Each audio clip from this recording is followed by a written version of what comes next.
YouTube, and welcome back to another episode of 6G Podcast. I'm your host, Dane G, and with me today I have the baby brother, Doc of Drunken Insanity, and the baby cousin, Lucky of Onsite Entertainment. Today's topic is going to be about accountability. Oh, I see where this is going to go, and I see how it's going to be. I have two very opinionated people on the panel today. And yeah, here we go. Accountability, fellas. So where you want to start? I was going to start with what do you think the main problem with people that people have with taking accountability for their actions? Well, I mean, it depends on who we're talking about here because As far as the relationships? well, well, that's what I'm saying. It depends on who we're talking about because if you look at it for what it is, men don't get to skirt accountability. If even if we don't want to take it on ourselves, society gives us accountability. You see what I'm saying? So we might be like, nah, I ain't do this or I ain't nah, don't worry about it. Society will catch up. Social situations will arrive where whatever you didn't take accountability for will show itself. You know what I mean? So I don't think it's necessarily men that have an issue with taking accountability. So that's why I was saying, like, in this instance, what are we speaking to specifically?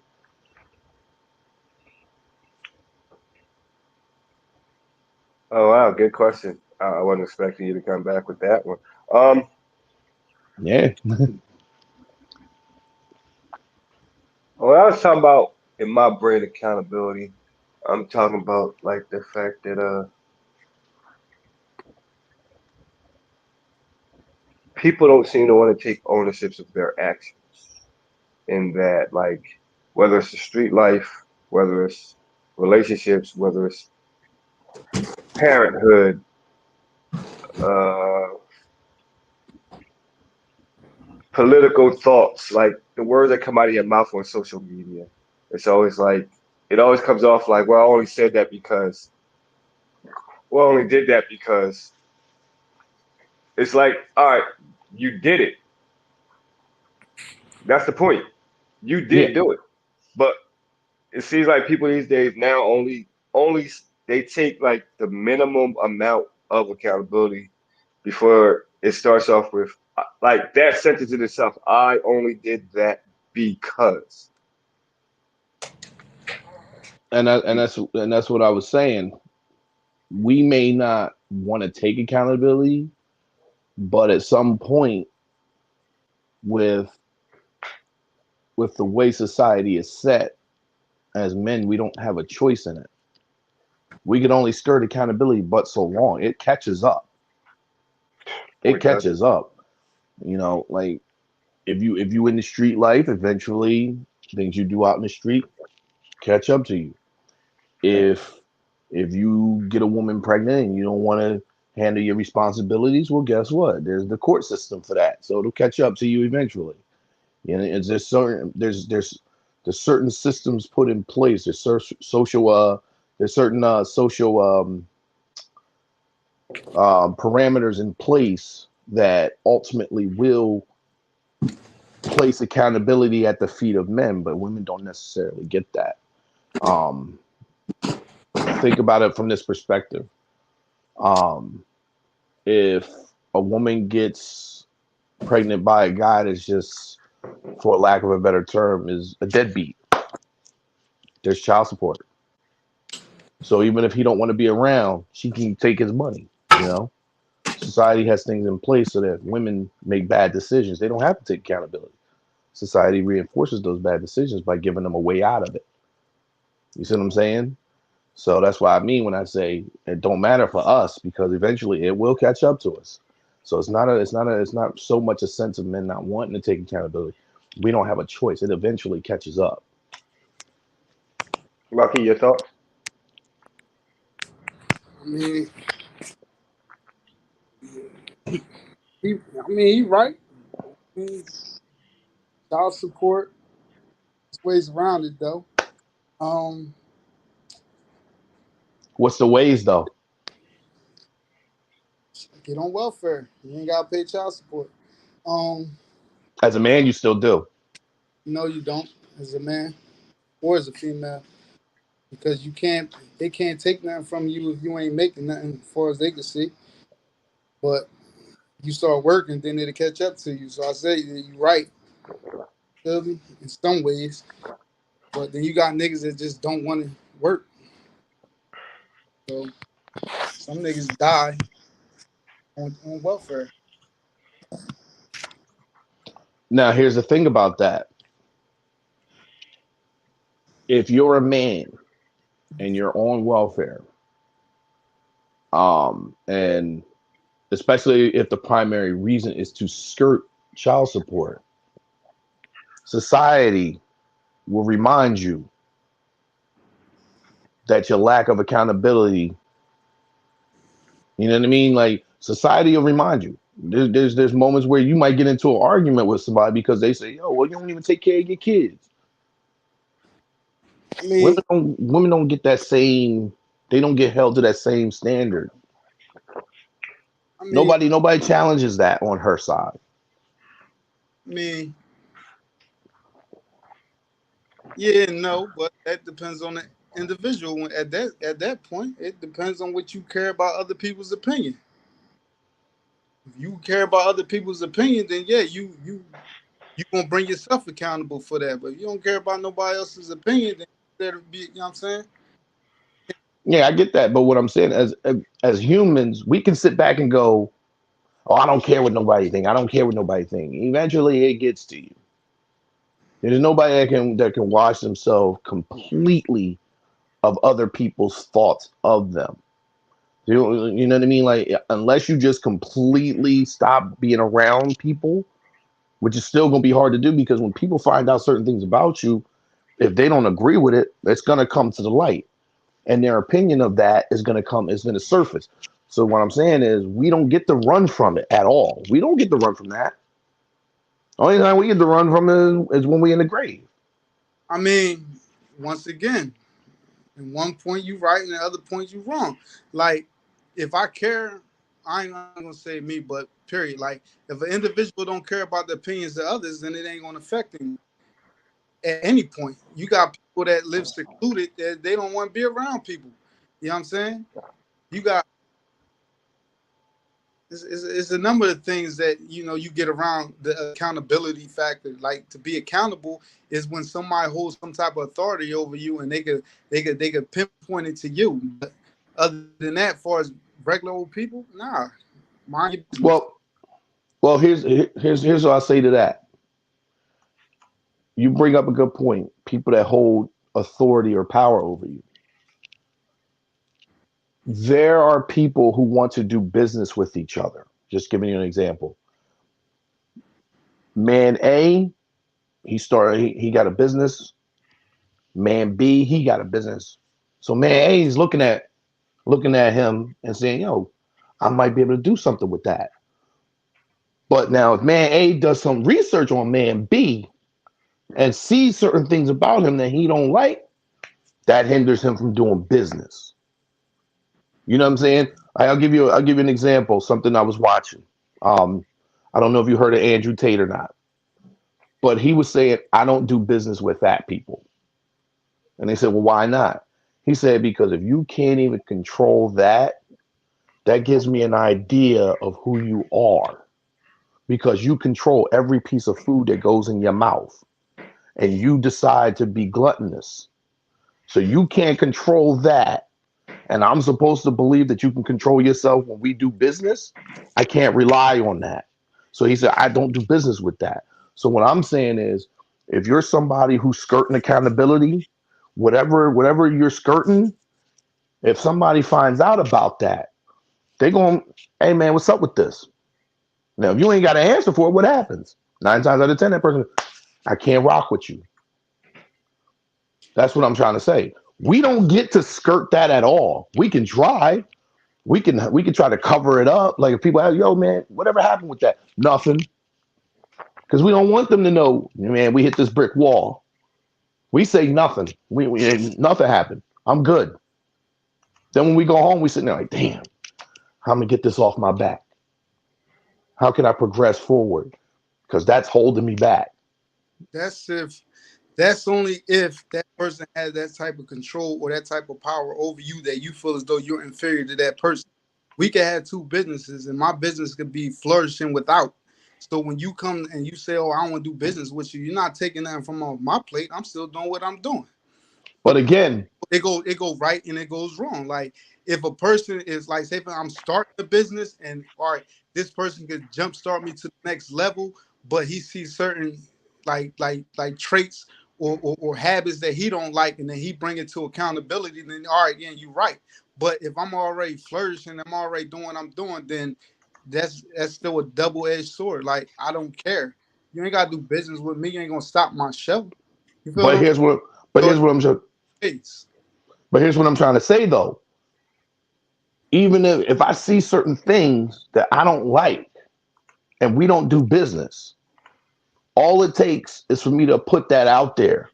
Now, other people who wanted to do business with you say, well, is that true? Now you go to do business with somebody else and they heard about that. This happens in business a lot.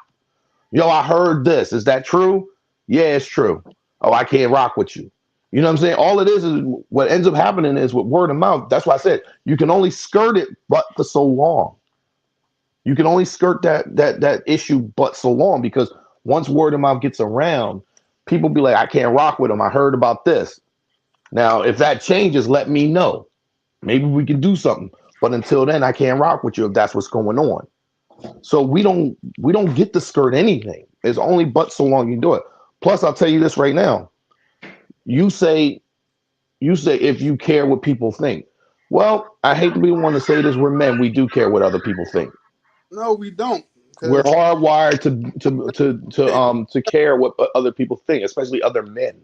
I'm definitely a man, and I don't care what no nigga think. And far as like what you were saying about the ventures of like if somebody hears something and then they don't want to fuck with you, well, let's talk about I mean like everyday situations. There's a lot of people out here doing shit that other people in their narrative won't fuck with you about. But then you got other people that would be like, nah, I don't give a fuck what they saying. That's an opportunity to grow something different. Like I'm off of what he, you know what I'm saying? That's when you opinionate yourselves around others. Like it ain't that it go both ways. A person that cares about what somebody else think of them to me is weak. You feel me? Because that limits you from accomplishing things when people say you can't. You feel me? So if you take that narrative and you run with it in that direction, then to me that's weak. Well, let me ask you something. Why do you drive the car you drive? Because that's what I wanted. You really want to do that? Yeah, we could do that. Listen. If we go have a conversation, it's got to be a good faith conversation. That was the narrative to the car that I drive, then it would go into like I like this better. our family. Since we're family on here, let's talk about family. Our family is strictly on Cadillacs. I did that. I had Cadillacs. I had the truck. I had the cars. I even had the sports cars. But when I got the Jaguar, our family was like, "Oh, you ain't got a Jaguar? Oh, you ain't driving a Caddy? Da da da." I ain't gonna put the specific name out there. The one that in our family think he over everybody. Oh, you ain't got a Jaguar? That Jaguar? Da da da. All right, I ain't care. I kept it. But What's that in the Yeah, but that's background? not where I'm going. then after that, I went and got me an Expedition. Oh, you went and got a Ford? Da, da, da. Yeah. Why? Because it's what I wanted. I Yeah, got but a that's not where I'm going. That's not well, where I'm going though. because I never been the one to worry about what somebody else think. Like technically, like we all know my character. I do it because I want somebody to talk about it anyway. Now, if you put it on some situation, oh, That buffers my point. That what? buffers my point. You just said it. I did it because I want people to talk about it anyway. Yeah, hate. If you put it to you like this. There's two reasons why you do the things you do, right? You want to build your status up, and it's something you like. It's a double. It's double for you.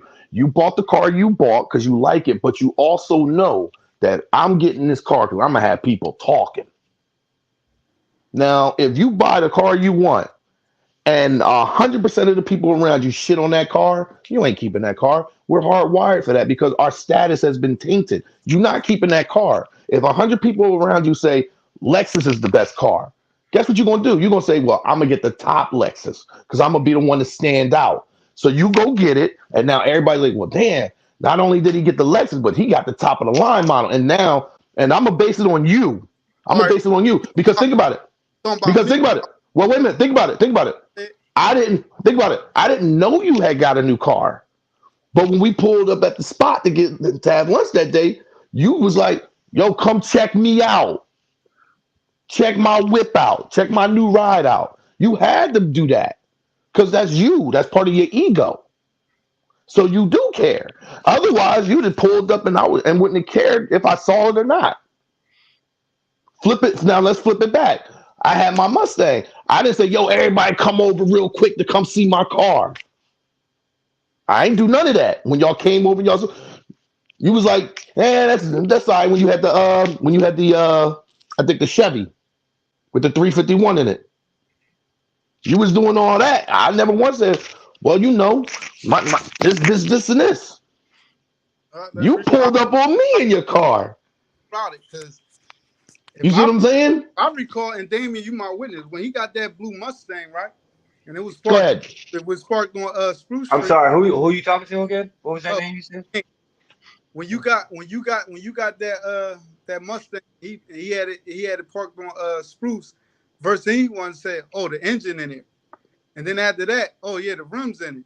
Or after that, oh, you like the paint job. That was you. No, actually it wasn't. It was you. And y'all came over and saw it. I didn't call y'all and say, yo, keep the game. I just got this new whip. I know what I'm saying. I didn't say, yo, come over. Y'all got to see my new whip. Y'all came over because y'all always came around. And y'all saw it. And y'all was like, oh, that's it right there. I was like, oh, yeah, that's my car. I wasn't on. Oh, yeah. Check this out. Matter of fact, sit in it. Yo, matter of fact, let me pop the hood for you. You got to see the engine. I ain't do none of that. I said, it's fast. Me and you had the conversation. I was like, yeah, it's fast as hell. You know, the engine's strong. Told you about the horsepower. I just gave you the specs. I wasn't on it like, check me out, y'all. That was you. So don't say you don't care, because if you don't care, then you wouldn't buy the things you do and then try to stunt, which is what you used to do all the time when you had what was it, the Escalade, I think you had. All right. You had the Escalade. You pull up at your mom's crib. Everybody thought, that's me right here. Look, that's why he laughing. That's why he laughing, because he knows. You know, you want to know what really makes it make Steel trap. This statement really stand out? Every whip this dude gets, he got to put a loud ass system. Because he wants you to look at his car. Because he wants you to know. Every time you get it's an ego thing. That's why you put a loud system in there so people hear know you coming up. What I'm saying is, as men, before they see you. As men, that is an ego thing. That's as an ego men, thing. It might be subconscious. You might get the system only because you want your shit to be loud. But subconsciously, you want people looking at you. You do. You know why? Because it's hardwired. It's hardwired. If nobody ever said nothing that you did. That's to the point, though. I hear everything y'all saying. Mm-hmm. And right. But notice and understand this. I did that, right? Mm-hmm. Somebody to say why I did that, or somebody to say you shouldn't have did that, right? Mm-hmm. All that, I still did it, right? So I ain't care about their opinions. But your original premise was achieved. You do to an extent, though. Yeah, that's what we're saying. To an extent, you do care. It was some man. I drove around. You remember? I drove around for a whole year in a purple car, dog. You know what that don't mean nothing. It proves the point. Did you put a system in it though? It proves no. It don't matter if he put a system in it or not. Here's why I said it don't matter. Here's why I said it don't matter. You did drive around in a purple car all the time, but I've been in the car with you, so I can personally speak to this, and Dane can probably speak to this too. And deep. And when I say what I'm about to say, that smile you just had on your face when I said something true, It's gonna come back on your face. Lucky, I've been in the car with you, in the purple car, and you roll up on your homies that ain't got a car, and you you riding around and There nigga, it yeah, is. man, thank There you, I'm it is. good now. See what I'm saying? We're hardwired as men. You're hardwired to want. If you do a good job, and nobody tells you, yo, you did a good job, you're You gonna want feel that some type of way acknowledgement. about that. Yeah, You're you gonna want feel that some type of way acknowledgement. about that. Now, when somebody comes over and say, yo, you did that? Yeah, I did it. Good job. Your chest poke out a little bit. It matters to you. We're hardwired to be that way. We're hardwired to build our status to a point where people look at us and go, that's him. It don't matter if you want it or not. It's hardwired in you. So you may go out and get the car you want because that's what you want, but a byproduct of that is other people going, yo, looking lucky going down the street in that new whip. And you looking back going, yeah, they see me. That's period. That's just in you. He's That's in smiling you. right now. Like he's smiling. Oh, like, You yeah. think we really want to be spending money on these cars like that just because of that? If we bought an expensive car and nobody said a word, you'd be home going, damn, I drove around in a Lambo, ain't nobody say nothing. I drove around in this whip. I just spent all this money on this whip. Rolled through the hood. Ain't nobody even give me a look, a second, nothing, a glance, nothing. Ain't nobody blowing, ain't no chicks blowing up my DMs because I got this new whip. Did I get the wrong car? They don't see me. All right, so That's what I'm trying to say. It's hardwired. since we put it on me, right? Hold on, right fast. Hold on, real quick. I want to, because some people might say something on Facebook and they don't pop up here. So I'm just going to say, thank you, Freak, for watching. It would be fun to have you on here. Chichita, thank you for watching. Gwen, thank you for watching. Mama Vanessa, thank you for watching. If y'all want to post up and comment, y'all can comment on Facebook and y'all can comment on YouTube. I see your comments now. We will respond to them. We definitely will. So, Read them uh, on air. people that's watching, I'll definitely read your stuff on live. So, all right. So I'm just saying, like we are hardwired to want that acknowledgement, and that's it's just in us, man. Like like a man who provides for his home and is never acknowledged for providing for his home, literally wants to leave that home. Damn, I do all this. I'm out here cutting the grass. I'm out here working hard so she don't have to, and I don't even get a thank you. I mean, that's if I that don't get none of that. That's just the way it goes. You're hardwired to at least want some acknowledgement. on that note, that only goes if that person living with that female. But other than that, if it's his own home, then he's held accountable for his own shit. But when we talking about me just now, like we gonna reiterate that was a good memorabilia. You feel me? But like that was once upon a time, you know what I'm saying? And yeah, in my younger years, that was me. I could say that. Like, I wanted to be seen a lot. Why? Because I felt as though I had something to prove. But then when I proved to myself I had nothing to prove, that shit was over. That's why I got the new car with no system. That's why I got the new things, you know what I'm saying, that I worked for. So yeah, to myself, I'm proud. It doesn't matter if somebody else is proud of me. You feel me? Now, in the other note, you know what I'm saying, when I was riding around like on my motorcycles and shit, yeah, I want to be seen. Why? Because that was what was embedded in me as a younger dude. You feel me? But I grown to be a man. What? How old are you now? I'm 41, grown. Okay, how long ago was that? About You was nine. in your 30s. What? You was in your 30s when you was doing that. So don't I was let's in my early 30s. I was 30. I was from 30 to even still, what I'm saying to you is this: you can't get away with saying on my younger day. You was a grown man.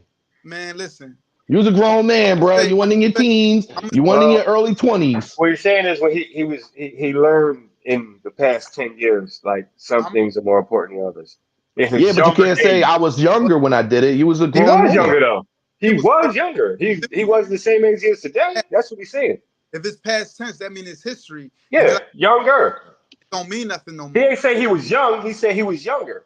Yeah, younger. Yeah, but I'm talking about the mentality that he's trying to talk about. So my That's where he's at. so my mentality back then still stands. My mentality back then still stands today. I was a leader then, I'm a leader now. When I fell into being a follower, then I used to do a lot of following shit. But when I became a leader, I started doing things that I wanted to do. You feel me? When it came to the point for me to accomplish shit on my own, I did that. So in my head, I'm gonna show my accomplishments. So I wanted to be seen so everybody can see, oh, I achieved that or I did that. And like you said, maybe it was for recognition. But then as I grew up, I don't care for recognition. I'm gonna do But what again, think about but you say I was younger then, and that's the way I thought then. But how do I know you have a new car? I haven't seen you in I don't know how long now. How do I know you have a new car? because I told you. What? Thank you. Did I brag about the new car? No, but what I'm saying is, was it necessary to tell me? Absolutely, because you the one was telling Why? me I'm gonna go get this new Mustang. Oh yeah, well I just Hold up. No, you didn't tell me that on the phone. hold on. Tell me on the phone that you was getting. You asked me a question. You gotta let me answer it. That you weren't getting a new Mustang. Here's the deal. You brought up the car first, and then I said, well, I'm getting ready to get a new Mustang. I brought up the car first? Yes. Because of the we can't we're not gonna speak about the conversation right now, but the conversation we were having, you brought certain things up, and then it turned into, yeah, I got this new car, and you showed me what kind of car it was. And I said, yeah, I'm about to get this Mustang. All right. That's how the conversation went. I keep telling y'all, still trapped. So even if that was the case, right? So even and it was. Case, so basically what you're telling me is that you felt as though you was in competition with me to say that, no, I'm getting a new car. Well, no, not at all. I was just saying I'm getting ready to get a Mustang. Psychologically speaking, though. It became a competition when you start talking about the Hellcat. And you said, well, this car is faster than that car. That's when it became a competition. Because I told you your car is nice. I was like, yo, that's dope. I didn't say nothing bad. I said, that's dope. Well, watch the next one I get. And that's hey, look, here we are now. Hey, Dane, what you about to say? I was going to say, psychologically speaking, from a mental standpoint, the fact that you even brought up the fact that you were getting a new car, Doc, in that conversation, I wasn't a part of. But in that conversation, the fact that after he said, hey, check out my car, in one way, in another way, you did exactly what he did. Because you didn't have to tell him that you was going to get a new car. You could have just showed him, or he could have saw the way he saw it. But you did bring it up. I'm just going by the logic that you put forward. It's the same thing. But that's not the logic I put forward. Here's why. If he doesn't bring up the car, do we talk about cars? And we're not going to say what the conversation was, but based on the conversation we had that had nothing to do with cars, nobody talks about cars unless he brings it up. So there it is. I'm gonna bring y'all back full circle. I wasn't bringing up a car. I wasn't bringing up anything about a car. Mountain Dew pitch black. Yeah, Mountain Dew. Oh, man, hold up. Shout out to the big brother. It's his birthday today, so let's shout him out. You know what I mean? You know he gonna watch this later, so let's shout out Big Juan. Juan G.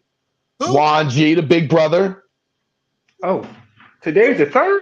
No. Today's the 3rd. Oh. No, today's the 4th. Yesterday was we missed it yesterday. Oh, yeah. You got it. So, we're doing the show today, so let's shout out the big bro on his birthday. Yo, he's a good man, and he need to be shouted out. All the way down in TX. You know what I mean? Love you to death. Come up and visit real soon. We got to get him on the show one day. Yeah, it would be fine if he never answers his phone. But that's another story together. So, but what I'm saying is, if you don't bring cars into that conversation we had, which had nothing to do with cars, then nobody's talking about cars. My response to you getting the car you got was, that's nice, that's dope. I'm about to get me a Mustang soon. That's all I said. It wasn't like, oh, well, that's whack. Like, wait till you see my car. No, it wasn't. It was just me acknowledging that that's a good car. I'm getting ready to get me a car. So who did that? What? No, I'm not. I'm saying I didn't come at you like, oh, well, your car's whack. Wait till you see what I got. I didn't do none of that. I acknowledged it. Technically. Oh yeah. By the way, happy belated birthday to my son. I forgot. Then, that's what. But I acknowledge what you're saying right now. I acknowledge that because I said later on it became a competition when we were talking about when you brought up the Hellcat and we were talking about which car is faster. Look, that's when it became a competition. And the cars we were talking about, neither one of us have, or we're talking about getting. So I still wasn't bringing competition into it, as far as me and you personally. Hold on, what you saying? Competition is hardwired in men anyway. Period. It's hardwired our brain. We're always competing with each other. Even on Oh the small, from the smaller scale to the larger yeah, scale, we're always competing with each yeah, other. Man, Because yeah, listen, let me tell you something about competition. Competition builds character. You feel absolutely. no, it? competition breeds greatness. Makes That's what it you strive, does. it makes you strive to be better, even if What I it just say. even if Competition breeds greatness. you know what I'm saying. Well, you can look at it that way, but a lot of like there's also competition that breeds, negativity. You know what I mean? So, two drug dealers could be out competing with each other. Alpo Martinez was competing with the dudes from DC, and look how many bodies dropped. You calling that greatness? He was a snitch. Fuck. Listen, Yeah, but I'm just saying, you calling that greatness? Allegedly, we're not a part of that life, so we not gonna talk about it. No, we can talk about it. We can talk about it. It's public We're, knowledge. right. we're It's not talking about it then. And we can Google this right now. But I'm just saying, think about it, like let's bring the conversation back when we talk about accountability. If you as a man get married, right, and things don't work out, the accountability that comes in is when she says, "All right, well, let me have my lawyer call your lawyer." So even in that part, there's accountability handed right to you. When she wakes up and says, "Well, you know what? I don't even want to deal with this anymore. I don't love you. This ain't working for me." Where's the accountability on her part? Because she's still taking you to court and take half your stuff. There's no accountability. She's out of love with you. You ain't out of love with her. She don't want to be married. You didn't wake up and say you didn't want to be married. You're left with everything based on her decision. So there's no accountability on that part. That's what I'm saying. Eventually, accountability falls on men because eventually society will remind you. Either your relationships with different people fall, the way society looks at you when they know certain things about you. Just your everyday life changes when certain thing when you skirt accountability. That's why a lot of times you'll see like a celebrity who does something. His PR people tell him immediately, "Yo, just apologize," and you'll see somebody double down. I ain't apologizing for nothing. Like singers, for example, musicians. All of a sudden, they next single don't chart that well, and then oh, that was a fire song. Why ain't nobody buying it? And the PR team goes, "Because you won't apologize. You won't apologize. We can't do nothing if you're not going to apologize." But then as soon as they apologize, what happens? They start to get brought back in because they took accountability. That's when somebody has control. When You know they what I mean? control over you, accountability don't even work like that. How you figure? Because all right, you move into a neighborhood and they got a neighborhood group or whatever. Oh, you can't paint your house this color or you can't do that, but you go and do it. And everybody feel, man, don't buy this house. I do what I want to do with this house. Or the neighbor doing something that you feel as though is inappropriate. Well, who are you? You feel me? Like it depends on how that person feel about who the hell, you know what I'm talking about? Like accountability don't work like that. Not Wait, but it does. it, But it does, and here's why. listen, the only thing I know about accountability is you'll be held accountable for your actions.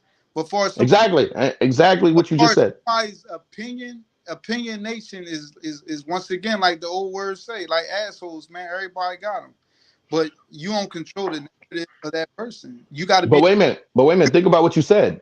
You got to be in control or have some type of control over that person for that to even work. But wait a minute. Think about what you just said. If me and you live next door to each other, we neighbors. You just moved in, and you paint your house a certain color, and I'm looking around like, man, that house is messing up the color scheme on the block. And we come to you and say, yo, can you fix the colors? And you look at me and like, man, it's my house, right? Now Right. you just moved in. I go to all the neighbors like, yo, like you see that house right there? The dude just moved in, messed up the color scheme. Like you know how everybody houses, you know what I mean? We all together because we community. He want to be the standout. We ain't rocking with him. So now, I'm just giving you an example. So now, you and your family, y'all take a vacation, right? Y'all not home. Somebody comes there and robs the place. You come home, see that your house has been robbed. The first thing you going to do, boom, boom, boom, boom, boom. Hey, did y'all see anything? Nope. We seen everything. But because we don't rock with you over that decision, we ain't seen nothing. That's why they got. Now go a week in advance. Another neighbor's house gets broken into. The whole community. We saw everything. You standing like, damn, how y'all see all that? Y'all seen it when it happened to him, but you ain't seen it when it happened to me. We don't rock with you. We rock with them. Once again, that's You why. see what I'm saying? So it still comes back to it. You did something we didn't like. We're gonna hold you accountable. So guess what? You don't get to come to the neighborhood watch meetings. You don't get to come to the block parties and all that stuff. You can be there because you live there, but we don't include you in none of that. You see what I'm saying? Like, so accountability will still fall on you. Oh, your example, once again, it would have to deal or be with somebody that cares. Because if I move into a new house today, I got cameras. If you're having a block party, y'all ain't include me, I don't care. You know what I'm Okay, saying? well, if you want to do it that, check it out. If you want to talk about like block parties and stuff like that, like it's been a whole lot in reality that people be having and don't invite people, but then you turn around, you throw one too. If that's what you want to do, you feel me? That's spiteful. But other than that, you gotta care. I don't care like about none of that. Like what you just said about a community, like, I don't care about none of that. But think about what you just said. They throw a block party, don't invite you. You throw one yourself to be spiteful. I said that would be spiteful. So in order for you to do that, guess what? In order for you to do that to be spiteful, you gotta care. Oh, y'all not gonna invite me? I'm gonna have my own. I said double-edged sword. It would be spiteful. I ain't say to do it. I said that. No, what I'm saying is just if you do it, you have to have a level of care. That's dealing with people who have to care. If you don't care, then none of it matters. And if you care, then you think about all that spiteful and other shit that make shit even. But if you don't care, like if somebody robs my house, that's on me. Fool me once, shame on you. Fool me twice, shame on me. You rob my house, and I know that I should have had cameras in here. You got that. Okay, but wait a minute. Check it out though. Now you go get them cameras. Since you want to bring the camera thing, you go get them cameras. They don't catch nobody faces. They all covered up. Now you're looking at all this footage, and you like, damn, I missed them. I can't even see their faces. Now you got to go to the second option. Did y'all see anything? We don't rock with you. No, we ain't see nothing. Cops come over and everything. Y'all sure y'all didn't see it? Nope, we ain't see nothing.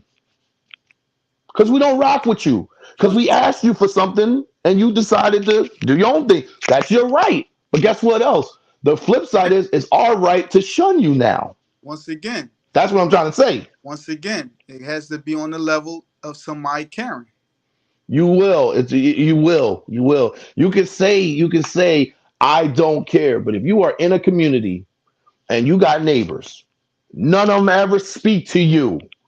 You're going to feel real uncomfortable every time you come out the house. And everybody, have a good day, Mr. Johnson. Have a good day, Mr. Stevenson. Take care.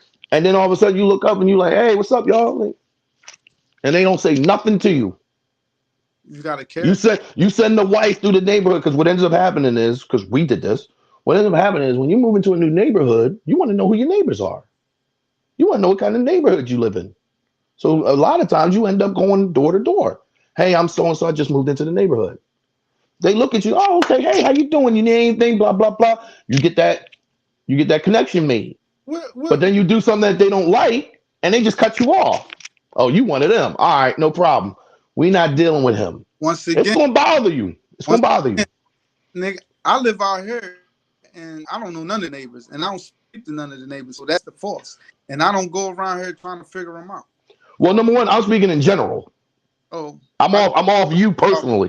I'm speaking in general because you've been through some stuff that made you that way. Keep it on it. Yeah. Thank you. No, most people haven't been through what you've been through, so that's what I'm trying to say. When that comes to you, when that's sitting in front of you, and you looking around like, damn, these neighbors.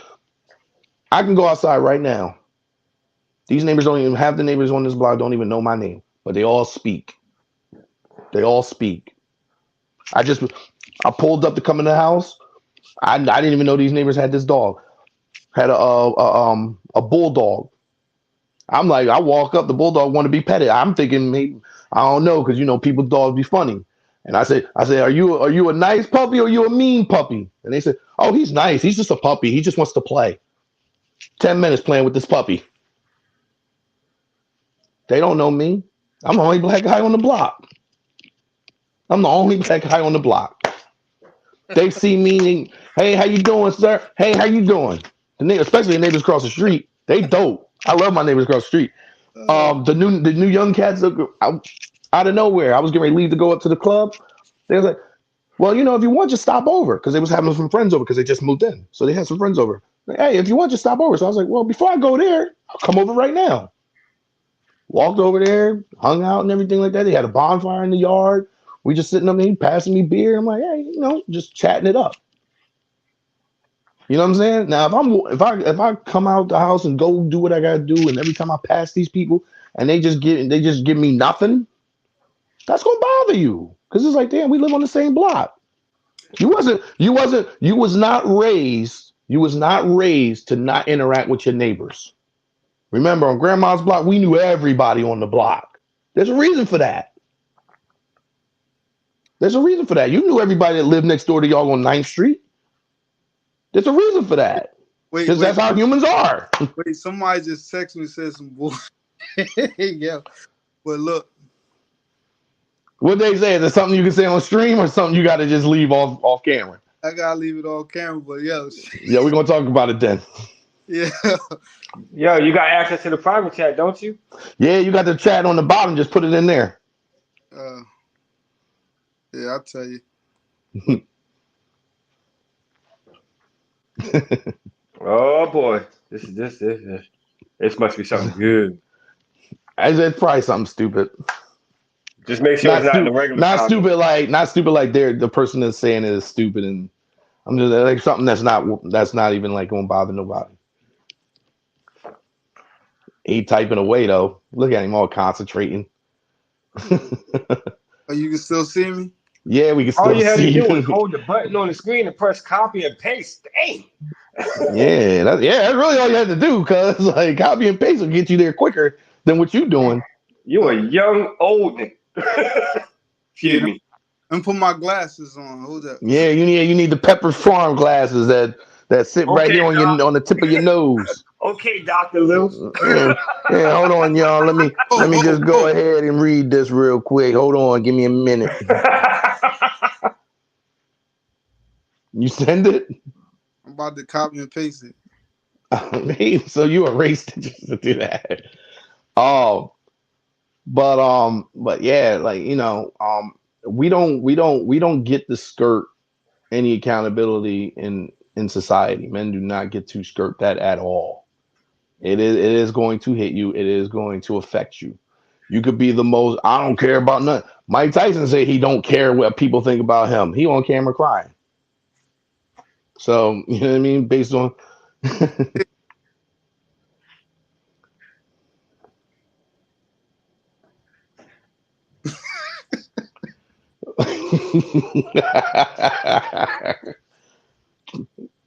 type who said that though. I just want to know.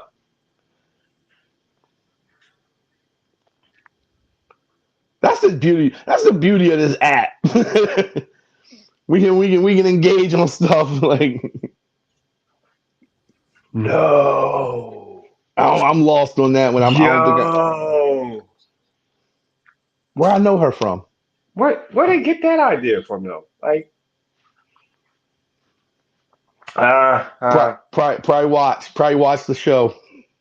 No, they this lot. Yeah, that's what they through.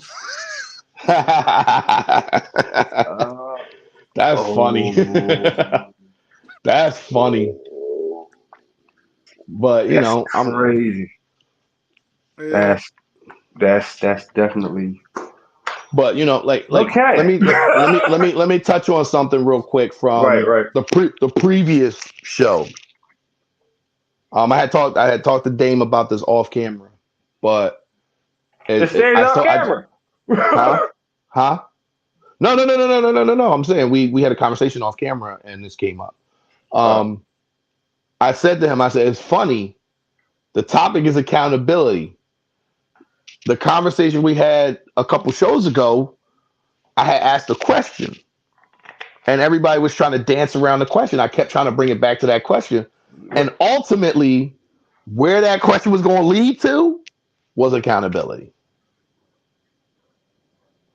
Oh And the yeah, reason, with the two yeah, to the one thing. yeah, the 2 to 1 Yeah. thing.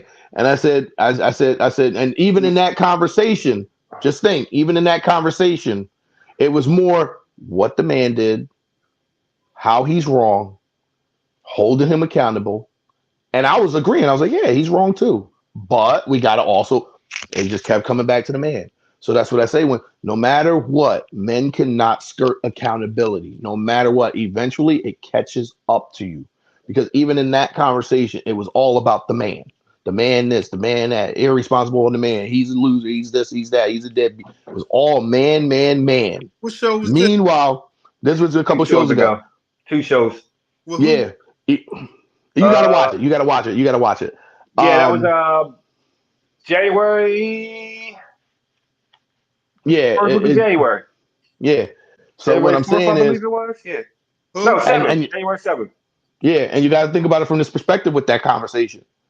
It wasn't just a female saying the men, the men, the men. It was a female and a male saying the man, the man, the man. And I was like, yo, if I do, I gave a scenario. I said, if I do something Monday and I do it again Tuesday with somebody else, it's irresponsible on my part, but it was a choice on their part because the second person knew and still decided to participate. So I kept saying it's irresponsible for me to do that, but they also made a choice to do it because the second person could easily say, "Well, nah, I heard you and her dealing with each other. I heard y'all got something going on. I'm not getting involved in that." But see how easy it was for people in that conversation to just focus on what I did. I'll give you a good example of where that goes. A good example of stuff just coming back on the mail. Let me see. Always does. A guy and a female in a relationship, right? Mm-hmm. And dude's wrong. Period. The dude is wrong on the aspect of he steps out. Stepped out. Why did he? Nobody ever asked, well, what you do that for? They always just be like, oh, you're a loser. Instantly. They don't know why you did it. You're a loser. You the bad guy. There's a reason for everything. I say it's a good reason, but there's a reason. And nobody ever asked the guy, what's the reason for it? Well, I would say this, and no, there's no. And other people will say what I think you're about to say. Oh, I just leave her. There's other factors in that. Man, there's other things that what? I'm gonna say this, right? On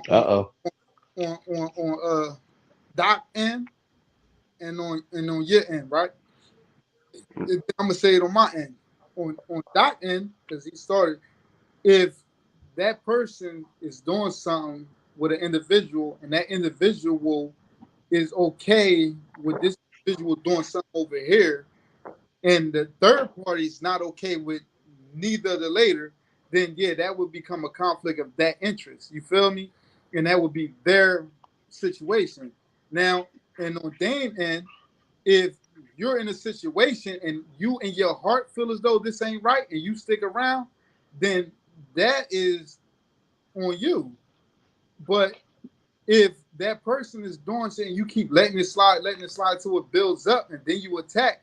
Yeah, it's an account. You holding that individual to the what is it? Accountable. Yeah, accountable for their actions, but it shouldn't take you that long to do it unless it's something that you are participating in, like you accepting that. You feel me? So you. Oh man! Well, look, like here's the scenario. Here's the scenario that I gave because I would love to hear what you think about it. I said if I was messing around with a girl on Monday and I got her pregnant, right? And then the very next day I start messing around with another girl who knows about the other girl, and I get her pregnant too. I said it was irresponsible for me to do that. And nobody wanted to lay any accountability on any of the women. Now the first one doesn't know anything. The second one does, and she still participates. That's why I said that's what Dame. You remember? That's why I said that creates the 2-to-1 ratio because now I'm one man who just got 2 women pregnant. I'm responsible for 2 women being pregnant. The second woman knew about the first woman and still decided to be with me because I brought up Future, I brought up Nick Cannon and everything like that. They wanted me to keep it on a smaller scale. So then I brought up the fact that when I'm in the clubs, you see it where there's a dude in there, he'll be in there with his baby moms. Girls will see her, know that who she is, and then the following week he'll come out Who you by talking? himself. Sarah and Molly. No. I used the name Sarah, but it had nothing to do with nobody personally. It was just a scenario I gave. It was an example. But I also gave a smaller scale Hey, example you where I watching the told, show. See, that shows he watched the show. He pays Yeah. attention. yeah, Talking I about said, I think I said Sarah and Teresa. Those are the No, names I you said used. Sarah Sarah and and Teresa. Molly. it You was definitely Molly. said Sarah and Molly. No. It was Sarah and Teresa. I remember exactly. Sarah and Teresa were the names I No. used because your homegirl got mad We because they just were watched it white sounding yesterday. names. You said Sarah and Molly. No, I said Sarah and Teresa. Run it back. I said Sarah and Teresa. I got a cousin named Sarah and a grandma named Sarah, but Yeah, and then yeah. Molly. You know what I'm saying? But Funny thing There is, wasn't a you got a Molly. great grandma It was named Sarah Molly. and Teresa. It was Sarah and Teresa.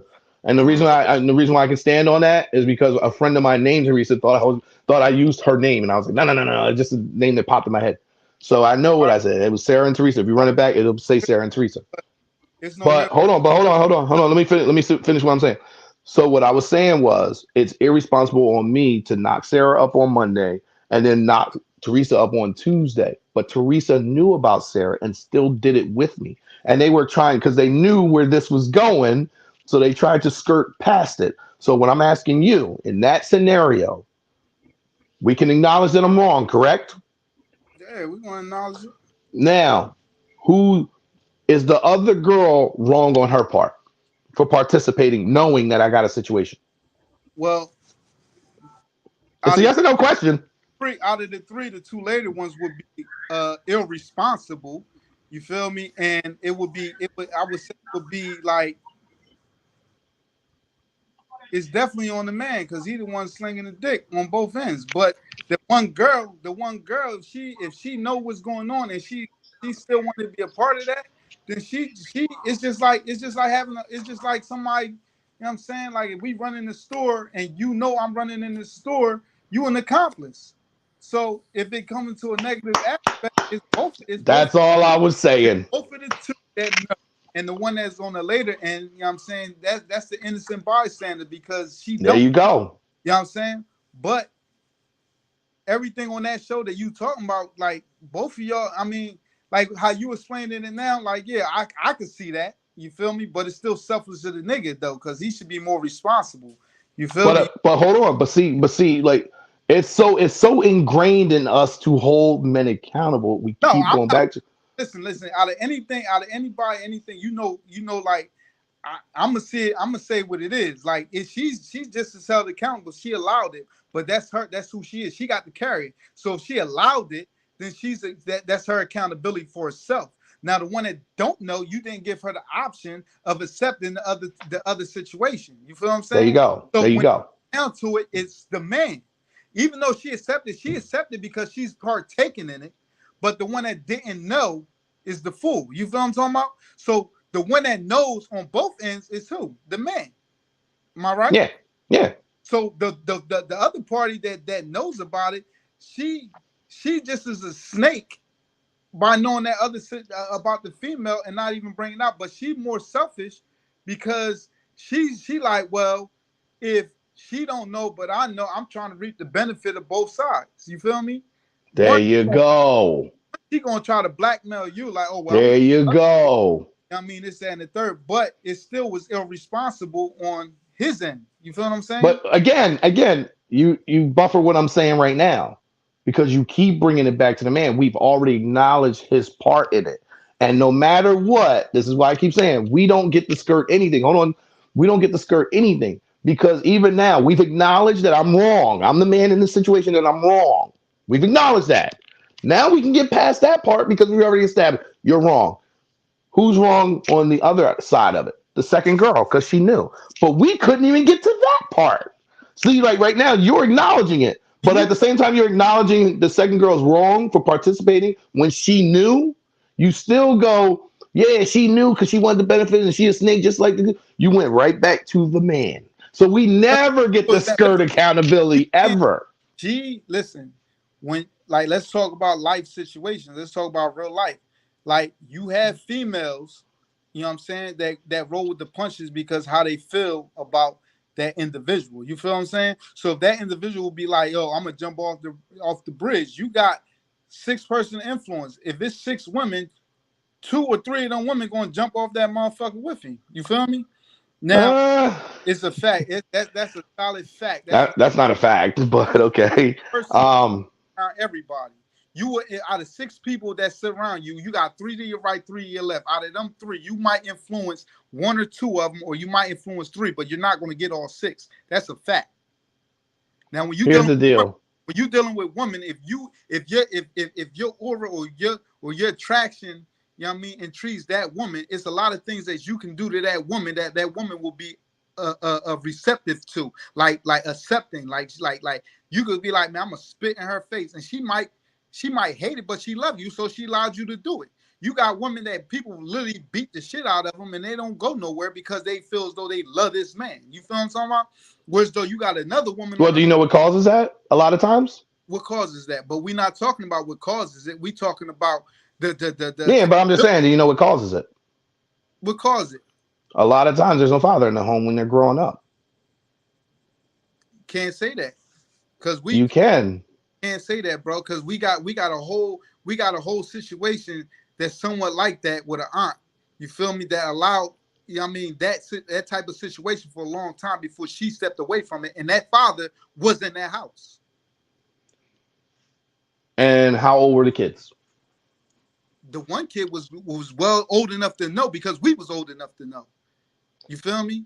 And then on the other end, don't forget we have a sibling who was going through the same shit and allowed that situation to go on until she stepped out of it. You feel what I'm saying? And that was the father. You feel me? So you can't say that. Sometimes there's more to it than just that. Sometimes it be a pity thing. Sometimes it could be a fear thing. It could be a lot of things. But when we deal on that situation, we dealing on a level of abuse. Like what you're trying to say is a level of abuse. It sometimes don't have nothing to do with a father. Hold on. Do with a mother. Sometimes it has something to just do with a mentality thing. Hold on. A woman is taught love. Selfless love from her father, because and this is a general statement, so we don't need to get to the nuances, but in general, good fathers don't want anything from their daughters.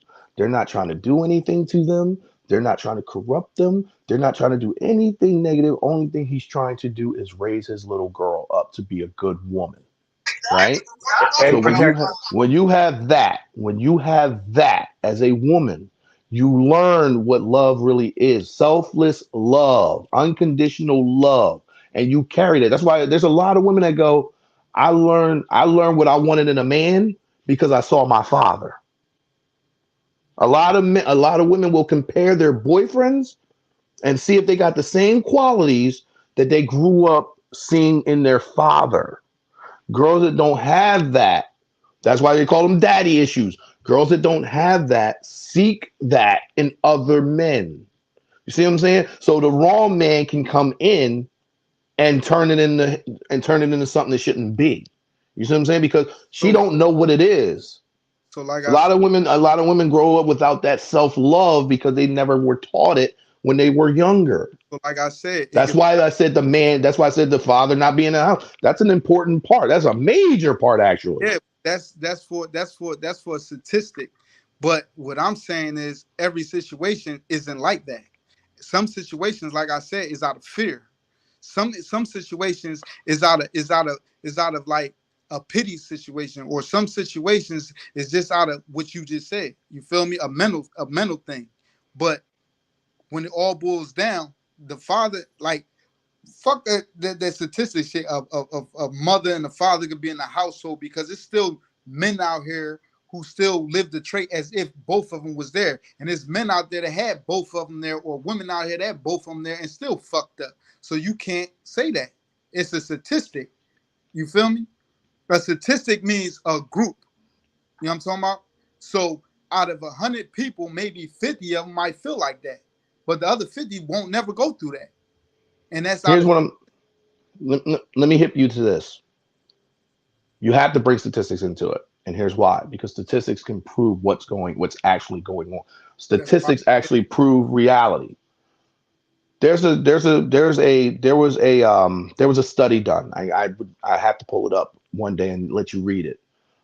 The statistic the research that they found out was single fathers make better parents than single mothers. Do you know why? Tell me why. Because the father's the authoritarian. He's not going to hold nothing back. That's why they say fathers are meant to keep daughters off stripper poles and sons out of jail. Good men who are in their kids' lives and actively in their lives and making sure that the foundation is strong. That's what his job is. When you look at ancient like African tribes, the mother took care of the kids until they reached a certain age, and then the men came and got them. All right, now we got you. Now we're gonna take you out here and give you what you need so you can become a man. That's why that was always done. The mother nurtured the children when they were young, and when they were more impressionable in those older years, when it was time to guide them and influence them to be more productive members of society, that's where the father took over. What ended up happening is, and this is what we talked about last time, what ended up happening was once we removed the father out of the home, we let delusion set in. Because here's something that a father will do that a mother 9 times out of 10 won't do. When a father's dealing with his daughter, you know what he'll tell her? I'm watching out for you so you don't run into men like how I used to be. Hear that a lot. I wasn't what you see right now. I wasn't always this.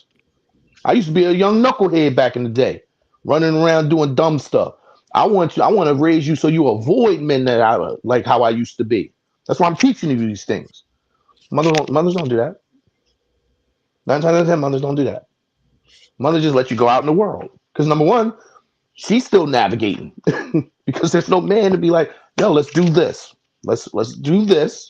Let's set this, build our home up, raise the kids. We don't really do that. They don't really do that like that. Somebody just woke up. Somebody finally woke up and decided to pop her lazy. Like, I'm not saying mothers are bad or anything like that, but what I'm saying is when it comes to the authority, because think about it, your mom could yell at you all day long, and you can, and especially as a young male, You good, bro? Come back to the screen. It's my cold. Like, think about it like this: like, if you in the house with your mom and you ripping and running, she's sitting up here yelling at you, like, if you don't, and we've seen it. Sit down. If you don't sit down, wait till your dad get home. That park you real quick. Wait till your dad get home, and when he come in, this is what happened. This, and this, and he goes, "Come here." And you sitting there like, "Oh man," because ain't no negotiating, ain't no not listening. You already know what's coming. The authority just showed up. Yeah, but that's a different direction than what we was talking about abuse, though. You feel me? No, I get what you're talking about. I'm just saying, when a woman has a strong father or a strong father figure in her life, the chances of that happening are greatly reduced because she knows a good man will teach you. You don't put up with that. You don't ever put up with that. Anytime that comes up, you walk away from that. You call us. We handle that because you don't deal with that. I didn't raise you to deal with that. You find yourself a good man. All right, and I understand what you're saying, but like I said, that's what I'm saying. I'm not saying it eliminates it, but it does drastically reduce it. Yeah, in certain cases, that's why it's called statistics. That's like 1 out of many.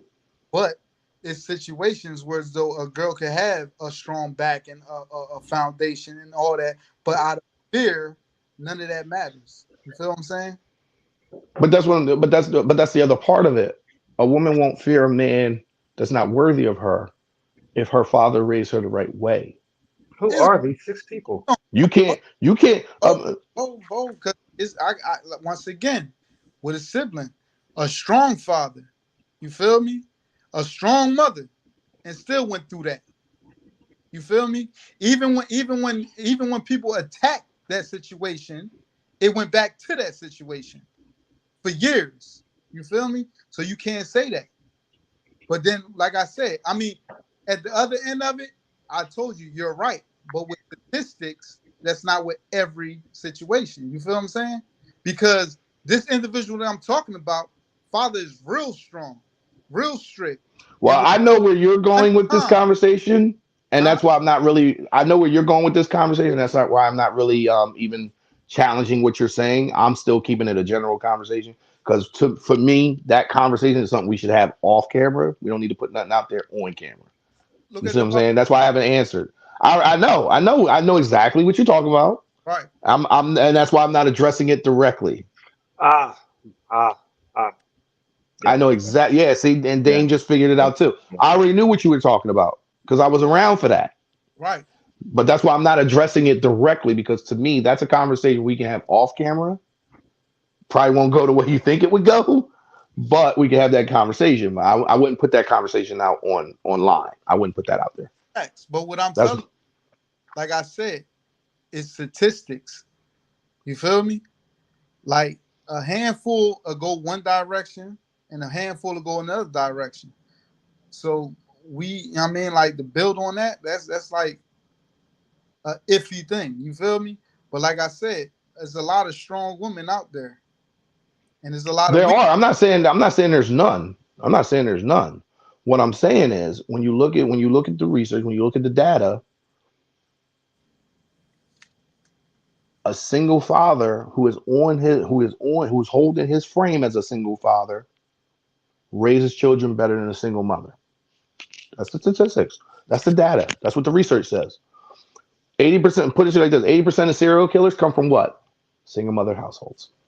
Nah, No, that's true. Look it up. It's a fact. 80% of serial killers come from single mother. I just watched the whole Dahmer joint, and he had his And mother. who do you live with? Who do you live with? His grandmother. After what? After he was with his father, who lived with a woman who was the dominant in the house. Thank you. Proves my point. She was the dominant in his father's house, and that's why he had to get rid of him. Because So what? a man who's holding his frame would have been like, "No, I need to watch my son. If you don't like it, you get out." Because the woman he lived with wasn't Dahmer's mother. Dahmer's mother left.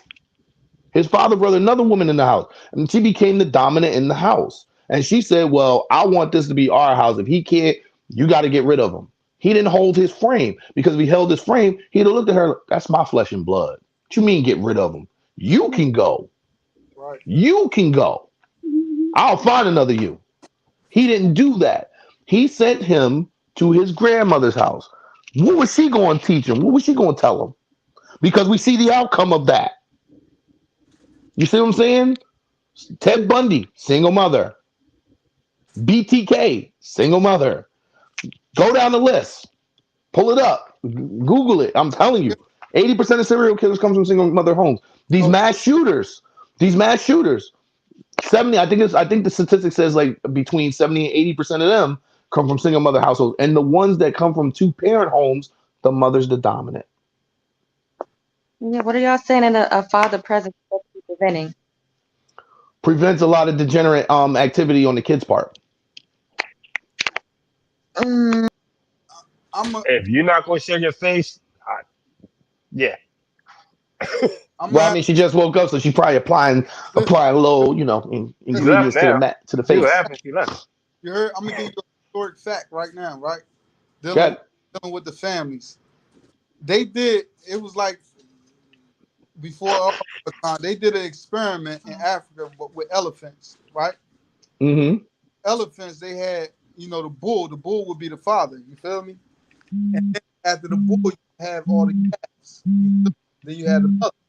So as long as the bull was around, the elephants, they walked in formations. They did everything they were supposed to. So they did the experiment. Let's take the bull out of the equation and see how the family run. So when they took the bull out, all the calves, they went around tearing up everything. You feel me? I don't know, because I had a father, a stepfather, and some other stuff I won't say. But Mm. I think personal will is a big ass factor that nobody seems to ever consider because I had many options. But Right, I went where my interests right, were, which right. was learning in school what I was naturally creative. I wasn't exposed to that. Hey, That's what I was interested I, in. I feel you, but hold on, real fast. So when they put the bull back into the family situation went back to normal because of the dominance of the bull. So in that case, yeah, you're right. But even in certain situations, right, Hmm. everybody isn't the same. That's why, again, it goes into statistics. You feel me? Well, let me just read this to you real quick. Let me just read this to you. Oh, you got it. Um, Huh. oh yeah, I keep the research with me. Yeah, let me Um, put on too, because I Studies of children facts. from single mothers, from single parent families have shown that most criminals come from single mothers. One, they are more likely to become drug, alcohol, chemical abusers, and indulge in antisocial behavior. Two, more likely to become criminals. Three, more likely to be truants, runaways, and dropouts. Four, more likely to suffer from mental and physical illness. Five, more likely to suffer from physical, sexual, emotional abuse, and neglect. These are the main forms of abuse. They are listed in child abuse registers. Six, over 90% of single parents are mothers. A significant number of those mothers come from single parent families. Seven, it is common that a single mother will have children by more than one partner. Eight, the majority of child murderers are carried out by women, and more mothers than fathers kill their own children. Nine, the mothers that kill their own children are most commonly ill or depressed. Goes back to the other one. 10, the fathers that kill their own children are most commonly denied access to their children. 11, children that come from fatherless families are more likely to join gangs. Young people who join gangs are more likely to become criminals and more likely to suffer from crime. 12, divorce and separation is on the rise. And in the West, the United States of America, there are now more couples cohabitating than there are married couples. 13, for those that get married, there's a 60% chance they will get divorced, and that in eight out of 10 divorces are initiated by women. There's some statistics for your ass. Can't argue statistics, right? Hold up. I gotta keep going because there was more. I didn't see it. The rise in single mother families is attributed to several factors that include women gaining more independence, having more ways to have children without men, having better financial support from the state, which is funny because that was part of what I was saying last time and that got completely ignored, Moving on. Gonna keep rocking. having more privileges under the law, and men having a greater chance of losing their job. 15, there's also the underlying problems that lower schools are now almost totally operated by women teachers. And virtually all forms of childcare, family charities, and media coverage on families is run by women. 16, further to that, men are more commonly opting out of marriage or commitments due to the social changes that no longer offer advantages in such arrangements. 17, the rise of fatherless families has been studied in relation to discipline in school and a rapid rise in teachers abandoning teaching as a profession. 18, the rise in child custody cases is now the highest it has ever been, and almost every case relates to fathers being denied access to their children. It is now common for family court appeals to run into dozens of appeals. One case went back to the court 106 times. Um, it must be clear that there is not a conspiracy among women to become single mothers. Most women put their children's interests first, and many women will put up with a bad marriage for the sake of the children. The question is whether most criminals come from single households, and the answer is yes. Somebody wants to join the stream. Well, I'm not going to people from two-parent households gonna become vagabonds too. Well, Well, think about it, because the last conversation we had was talking about the nuclear family, and the thing about it is that what ends up happening is once we got away from that, this is the statistics that have come up, that have come out of that, because that's why when I brought up the fact that women were incentivized to get rid of the man in the house, everybody kept like, like trying to destroy that argument. I'm like, no, think about it. They can't, the father doesn't have to leave the home if the mother doesn't agree to the terms. If they're saying, we'll make your life easier, just get rid of him. You just destroyed the nuclear family by saying yes. If you say no and everyone else says no, the government has to do something else now. They can't destroy the home because everybody's like, yo, that's stupid. We'd rather mom, father, and kids be in the house. Why would we want to get rid of that? Well, we're going to give you this check. Get I in. don't care about that check. I want my man in the home. That's why it was funny. Because then I heard, I'm not going to say who, but then I heard, we love y'all black men, blah, blah, blah, blah, blah. And I'm like, yeah, but look where our black women sent us, out into the street. No, a man has to be somewhere. He has to be somewhere. If he can't be in the house because the woman wants the government assistance, he has to be somewhere.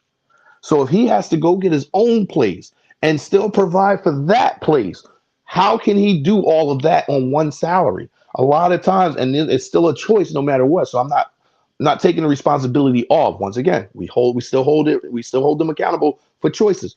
But when they turn to the streets because they look and go, you know what? That's a lot easier, and it's a means to an end. They go out, they do it, and all that's out there is everything negative, because all it takes is for you to get cuffed up one time, and now you're hit. You're in the system now. That can hinder you from getting those nice paying jobs and all that stuff. But it just seems to me that our women didn't care. As long as they got to live a comfortable life in the house, could care less what you do. Period. That right there is if you allow them to hinder you in that situation. That's what I'm saying. All she had to do was say, no, I don't want that.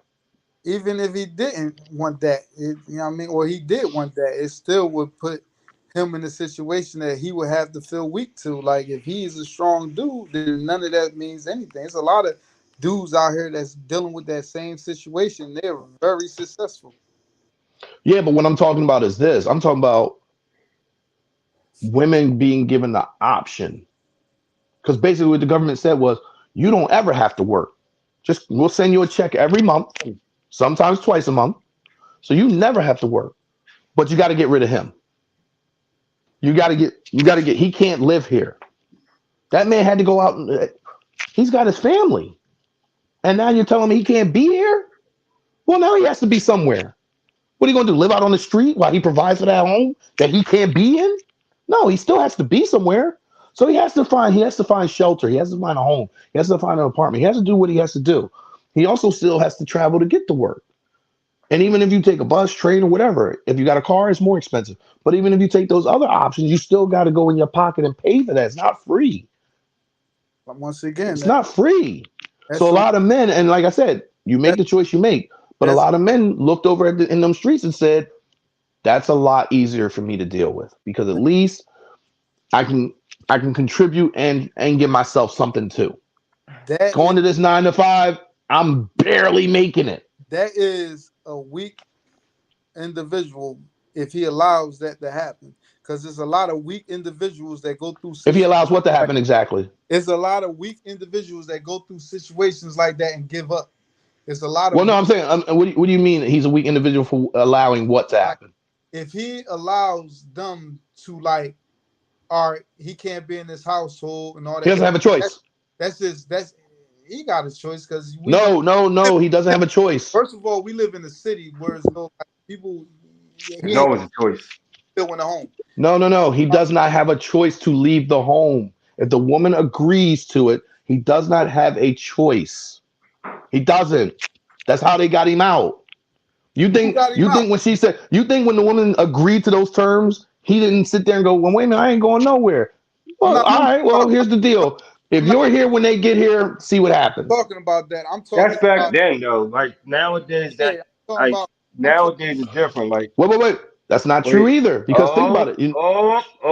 And coming to the stage, because brother really wanted to get in here. That's why I was quiet for a little bit to have a side conversation. Coach just said, my boy Feet got some things he want to say on the subject. Oh, shit. Man, I just like how shit moving. I'm like, shit, I joined it.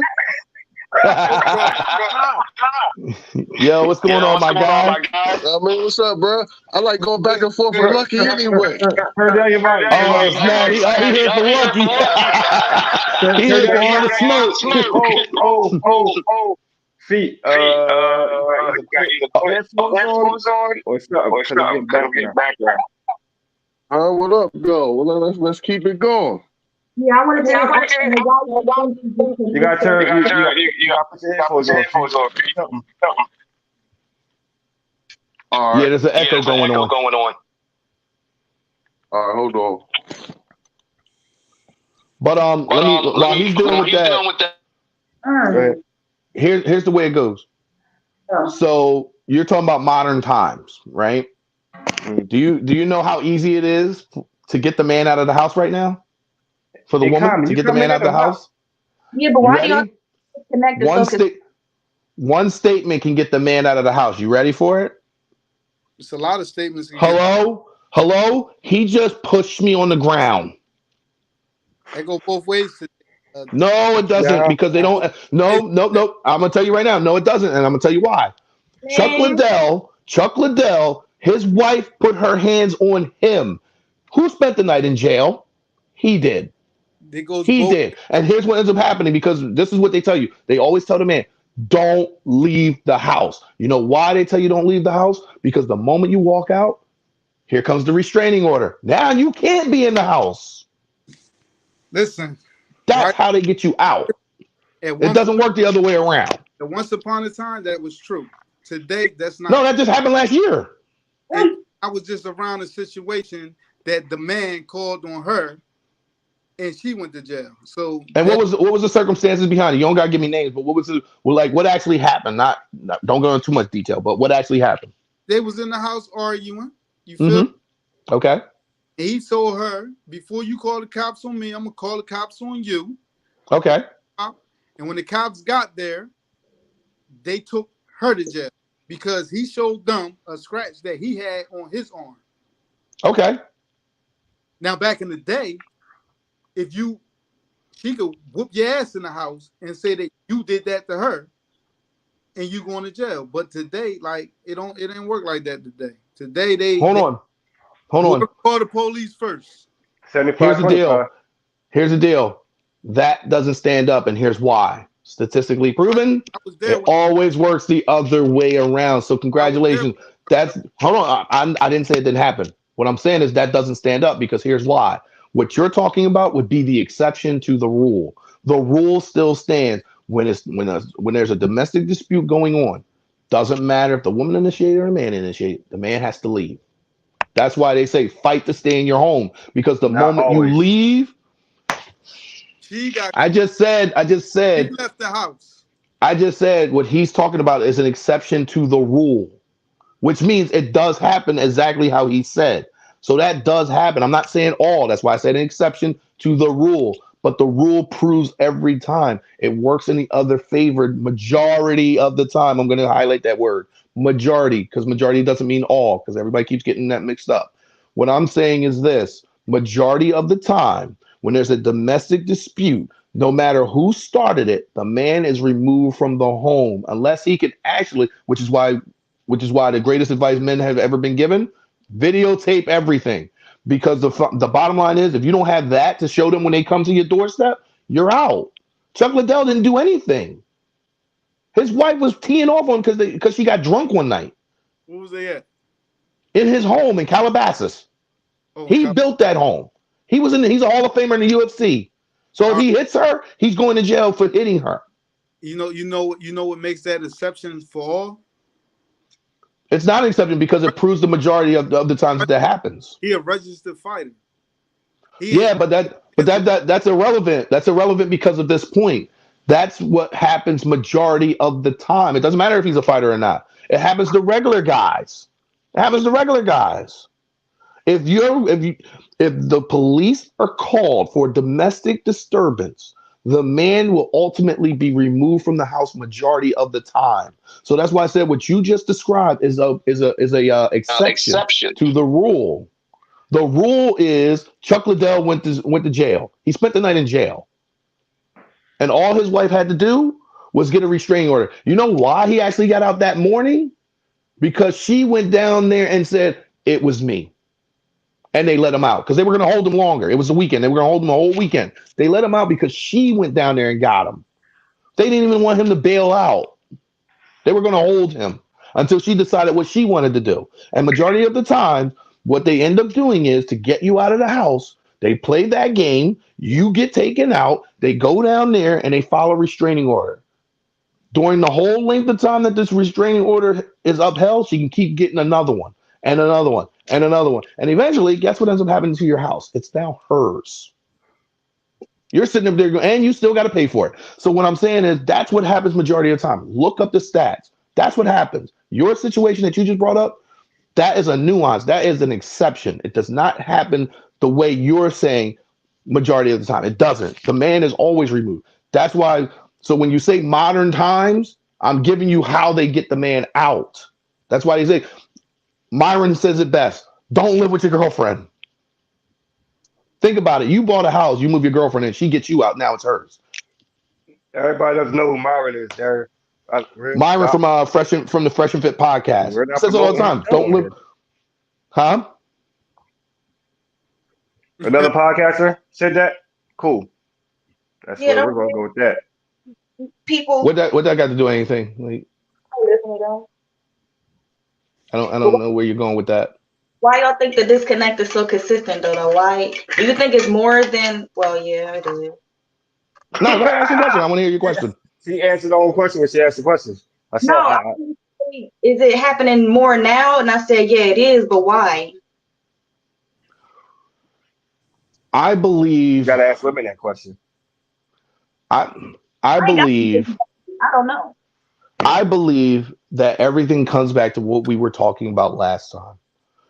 When the mother and the father were in the house, they worked as a unit. The mother was the nurturer. The father was the authoritarian. He was the leader of the house. What he said went. Basically, it's like this. If the mother thought something should happen, she went to the father. They talked about it. Ultimately, she said, well, I think he should, if they were talking about schools, I like this school. I want to put our kid in this school. What do you think? If he said, yes, that's a good option. Let's go with that. They went with that. If he said no, he said, let's look somewhere else. She dropped that and they looked somewhere else because at the end of the day, he had final say. She didn't have to work if she didn't want to because he provided for the home. That's the nuclear family. Once we got away from that, that's where we got all this nonsense that's going on now. I think that goes back to even like Black Wall Street when they started killing all of our asses. Well, I mean that's not so much with the nuclear family. That's dealing with racism and stuff like that. We proved we were able to be self-sufficient and they didn't like it. So they both touched on each other by in that. They started killing y'all for no reason, right? So that's why we needed a Black Panther Party when they were doing the original welfare with helping everybody out before they got killed, and then the government welfare came in and stepped in. So I think that actually played a big role too, and y'all original reason for being absent. What you speaking on? Like I'm confused. No, I get what she's saying, but I believe that's a different topic for this reason. I was just having this conversation the other day with my boy in Arizona, and we were talking about this. If you look back at Jim Crow and even before that, think about the fact of all these African-American people, think about all the things they went through to get us here. Those were strong people. I'm talking about when they were being discriminated against with the busing system. Every Black person across the nation said, we're not taking the bus. These people walked miles and miles to work, bleeding through their shoes. Mobs and shit that was killing y'all for no reason. We won't do that today. Hold on. I can't tell. Hold on. I want to know. We still take the bus. Listen. I want to know what she talking. You talking about what the Rosewood situation? No, she's talking Who about Black had- Wall Street. It What? happened. What was that? Chicago, right? No, you talking about Tulsa. No. Black Wall Street. That happened in Chicago. There was black. There was. We were self-sufficient. Black money, black bank, black everything. We were self-sufficient, I don't and think they end up coming in there. I think I'm not exactly sure what instigated it, but there was a. Chicago. I think that was down south when they burnt the whole town. No, Tulsa's different. Tulsa's different than what she's talking about. Black Wall Street was in Chicago. What you're talking about is different. They're in different places. It was two different situations. They were pretty much the same situation, but they were different. Black Wall Street was something different. They bombed us. They literally set everything on fire. Yeah, because what I'm talking about, they That was Chicago actually, because they rebuilt the city on top of it. That's why it's called the second city. Yep. spot was down in, it was, I think it was Tulsa when they burnt the whole town down and they hung all the men. And Yeah, that's not what happened in Black Wall Street. That's why I said I know what you're talking about. They're two different things. Rosewood happened in Florida. That was a different thing, and that was based on a white woman's lie. But what she's talking about, we were very self-sufficient. We had our it's a lot of things this man talks about that I don't agree with, but I'm gonna give him. But that's what I'm saying. They're kind of similar situations, but they are different. They were in different places at different times. that was in Tulsa, right? When they burnt the city. Yeah, that's what I'm saying. It happened, but what she's talking about happened in Chicago. What you're talking about happened in a different place. It happened in a different place. They were similar situations, though. Yeah, because in Tulsa, that's when people had their own economy. And that wasn't Black Wall Street. That's just how it was. That's not my train of thought, though. What's your train? But that's not what destroyed the nuclear family. Because what I was getting to was this. Those black men still didn't allow anybody to destroy their homes. I'm going to say this. It's going to come off a certain way, but I'm going to say it, and I don't care. The bottom line is when the government couldn't destroy us because we had a will, as a people, we had a will to stay together. Because we knew the greater good was we will get through this and we'll be better for it. That's a responsibility to the collective. I've always talked about that. A responsibility to the collective means when you see Asian people beefing with each other and then something happens on a national level, they go like this. Y'all stop arguing because that's not important. This is important because this affects all of us. We don't do that. That's our biggest problem. We don't do that. And it's proven because when the government knocked on the doors of black people back in those times and said, remove the man and we'll take care of you, the women said, okay, like it was nothing. You could never do that in the Asian community. You could never do that in the white community. You could never do that in the Spanish community. Think about Spanish people. They come here, they work, they build everything up, and they move other family members in until they can get on their feet. That's how they move. If we move like that, come on, man, we are responsible for trillions of dollars every year being spent in the economy, and we still can't get it together. The reason that any of this is like that because the difference between the ethnics, you know what I mean, like the people is they know which group or what character of people is more of a threat. You feel me? They know, you know what I'm saying, to weaken our, you know what I'm saying, our growth is to excel. So Chinese, they can always get rid of them. Mexicans and all that, they can't get rid of us. You feel me? That's not that. I'm gonna have to push back a little bit on that because that's not true. The reason why African Americans are in the situation they are in right now, and it's being proven every single day. The reason why we are in the situation we are in right now is a lack of responsibility to each other. Think about when you were growing up back in the day. You did something and your neighbor caught you. The neighbor didn't turn a blind eye. The neighbor, your dad wouldn't like that if you did that. And what did she do? I need to talk to you for a second. Either she handled you or she turned you over to your father so he can handle you. But they didn't let you get away with nothing because they understood that letting you get away with it, it might lead to something more. Responsibility to the collective. We don't do that. When Asian people were being targeted behind the COVID virus, they got together. They went to the government and they said, yo, we not tolerating this. You need to fix this. And they were unified. And look what happened. They got the anti-Asian bill passed. We can't even get an anti-lynching bill passed. It goes back. Are you serious? It And you know why we can't get it passed? Because we don't come together to get it passed. goes back to what I was saying. They keep us separated because of a threat. You feel me?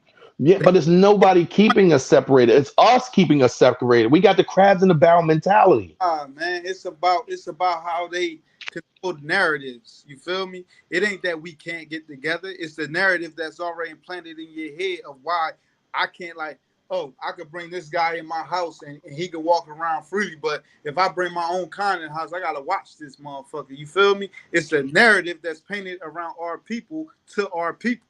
That's You can say that.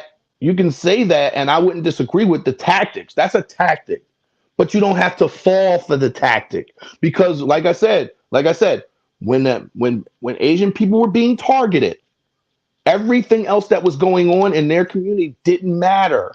They said, "We're done. We're all that." It could be two gangs, two Asian gangs fighting each other. Something happened outside of that community that affects them all. And they said, stop. That's not important. Who's running what block ain't important right now. This is important. Asian people are being targeted in the street behind a virus that we had nothing to do with. That's what's important. So we don't stop this nonsense. If y'all want to fight each other after the fact, so be it. But right now, that's over with. We're going to deal with this. And they came together, marched on Congress, and said, we need you to handle this. And Joe Biden signed the anti-Asian bill like that. So you understand what I'm saying to you about? No, I get what you're saying. Those are tactics, but you don't have to fall for them because those tactics were used in other communities too, and they still overcame it. It's not the fact of anybody falling for the tactic. It's the fact of what's already embedded in their heads. You feel me? It's already the fact of what they're raised in the understanding. Like, it's easy for blacks to come together because in the daytime, but we don't. A lot of them are coming together. Like, it's a lot of things coming together, but it's individuals that know for a fact that if they come together, it's a threat. So they let me ask you a question. Let me ask you a question. Me and you sitting at the table, the government comes to me and you. Just a hypothetical here. They come out, you know what? We did wrong, black people in this country. So we want to give you guys reparations, right? Now I'm going to keep in my head what I think it should be. What I think the reparations should be. Tell me what you think it should be.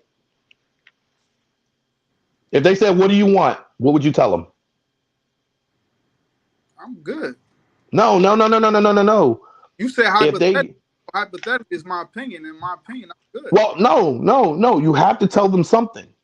There's a reason why I'm going here. If they sat me and you down, we're the representatives of all black people. They sat me and you down and said, we're going to give you reparations. They looked at you and said, what do you want? You have to give them an answer, and this is for everybody. This is going to affect everybody. What do you say? What's your answer? If it was me representing my people, it would be for my land. This land. So you say land. You built this land. So you say land. Yeah. Okay. Now guess what I would say? Money. We're already off the same. Now I'm just throwing this out there. This is the problem. Land is a great idea.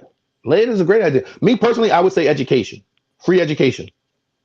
That's what I would say, because you can go further, learn a trade. All you right. can get degrees that can help set you up. But what I'm saying is this: you have a different idea of what reparations should be over versus what I think it should be. That's the problem, because we won't come together. If you ask everybody in the world, some people say, give me $1 million.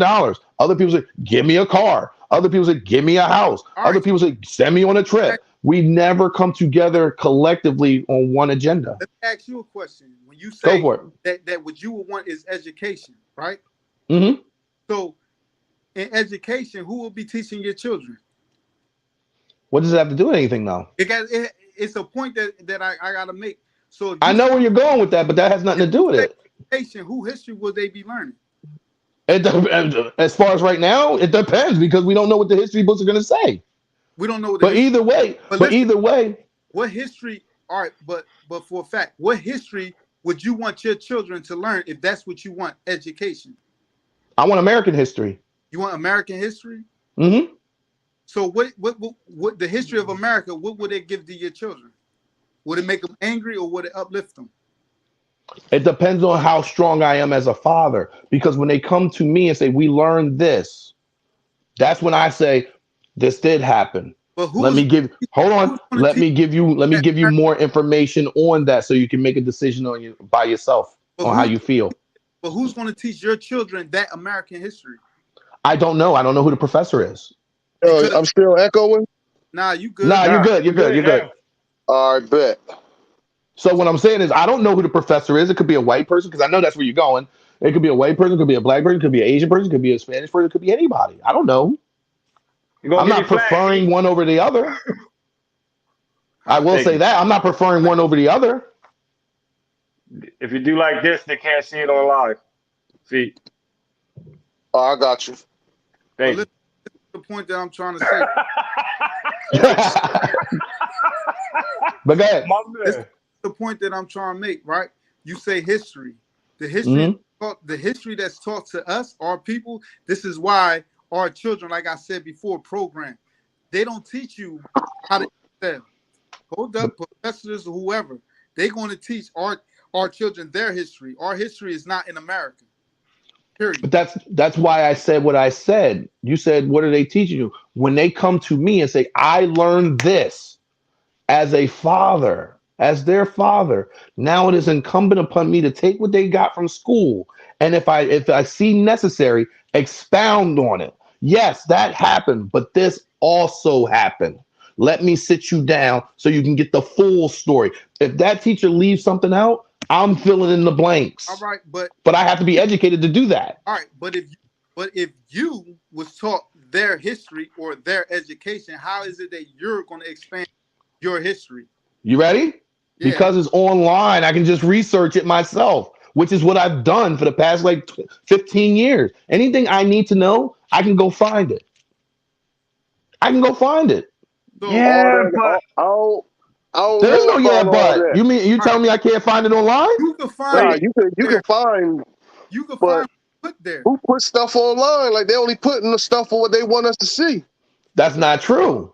That's not true. Because think about it like this: there's African American studies that are written by African Americans. So if I need to find out the full scope, I can get it from my people. I can get it from everybody else. This is why when I get into Right, but debates that, with people about no, I get what you're saying, but check this out. Like, say about who control everything about what goes on TV, what gets printed, all like they only gonna print what they want us to read or what they want us to search, bruh. well, let me ask you this: how do you know that the Black Panthers used to give out school lunches? How do you know that? From Black people that I Panthers, guess from people that was around when they was doing it. Thank you. So it's not hard for you to get the full story. It's not hard. but you're not It's not listening. hard. If you do the It's hard to research, get stories if my about son stuff comes that home, happened 200 years like ago when none of us was around and ain't none of them people still alive. true. once again, you know what? What he just said buffers what I'm saying even more. Here's why. Passing down knowledge is something that everybody should be doing.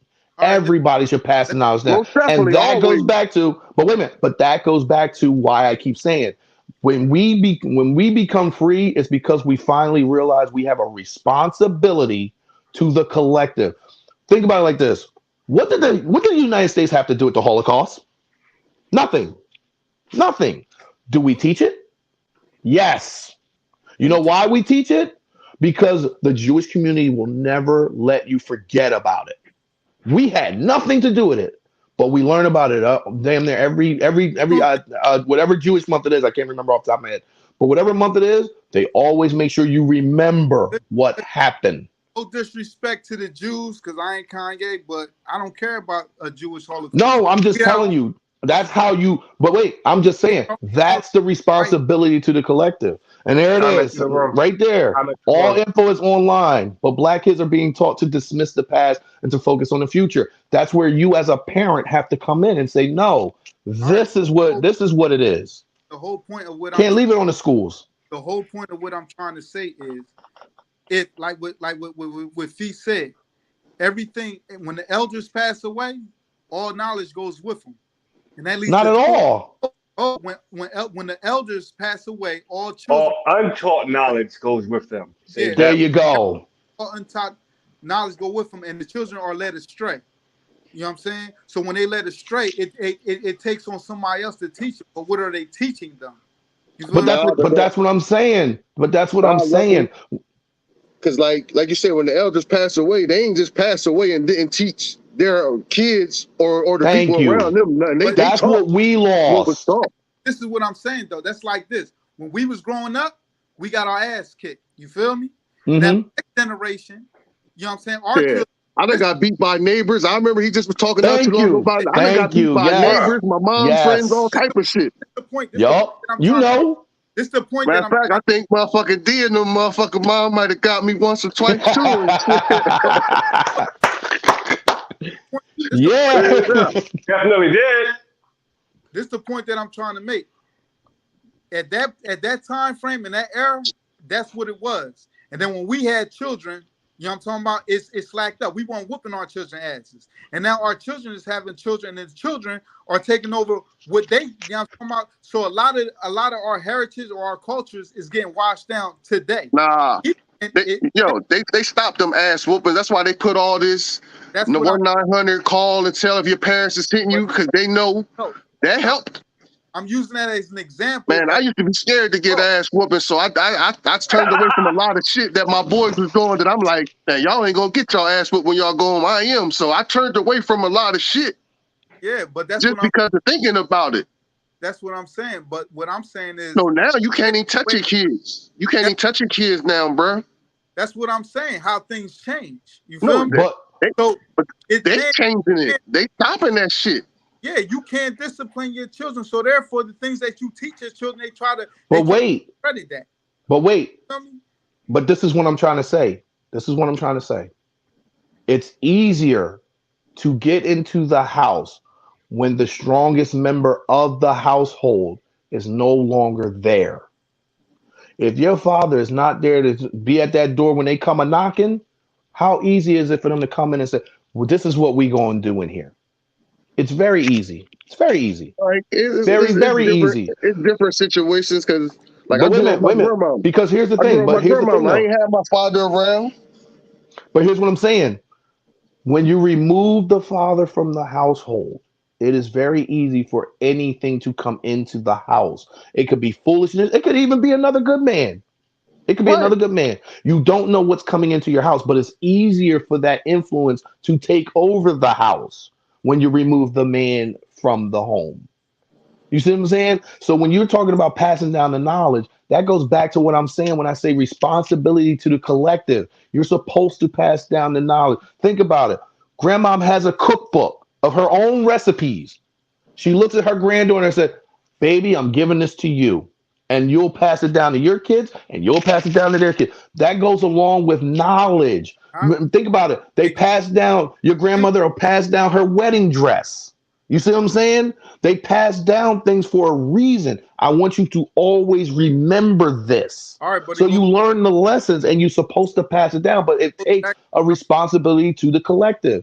Everybody else does that. We got away from that. Yeah. Because we feel like, well, if I'm good, I'm good. If you good, it's because you good. But if I'm good and you bad, that's on you. Nobody else thinks like that. Nobody. We're the only ones. Crabs in the barrel mentality. Yeah, I made it out. Now you figure it out. Well, how about you just tell me how you got there? Just look at this. Look how many people, it was black people, whatever, trying to get everybody together. And the ones that was doing it, they got rid of them. Right. True indeed. I'm not going to argue that. But what I am going to say is this. We are in, like, we can't, when we talk about modern times, if we're going to talk about modern times, we can't look at today as if we're living in the same situations of the past. We're not. We have way more opportunity now to advance ourselves, and we still don't do it. Why? Everybody else is getting theirs. Look at the LGBTQ community. Everything that we said we wanted, they got it. They haven't even been around that long. They haven't even been fighting for it that long. They got it like that, and we're mad at them. They've been around. They just wasn't. No, but I'm just saying, like, their influence, the way they got their influence, the way they were able to change laws is because, like I said, yeah, they were literally saying to each other, well, listen, let's stop all this squabbling within ourselves. Let's mob up. We have one problem to solve. We gonna focus on that problem, and until that problem gets solved, we ain't doing nothing else. Look at them now.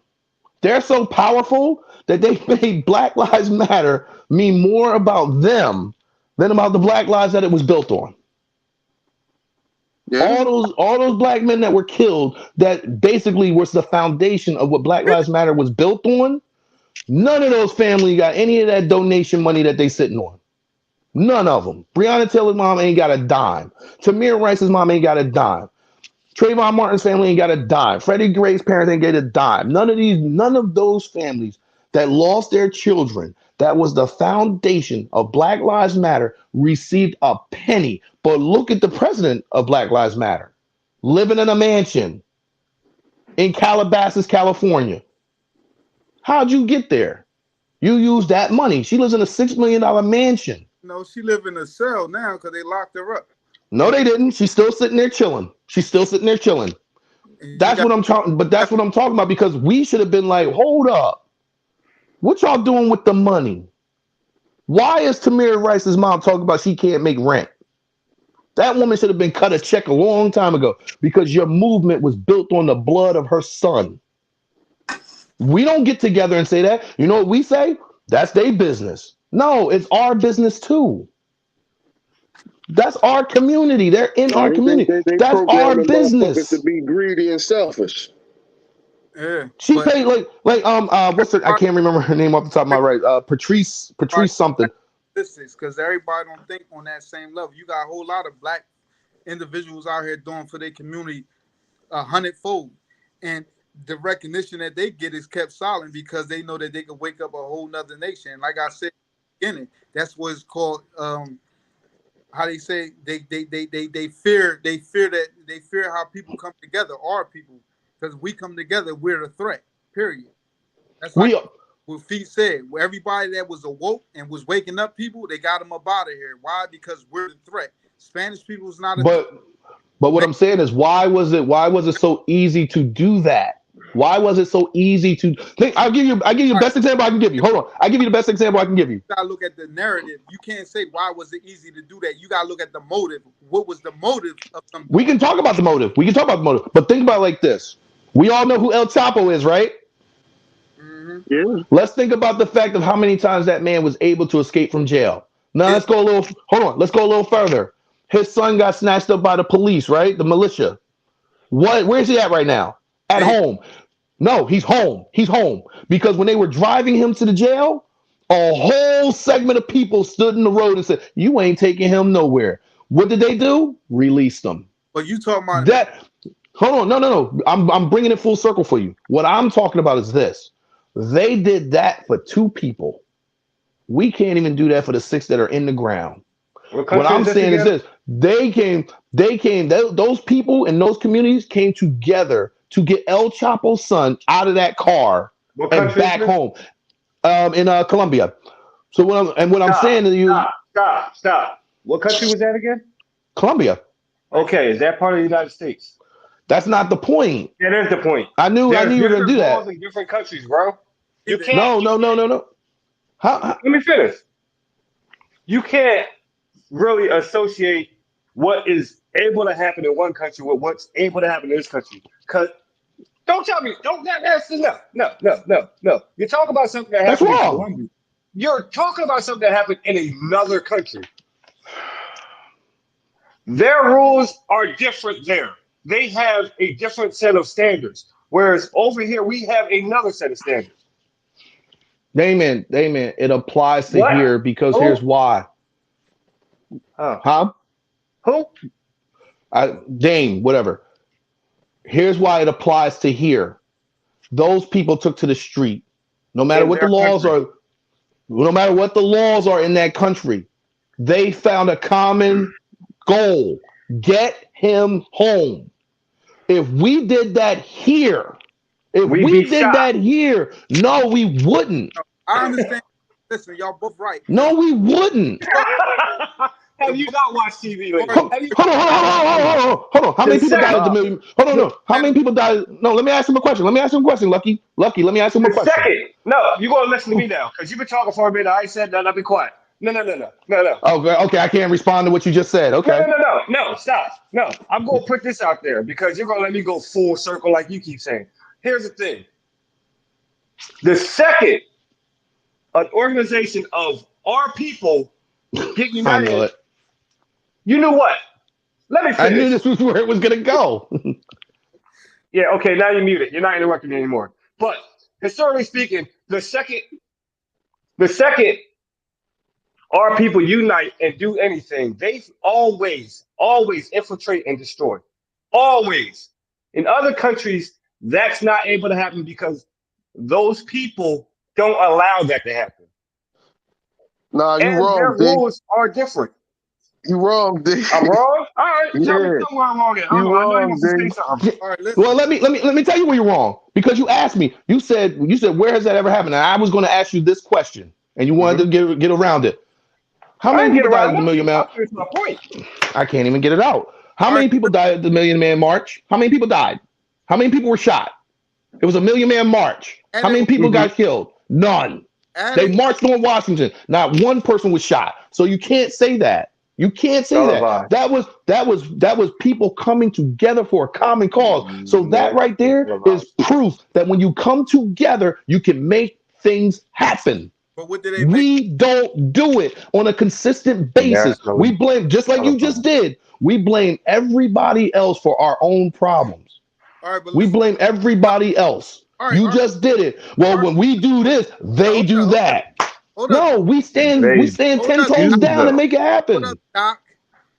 You're right, and Dame, you right. But at the end of the day, the only thing that y'all wrong at is y'all still misconstruing why they ain't gonna let it happen. Feel me? Look, a lot of stuff. Wait, why? Ain't no right Why? or I want to wrong hear answer. this. Why A they lot ain't of not stuff gonna let it ain't happen? even. A lot of stuff it ain't no right or wrong answer. Why they But not gonna let our people rise up like that? For one, it's still back to a statistic, fear. They think if our people rise up together on some other, you can laugh Hear all him you. out, D. If our Stop people, doing that. Stop. Hold that's just up. like Hold on. bully, Hold up. like bully. you can't tell me how to react, bro. That's not happening. That's not happening. That's not happening. I didn't say anything. I let them talk. I can react how I react. We're all. That's like if a bully out here bullying somebody, right? And in time when that person is able to overcome that bully, you feel what I'm saying? Bully gonna always think in their head, oh well, if I allow him to get to this point, he might do the same thing back to me. That's the fear that they hold. Hold on. Can I respond to that? Country, what they already throwing a whole bunch of goofy stuff to try to eliminate because they feel as though they threaten and they dying. But wait. I just wanted to respond to you when you brought up the bully thing.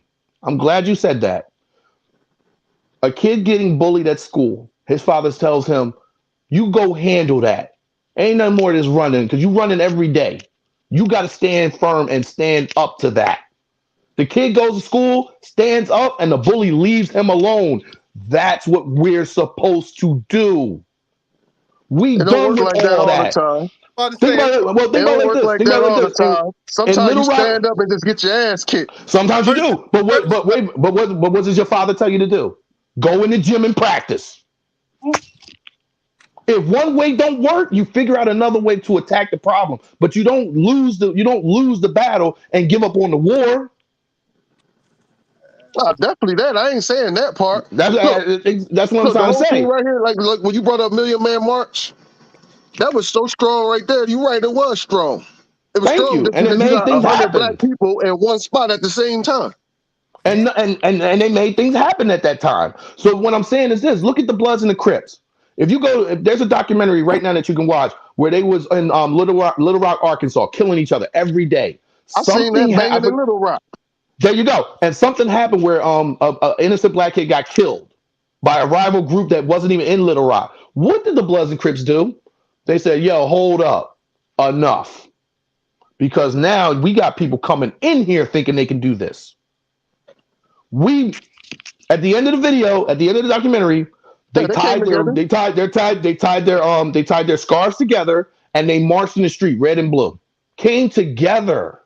Because at that point, what happened to that kid was greater than what was going on between them. That's what I'm talking about when I say responsibility to the collective. There's no Asian person who's going to sit by and watch another Asian person be disrespected. They're going to speak on it. Even if he don't like that Asian person. I don't care what we got going on, but right now, we got to stand with each other. That's what they do. That's what everybody does. We need to stand together, point blank, period. That's why when we say cops are killing us at an alarming rate, and what do they respond with? Well, y'all killing yourselves at an alarming rate. And we gloss over that. That's not what we're talking about. That's not, no, there's a reason why they bring it up because it's true. We're ignoring that to try to stay focused on this. First of all, that don't even happen as much as this happens. Cops aren't out here just every day killing black people like that. Look at the timestamps. Look at when the media releases these videos. These videos happened years ago and they releasing it now. Why ain't we hear about it when it happened? You see what I'm saying? Sound good, but when certain situations come up where you try to be that progressive black person, it's another nigga that's gonna surprise the shit out of you. Some people don't want to be helped, and some people don't want to move anything forward. They want to be as nigga as they can be. For example, one of my brother's baby mom, she got her kids going and standing in church lines for free shit. But if I go take my nephews out to buy them new clothes and new shoes, she'll tell me no. Help is help. I'm looking at her like, that's that pride, yeah. Help is help, though. You'll go stand in the church line, but I can't take my nephew shopping. A homeless guy will stay in the street begging for money, but won't go to the soup kitchen. Pride is a hell of a thing. And with us, we always put our pride to the forefront. That's what I'm trying to say. If I got money, right, and I know somebody is hurting, it's not going to hurt me to say, yo, here's a little something to get you by. If it's not hurting me, if it's not taken from my household, why not? It's bigger than me being able to go buy some Gucci shoes at that point. There's somebody out here starving from my community. Yeah, but like, look, you one person think like that, like it might be 10,000 to you. That's my point. It might be 10,000 to you, but it's 3 million other motherfuckers that's like, man, fuck that. I'm only worrying about myself and my surroundings. But that's my point, though. If everybody, that's when you have a collective a responsibility to the collective. The collective is our community. The responsibility is each of us having it for each other. You fall and you having a hard time getting back up, and I walk up and like, nah, black man, get back up. Responsibility to the collective, because if all of us stand, we can't fall. But we allow dumb stuff to keep us down. We allow dumb stuff to distract us from the mission. That's like, real simple shit too. It is, because think about it. Think about if Martin Luther King took that walk to Selma, got hit over the head with a brick, and said, "Never mind." Not a brick. Never mind. No, he did. He got hit with a brick. But what I'm saying is, think about that. He's on a mission, man, and somebody hit him with a brick. And everything. They did all type of shit. They did all types of crazy stuff. And what did he do? He kept going. Because when he saw the end of the rain, he saw the end of the tunnel. I'm going to keep going, because me keep going is going to get my people where they need to be, where they deserve to be, where they should be. He kept going. We don't do that. The little bit of adversity that comes our way, we fold up like a tent and say, never mind. Not everybody. I'm talking in general, bro. Like, I'm not applying it to everybody. But what I'm saying is, as a collective, we do, because we aren't a collective. So how about that one? Man, so that's what I'm trying to say. Think about that. We real small potatoes. But what I'm saying is, think about that for a second. Martin Luther King got attacked and kept going. What if he got punched in the face while he was marching in Selma and said, you know what, this is too much for me, I'm going home? Where are we at then? Behind it now. Anybody want to tell me? Where are we at then? There is no civil rights law that's getting passed. Jim Crow still continues on, and so forth and so forth and so forth. We're still getting hung from trees. All that happens if he doesn't keep going. If he stops and says, I can't believe he hit me, I'm going home. If he does that, we are living back to the times before him. He was only one because he stopped. And in that movement, though, you forgetting other key factors. I'm not, but he was the figurehead. He was the figurehead. That's why I'm saying him. I'm just saying. Know it was way more than just him. Yeah, we know that. We know that. Yeah, we know that. But what I'm saying is, think if he's just stopped and turned around and said it was too hard It's too much for me. And said, this is way too much for me to handle. I'm out of here. We're nowhere close to where we are now. Nowhere close. Some people are willing to die behind further. Thank you. We're not. We just go like this. Well, I'm good. So why can't you be good? If I'm good, you should be good. Well, help me. You Well, how'd can't you say get that there? neither, because it's like you said, we kill each other every day, so it's plenty of people that ain't scared to die. They just dying for the wrong reasons. Like, let me ask a question to the room. What do y'all think is the number one thing holding black people back? Number one. Huh? Everybody started talking at the same time. I didn't hear nothing. Themselves? Yeah, themselves. So, I mean, that's a pretty good answer. Education is what's holding us back as black people, because we've been systemically taught to hate each other since the beginning of time. Okay, and we never had anybody, or when we did have people that tried to teach us better, either they got paid off with money or they were killed off, and nobody immediately picked up the mantle to keep it going. Every time somebody steps up, somehow they're taken down. So education and profit is what's holding us back. And we choose not to educate ourselves, especially if you look at today's society. The children are taught to forget about what happened in the past and just worry about the future. They're taught that the past doesn't matter and that that's something that you should just let go of. That's how they're statistically teaching us to, or teaching the children to not progress and to not move forward on what were done to us. They're slowly doing it, and nobody is changing that. Nobody's telling these kids, no, pay attention. Nobody's sitting up there and saying, no, you need to do your education. They're just saying, you know what? Instead of me worrying about what you're learning, I'm going to go out here and do my thing. It's more about making money than us teaching our children our history and keeping that pride going forward. I hear you on that, but like, it ain't no black schools. You can simply like, all right, well, we only doing with our people. Ain't nobody making no school, but like, all right, we're making stuff for our people. That's what you don't need no black school. All you need is a black home. That's the shit you can do behind the scene. It don't have to be televised. Just like I would be a lot further had a couple grown-ups had more sense of direction. I'm going to say this. Y'all brought up some good points. Education, ourselves, all that. Those are very good points. But the number one thing holding black people back, father absence. Yeah, this shit there is not enough fathers in the homes. When the father was in the home, that is when we were the most prosperous. You removed him, you removed the father, and everything else fell. We don't need fathers in the home. A lot of us been raised by strong black women. No, you need a father in the home. You need a father in the home, bro. Kids need a father in the home. All you need is a strong male role model to teach the person right. You don't need. But here's the thing. You need a father. Here's the thing, because you just said a strong male figure. It's supposed to be your father. It's supposed to be your father. That can be anybody. Anybody who's willing to step up and take that. But wait a minute, no, because that person is supposed to be your father. He's supposed to be the first strong male in your life. Father absence is number one. It's so funny to me that Candace Owens brought that up and everybody booed her, called her this, called her that. But then so did Louis Farrakhan and they cheered him. So did Barack Obama and they cheered him. All three of these people, one being on the other side of the political spectrum, and all three of them said the same thing. Father absence is the number one issue, especially in the black community, but in America, period.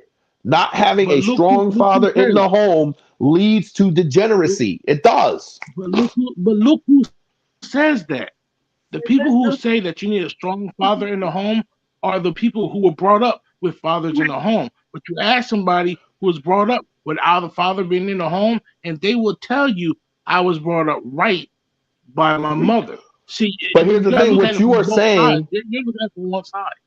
No, I'm You not. see it I'm from not. I'm one not. side. I'm not. But what I'm saying is what I'm saying is this: what you're talking about. I used this word earlier. I'm going to use it right now. What you were talking about, someone who is a productive member of society, because you didn't come in when I read all that stuff that I pulled up. Those who come from single parent homes that are productive members of society are part of the exception. They are the minority. The majority of people that come from single parent household, particularly single mother household, are always are more likely to live a life of this degeneracy than those who aren't. Single fathers produce better kids than single mothers, but it still drops off when you compare it to both parents being in the home, with the father being the strong leader of the home. The first strong male you should ever have in your life is your father. All right, here go the question. If you don't have your father in your life and you just have a stepfather, that don't count? Yeah, that It count. does if he's I know, active. hold on. I'm only saying that I because know why he's asking that question. he pressing on the father. Some people ain't fortunate to have a father in their home. Like, Very true. And and when it's the tragic reason why that's it could be a tragic reason or it could be a logical reason, but everybody's not fortunate to have a father in their home. So, like he was saying, a male role model, a strong male role model, could step up and still play that part. Yeah, But that definitely could happen. That's definitely could happen. that's why I keep saying personal uh part two. You don't want to be like. You don't necessarily have to have somebody there.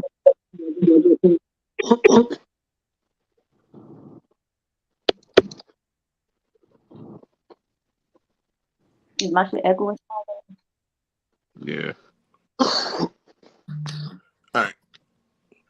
So y'all can hear me? Yeah. So I had to take Yeah. this off because it was going crazy. I had to take it off.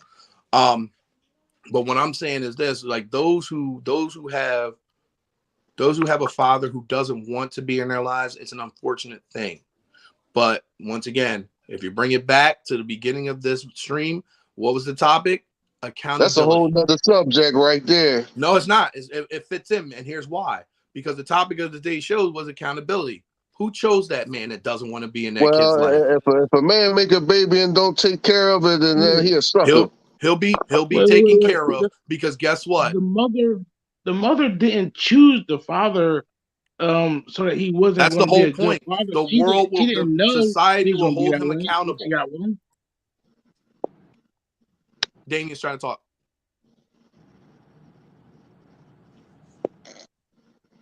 What the heck are you doing? Yeah, if you're not talking if you're trying to talk. One Your at a mic was time. muted. Yeah, your mic was muted. One at a time. Yeah. But what I'm saying is this.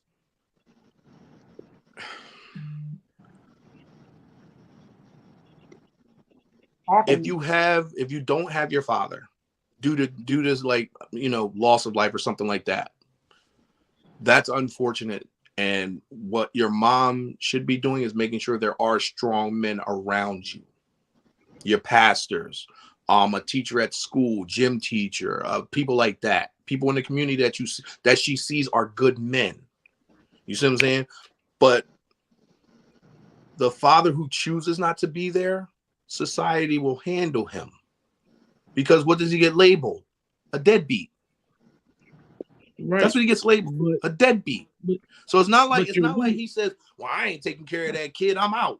And everything goes as normal for him. He gets labeled a deadbeat. That label goes with him everywhere. Even women that deal with him will find out, oh, that's why they call you a deadbeat. No, but women still deal with men like that. That don't mean nothing. It's just people calling you a deadbeat. Like nothing happens. Like I said, though, Feet, women still deal with you, but that label doesn't leave you. That label doesn't leave you. And guess what? Women tend to not stay with you when you are labeled as such. They'll mess around with you, but they won't stay with you. Unless you're like a millionaire, you're a deadbeat, they won't stay with you. One at a time. One at a time. Y'all keep doing this shit. I am going to start muting everybody. This is my show. I don't know, James. I don't know, Jay. I don't know what's going on with him. Jay, real quick. Short intermission. Do you want to make your announcement? That's why I brought you on, actually. That too. Oh, my bad. Yeah. I forgot what I was supposed to announce. Oh yeah. If you guys have any clothing, baby supplies, kids, women's clothing, anything that kid families can Men's use, clothing. men's clothing, suits, dress apparel for men and women, babies' clothes, children's clothes, whatever. I'll give Damien that information. I am collecting Dame. donations. Dame, my bad. I'll give Dame my information. I am affiliated with different organizations within Camden, and we are distributing these things to the families and individuals who actually need it. We're not doing like other places where they get stuff and they sell it and try to make profit. I am literally Okay. going into the streets. Me and my team, we're actually going into the streets. We're giving it to them. I'm You want to put connected your with number healthy up there? mothers, healthy babies as well. You can put my other phone number down there. That's what I'm talking about. The one you gave I me. was gonna say, put it in the Yeah. when you upload the video, put it in there. Put it in I'm the putting it the tag. right under his stuff right now, so they can see it on the screen, and it'll be there. I'm not going through all that. And the name of your organization, please. Well, no, do it anyway because right now, like it's all the screens are small, so people probably won't be They'll able to still see really like, see it. Like I gotta really zoom in to see that. That's what I'm saying. So They'll just make see sure you put it in the tag in the video. Yep. And I got this.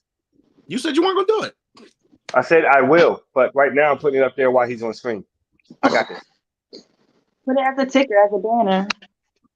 Yeah, I could do that. I'm sorry. Yeah, Ticker banner. yeah. Look at you now.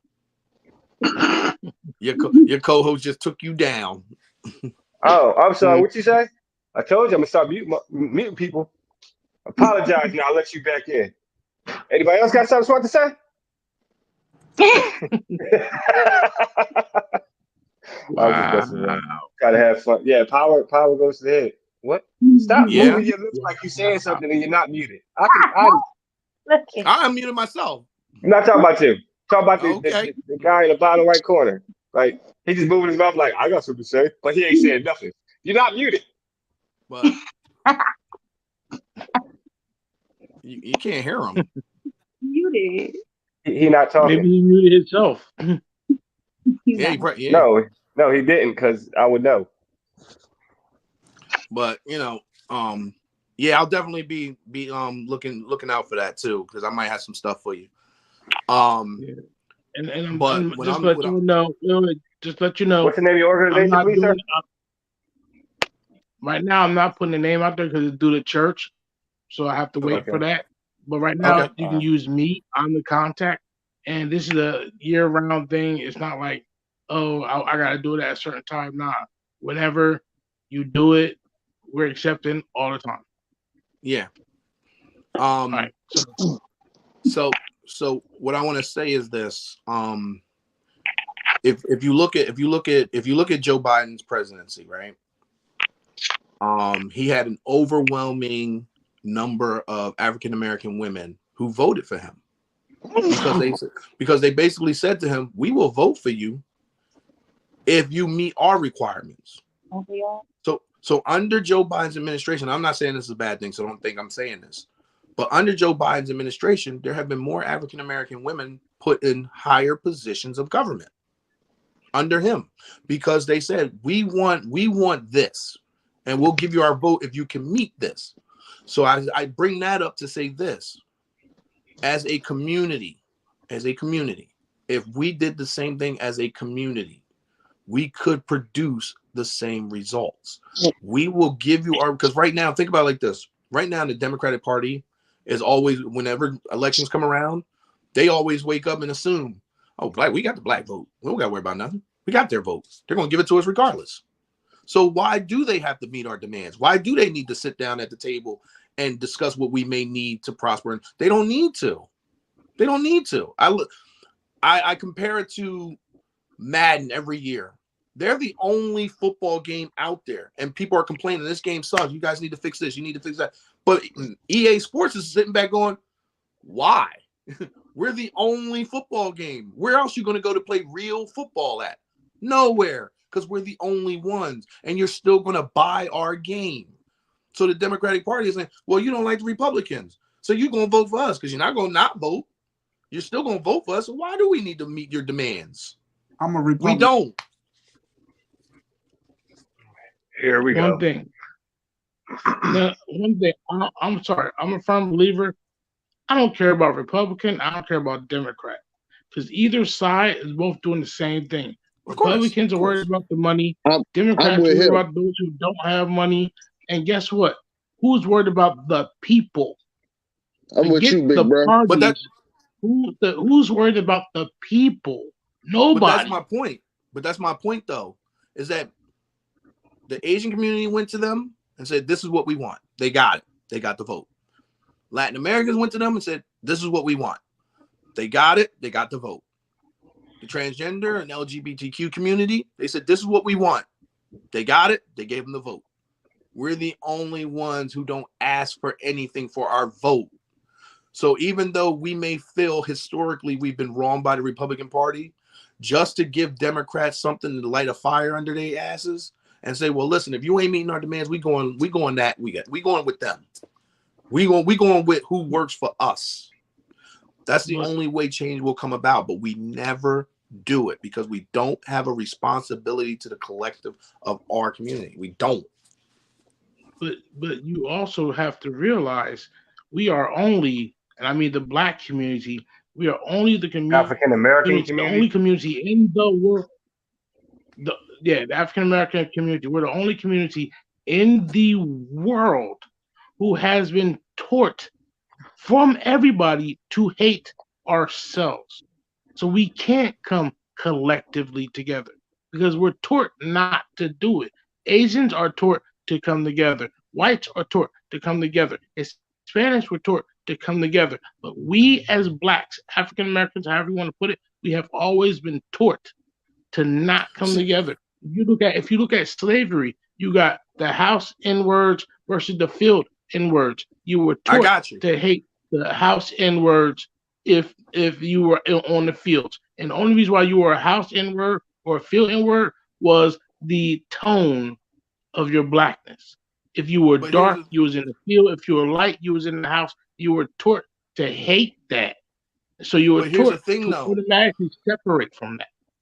But the thing about that is this. You're absolutely right. And during those times, the education value just wasn't there for them. It's there now. And we're still acting like we're still there. We're not. So like when that comes up, like what you just said, when you articulate that, it makes me go, we're blaming again. We're shifting blame. We're not taking accountability on ourselves. We're shifting blame. They taught us this way. Okay, well, we know better now, and we're still not coming together. So it's not because of what was done. We can keep holding on to that all we want. The more we hold on to it, the more nothing's going to get done. So why not go a different way and say, well, wait a minute. I know if I stand with my people, I'm going to do better than standing by myself. So why don't we do it? It's not that. Because we're educated now. It's not. That's the problem, though. We're actually not educated. Or let me rephrase that. It's not that we're not educated. Enough of us aren't educated. And when we try to educate, we have things like money that blocks us. We have things like people being in each other's ears saying, hey, don't do this. You got to worry about that. We have enough distractions to where we can't get past. And we can't get the proper education. But I can't go with that. Here's why I can't go with that. Because it goes back to what we were talking about earlier. Our elders kept passing down the knowledge. If I know something that you don't know, I'm going to give you the knowledge. It's up to you to receive the knowledge because it's something I know. To keep it to myself, which is what we do, to keep it to myself is irresponsible to us because nobody else does that. That's why when there's a father from any other ethnic group that owns a company, who does he pass it down to? The next generation of his bloodline. Correct? Correct. That's how that goes. We don't do that. We don't do that. So what I'm saying is We're more educated now, and we still don't come together. We used to say all the time, we need our own this, we need our own that. When we wanted a skating rink, right? This is the best example I can give. We kept going all the way out to Cherry Hill. We kept going all the way out to Franklinville. And all we kept saying, man, I wish we had our own so we didn't have to keep traveling all the way out there. So what happened? The government said, all right, fine. We'll give it to you. I will never forget the night that the Millennium Skate Center opened. I will never forget this. Me and a friend of mine were dropping his sister off who was invited to a birthday party, and they had armed guards outside. There were people dealing drugs outside of the skating center on day one of its opening. So we just showed we didn't deserve it because look what we did with it. Instead of us coming together and saying, hey, we've been asking for this for so long, we finally got it. Let's protect it. We didn't do that. Wait. You want to use that as your reference point, but the problem is, you just said, like, we don't do this, we don't do that. But Millennium Skate Club, when it first opened, was privately owned. Somebody privately built that for us. That wasn't given to us by the government. Somebody paid out of their No, that's not true. For that. Yes, it is. No, that's not true. It was paid for out of pocket. The government did not give that to us. Eventually, the person who owned it sold it. A black man. I forgot where he's from. I remember reading up on this. A black man actually paid for that. That's not exactly true. You got to read that again. That's not true. Okay, here's why. Because the mayor of Camden at the time, her grandson was one of my good friends, and we were there when this was all being done. She was talking about it because she received the documents because she had to sign the documents that went up to the governor. Here's what ended up happening. This is why I said the government gave it to us. They gave him funding. He didn't pay for it by himself. They gave him funding because he went to them and said, well, they're asking for it. And the government said, okay, let's do it. He didn't have enough money to buy the building and everything around it. So the government came in and gave him the funding he needed. But what I am saying is this. Look at the Boys and Girls Club that is on, Bear Boulevard. Look at that. First month that is open, they're selling drugs out of it. The collective is supposed to come together and say, we finally got this. Let's protect it. Let's show them that this is why we were asking for it. Let's do positive things with it. That Boys and Girls Club could be where kids can go to learn extensive African-American studies. But instead, they're scared to go there because look who's hanging outside. They're scared to go to the skating center and have a good time amongst each other. Can we agree that 70% of Camden is African-American residents? That Millennium Skate Center could be a hub where everybody can come together and have a good time. But what do? Day one, they're selling drugs over there. Well, that weekend, 3 people were stabbed up. Why? I was just at the skating ring the other day with my kids. Like, I go there like quite often. It's actually like, it ain't like it was when it first opened. Yeah, it's all right now. But what I'm saying, when it first opened, we dropped his sister off because he was about to tell her she couldn't go. I'll never forget that night. I was like, they got riot gear on. They got riot gear on. But here's my question to you. And we found this out, especially with these with the marches that we just had recently. Do you honestly think that with the different things that are coming to Camden or whatever, do you really think it's us going out there really doing this? Do you really think we're doing this every time? No. We've seen doing what? When we see drugs being sold somewhere as soon as it opens up, or you see shootings going on or stabbings going on somewhere, it's not us, like the community, going out and doing that. These are literally, we've seen it proven, these are people that the government paid to come do this. We've seen that with the marches. You've seen when the riots when the riots started. You're about to dismiss that fact there, D? Huh? You like you just did you're about to dismiss that fact. I'm not dismissing anything. It's just going back to what we were doing earlier, which is shifting blame. Because I can say this: you're talking about the marches. But it's a fact, though. It's not just shifting blame. It is a fact. I'm that not. It has Listen to what I'm getting ready to say. Listen to what I'm getting ready to say. Because I'm like, here's where I'm going to go with it. You're talking about the marches, right? So when Black Lives Matter was out here in Cherry Hill, and everybody knew that there was something going on where these bricks were being loaded up in certain areas. There were piles of bricks, and everybody's like, yo, where'd these bricks come from? Oh, they trying to entice people to throw them bricks. Okay, we can recognize that. We can recognize the hand that the government may have played in those bricks being left there. But guess what didn't happen? Nobody picked up a single brick and threw it. So what I'm saying is this: just because they put it there doesn't mean you have to pick it up and throw it. Just because you're angry doesn't mean you have to loot your own neighborhoods. You looting your own neighborhood does nothing to anyone but yourselves. Those kids went over to Wawa over in Philly and trashed that place. You know what Wawa said? Fine, we're out of here. So guess what's going to end up happening? They're closing down all these Wawas in these low-income neighborhoods. So guess what? When kids are hungry and Wawa's the only thing that they could have went to, they'll just starve now. So that's what I'm trying to say. It goes back to accountability, personal accountability. Because I leave a brick here, you gonna pick it up and throw it because I left it there? Right. But this is what I was trying What type to of make a image point do of. you think it presents when you see what type of on an example you gave, right? You said you and one of your boys went to drop off somebody at Millennium Skate World, right? And there were people outside in riot gear. That's what you said, right? Mm-hmm. Why? Because they were expecting violence. Right. What's that got to do anything? Here's the thing. Doesn't that also give off? Wait, I got you. Let me answer to it. Doesn't that also give off before it's even before anything even is to happen? You're saying to the public, and somebody can just be driving by and see that. And they're like, dang, that must be a rough neighborhood just because they see that. Here's the thing. The skate perception. Everything. The skate center was built for that neighborhood. Now, to speak to the riot gear being outside, right? Once you get there, they're perceiving that, okay, we gave them this. It's opening.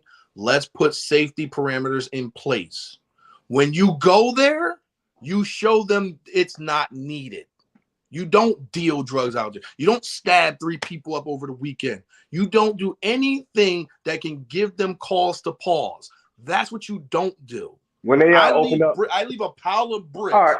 and you where else do they do that at? And you pick them up and destroy your neighborhood with them. Now I gotta ask, where else have we seen them do that at?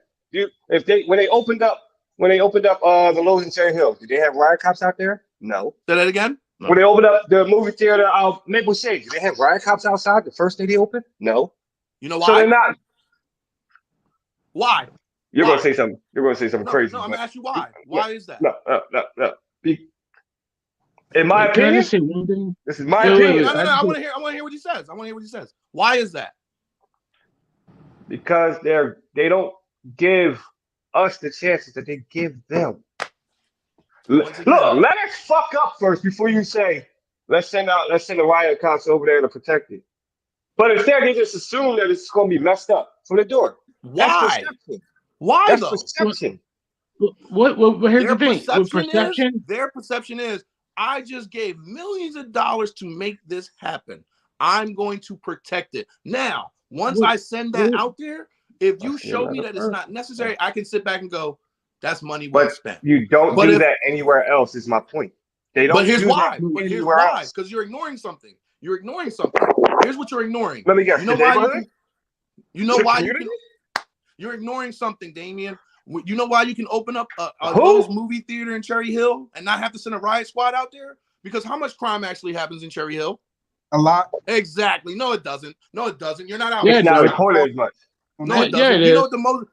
I talk to Cherry Hill police all the time. You know what they say they deal with 90% of the time? Now you talk to Cherry Hill police all the time. All right. I do. They're at the club all the time. And they're in my store every day. So stop. Wait. You're not out here. You're not out here. And you're not out here. I am there. Wait, Damien. How much violence did we get into as kids? Hold up, Doc. Hold up 1 second. hold on 1 second. First and foremost, y'all keep saying perception. First off, number one, perception is nothing without projecting. I'm not going to perceive anything that you don't project at me. That's number one. Number two, okay, I understand you may live in Cherry Hill, that's great and everything, but as somebody who deals with Cherry Hill, who works in Cherry Hill, who has affiliations with companies in Cherry Hill is a very violent place. You deal with more robberies in Cherry Hill than Camden does. You deal with more robberies and house invasions in 1 month than Camden does with in a year. Okay, you have less. You have yes. No, Trust it's not. me. It's not true. I talk to Cherry Hill, Pennsauken, Camden Police. I'm affiliated with a lot of companies. So y'all deal with more robberies, more breaking and entering, more home invasions. Y'all deal with that more than Camden deals with. Camden has more shootings. Listen, this is where the conversation kind of becomes disingenuous.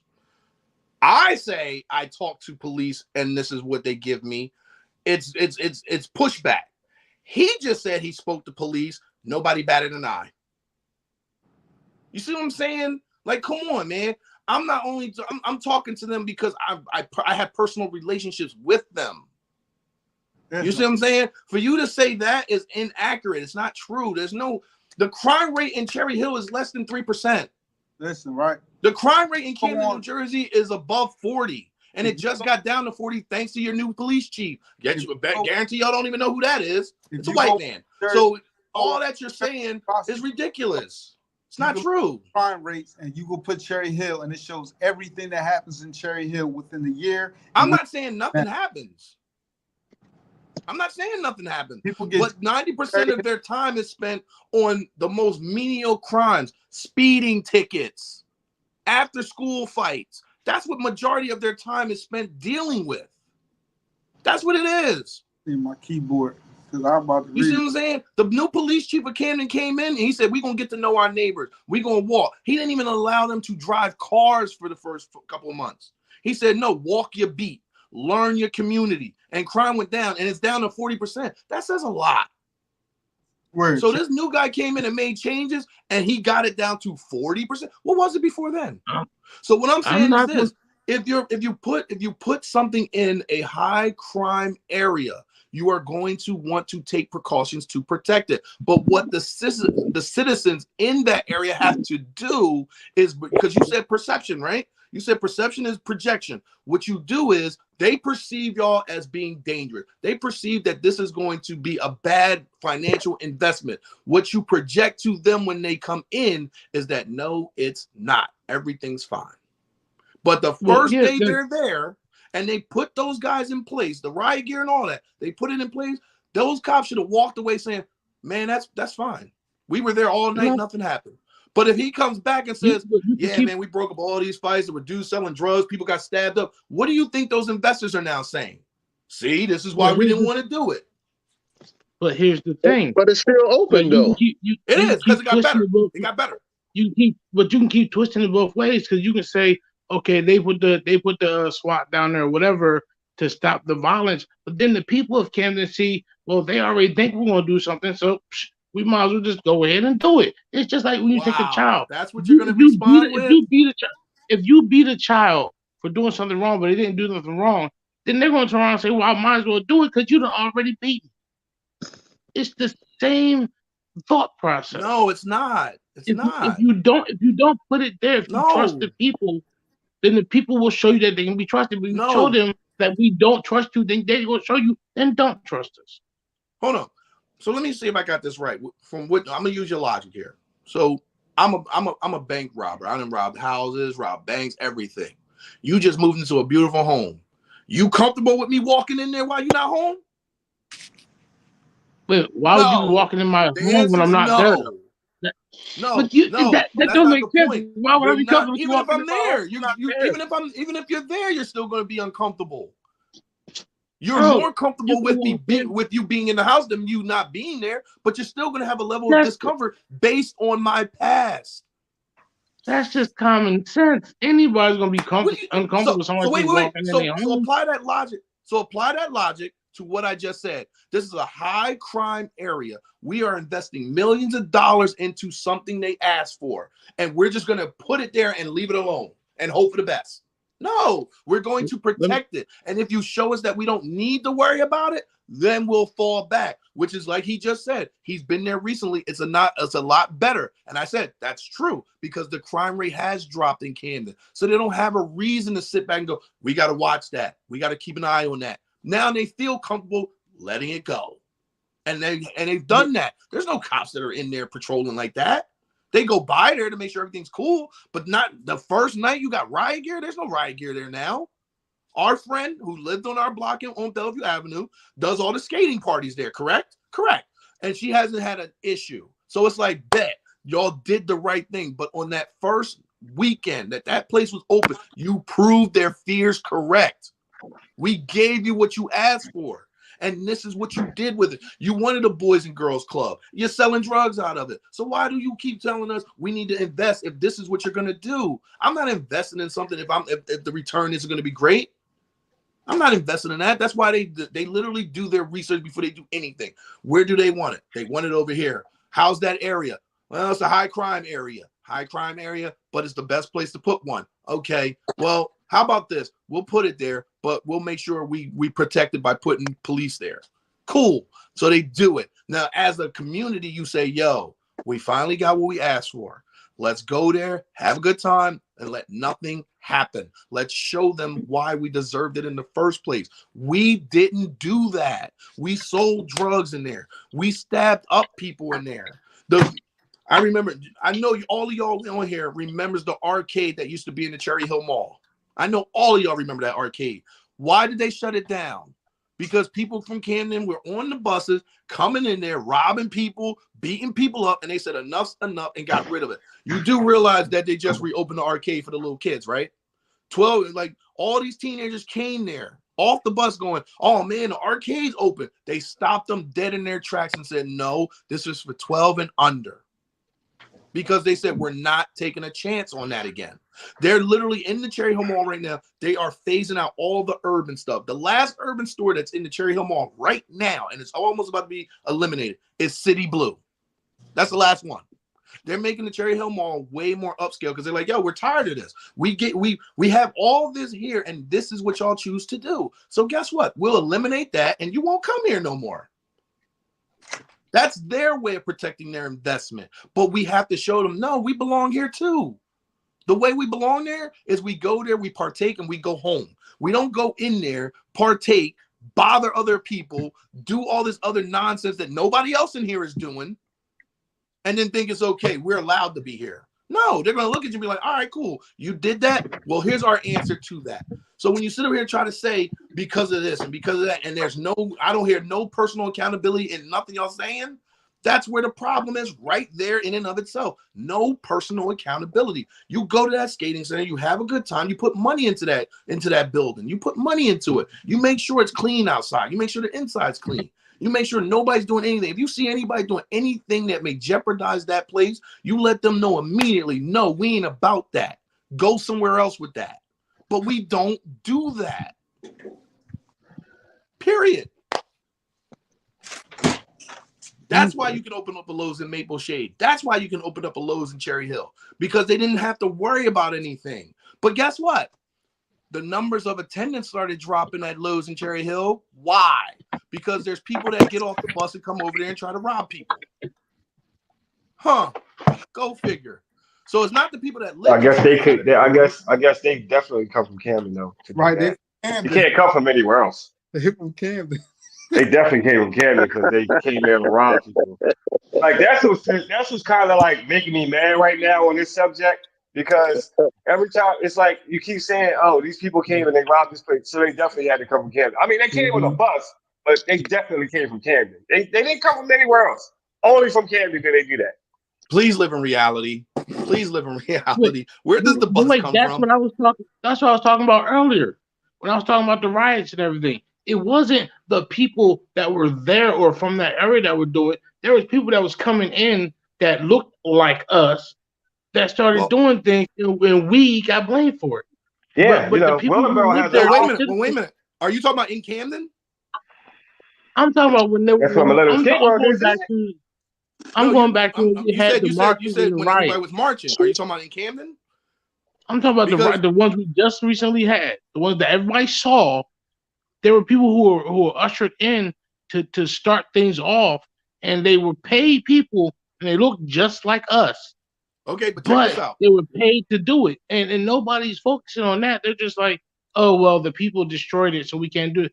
And that's the same thing with Camden. You think people in Camden really sat there and rose up and said, yeah, let's destroy this? No, somebody got it started, and the people followed behind. I'm not gonna lie and say we're not followers. We are followers. But I'm telling you, it's not us who's starting this stuff. Two things. One, there was a similar situation that happened in New York City, right? Those residents saw these kids about to break into sneaker stores. All right. Say that again. He asked you a question. You changed the subject to something else. No, we're talking about the riots. Okay. He didn't ask me a question. He did. In a statement. Okay, I'm sorry. Maybe I missed it. What was the question? James? Repeat the statement, James. Repeat what you just said. What was the question? I said, so like speaking with the riots, okay, we seen that people were ushered in to get things started. The people who lived there did not start it, but because we are bad followers, somebody started it and we follow behind. So you're trying to tell me that that's not what happened in different situations? That people weren't ushered in to start things? Okay, then. So it's not us. It's not the people of Camden that are doing things, but we are. And like I said, I will say this till the cows it is made come to home. look like us. That's how I feel. Right. We are the worst followers in the world. We are. We will follow people to the heavens and back. Hold on, but this is why I brought up the New York situation, because I heard that part, and like if that was the question, then it really wasn't a question.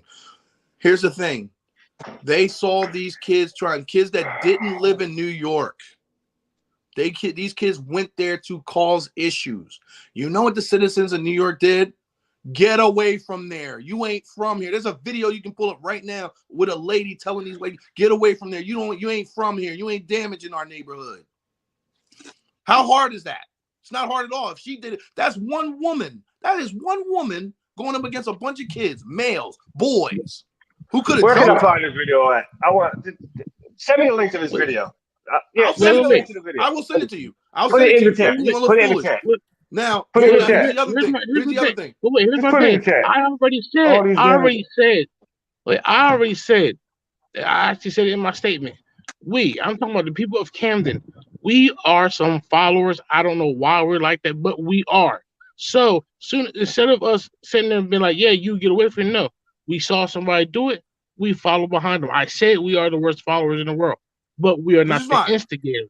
That's what I'm trying to point out. We're not instigators. He's talking about. Wait a minute. Here's what I was going to say. Here's also what I was going to say to you. You do realize that when they were having all those Black Lives Matter marches across the United States of America, you realize every news outlet focused on Camden, New Jersey.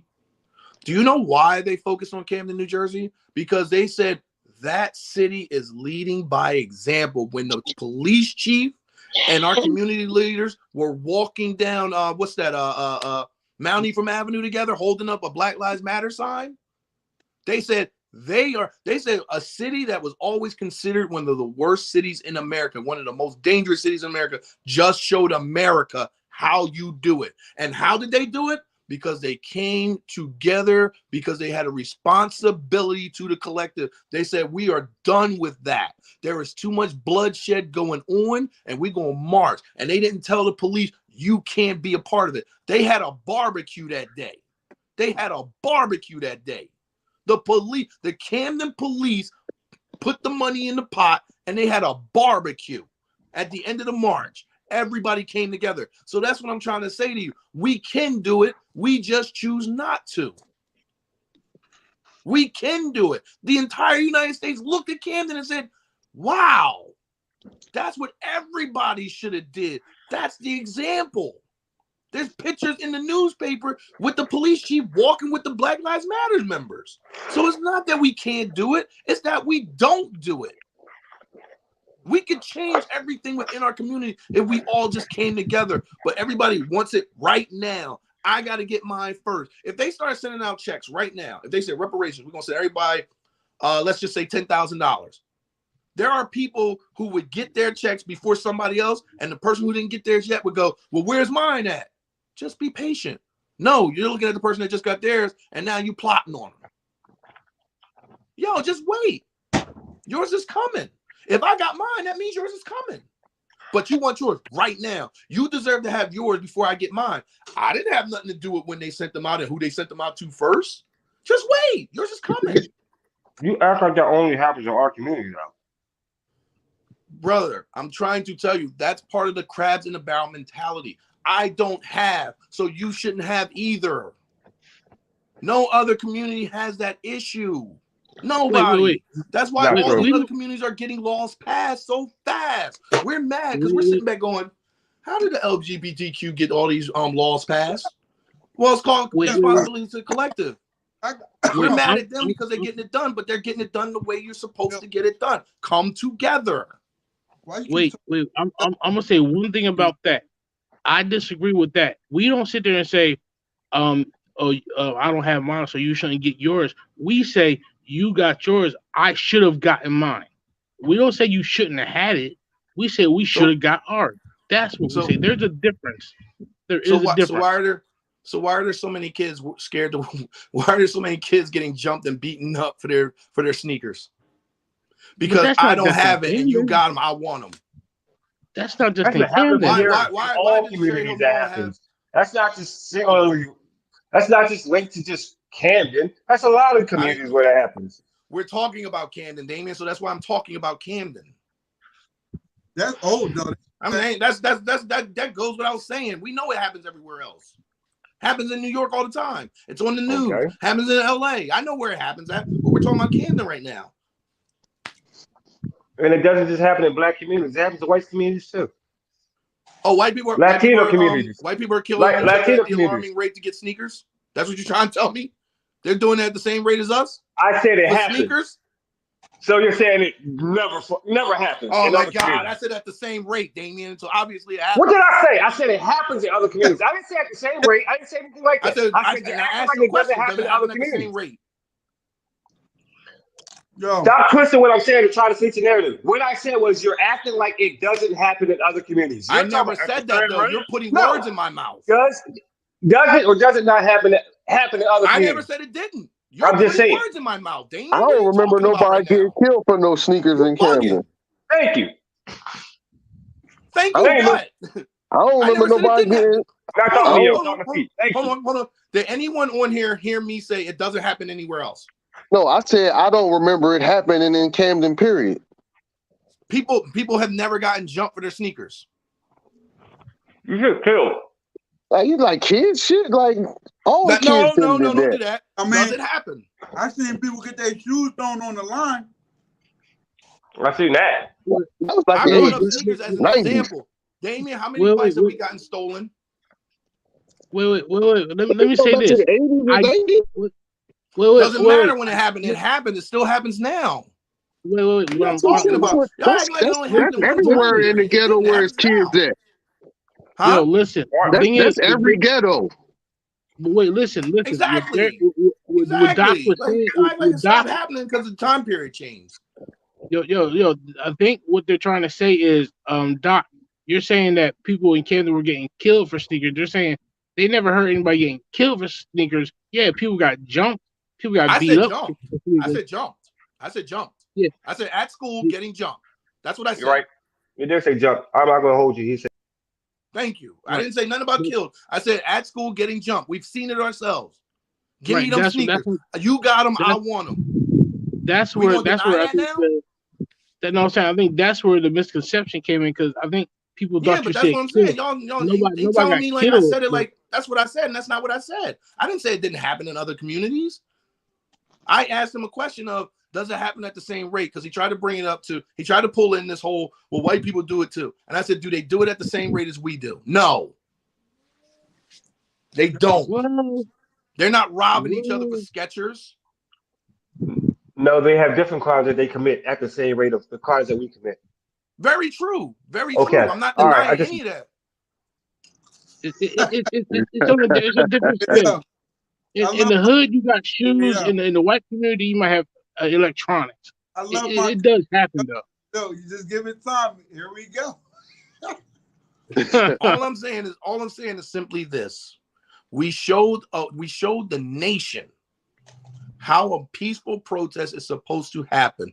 We were said to be the example of what should have happened across the country. Because remember, in Minneapolis, they were burning down stores. In Baltimore, they were burning down stores.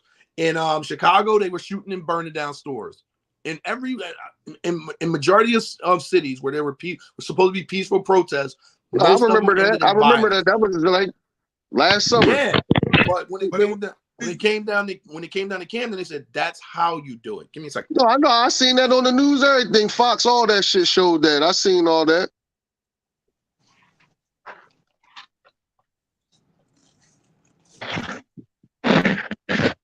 All right, Lucky, it's your turn. You ain't said nothing in a long time. It's your turn, Lucky. I'm just watching, the family feud right there, yeah. I love it. Look, I love it when I'm around them, boy, because just give it time.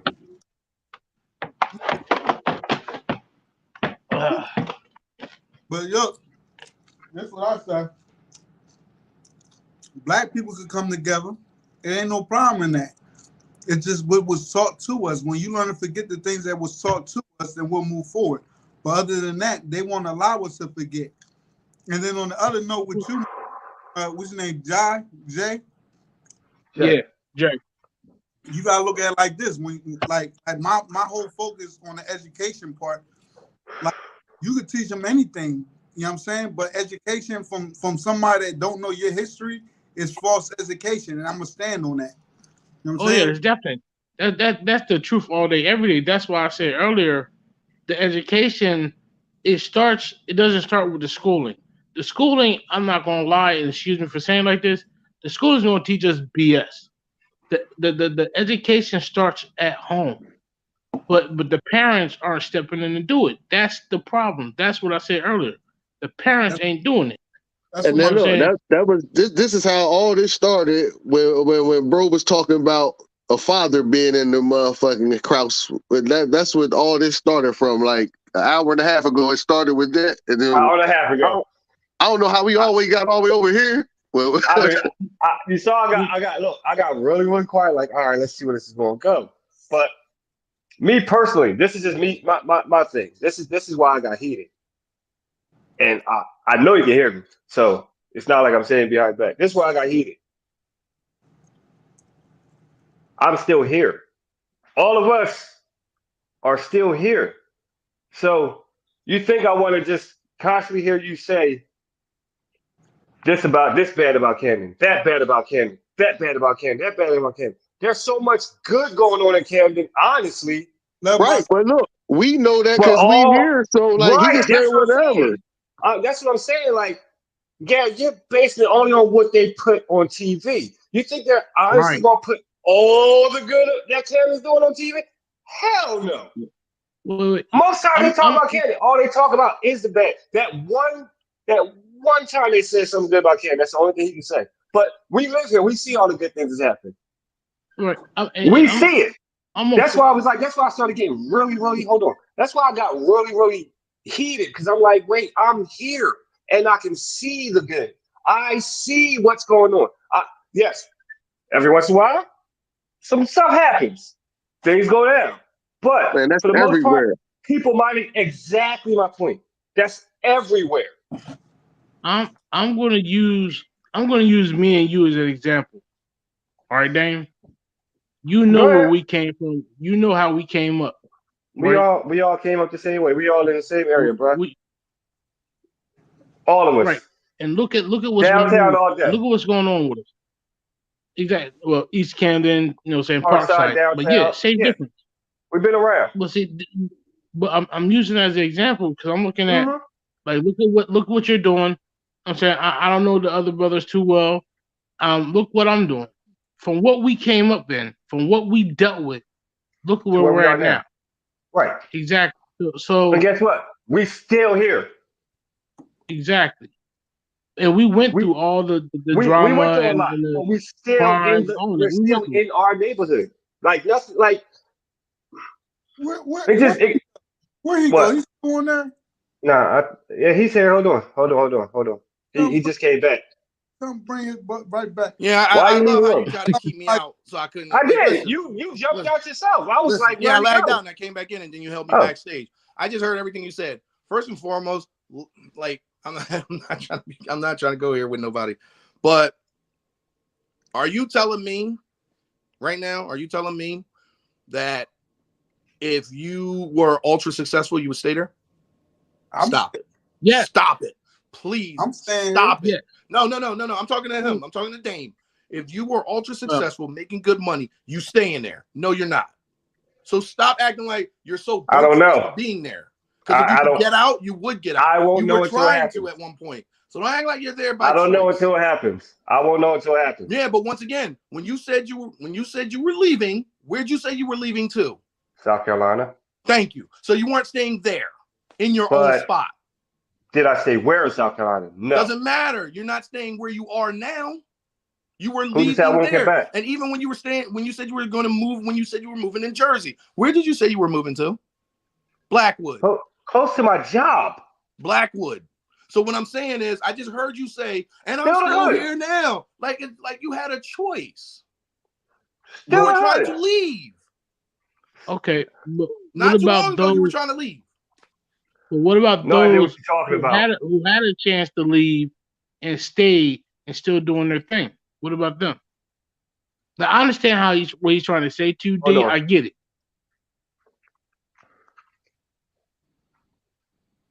Go ahead, talk. I gotta do something real quick. I get what he's trying to say. What he's trying to say to Dame, but what about the people who are staying? What about the people who had a chance and opportunity to leave, and instead of leaving, they stayed to try to make it better? What about them? What do you have to say about them? He ain't on here no more. All right, here you He's go. coming back. Yeah, he removed me again. Like I don't get that whole. You're trying to ask me a question, and he removed me from the room. That's ridiculous. What I'm saying is this, and I just heard what you said. Those people who are staying there to try to make a difference, God bless them. God bless them. But what I'm talking to is when I was trying to get back in the room, I heard what he was saying.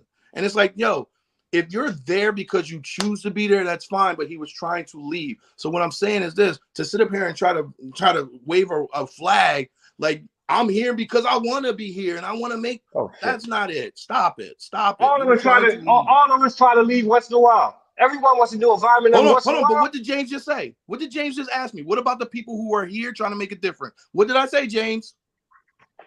You said God bless them. Thank you. Plain and simple. Thank you. I didn't put no shame on them, did I? Not at all.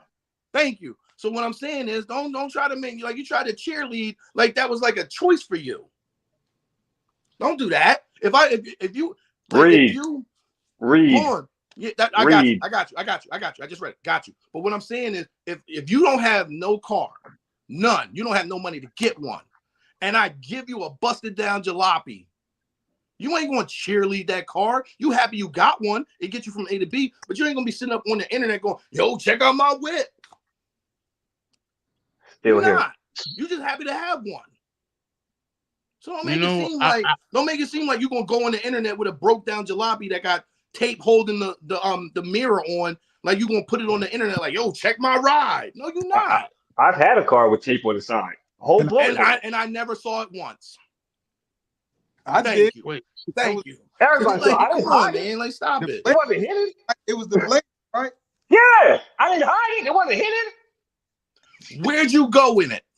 Everywhere. Where was it on your profile on Facebook? I went everywhere with that bitch. What are you talking about? Where'd you go? I wasn't on social media at that time. Hold on. Where'd you go? Everywhere. Again. What's everywhere, Daniel? Stop it. You know what I'm asking you. I don't know what I'm gonna ask you want me to give you if I drove the car everywhere. What I say I give you everywhere? You went to Vegas? You drove it to Vegas? How the fuck am I gonna make it to Vegas in that bitch? See what I deal with, James? See what I deal with? I asked him where, and he goes everywhere. I said, did you Everywhere drive I to wanted to Vegas? go. I'm gonna get to I Vegas. wasn't hiding it. I was everywhere I wanted to go. Like, did you Where? ever See, see this look, hold on, history? hold on, No. hold on. D, I got you. D, I got you. Thank you. Again, I'm Please. losing Basically, brain D is cells. saying he drove that motherfucker everywhere that allowed him to go at. Thank you. That's Exactly. not I what can I'm hide saying, but that I'm shit. asking him. I'm Look, asking him Because he was all through the specifically. Did you hood. drive Bro, to Vegas? He was Did you all through the drive to hood, that Vegas? motherfucker and shit. He was all through the Let me hood. ask you a question. I'm just gonna throw out a couple of spots. Did you drive it down to Florida? No. It So I'm wouldn't gonna take make that it as a no. there. Hold It on. wouldn't You make drove it it there. all, Hold you on. drove it man. all over Camden, right? You drove it all over I Camden? went where I could go. I went everywhere I could All go. over Camden, I wasn't right? ashamed to be seen in my shit. Wait, all over Camden, right? Pennsauken, Morristown, Cherry Hill, wherever I could go. Everywhere close by. So don't act like you really I went somewhere. went where I went. The whole point of what I'm saying. Don't You're act like you diminishing, actually you're went diminishing somewhere. what I'm saying, though. It wasn't like I was ashamed of what I was in, though. But once again, you stayed local. You didn't I go was anywhere. still seen. I was still seen in a busted ass car. You I stayed wasn't where you were ashamed of it. comfortable. You were comfortable where you went. That's So the Cherry point. Hill, You ain't go outside your comfort level. That's why I Morristown, asked you that. You said I'm comfortable. everywhere, and I said, "Well, did you go to Huh? Vegas? How am I get to Vegas?" Huh? You said everywhere.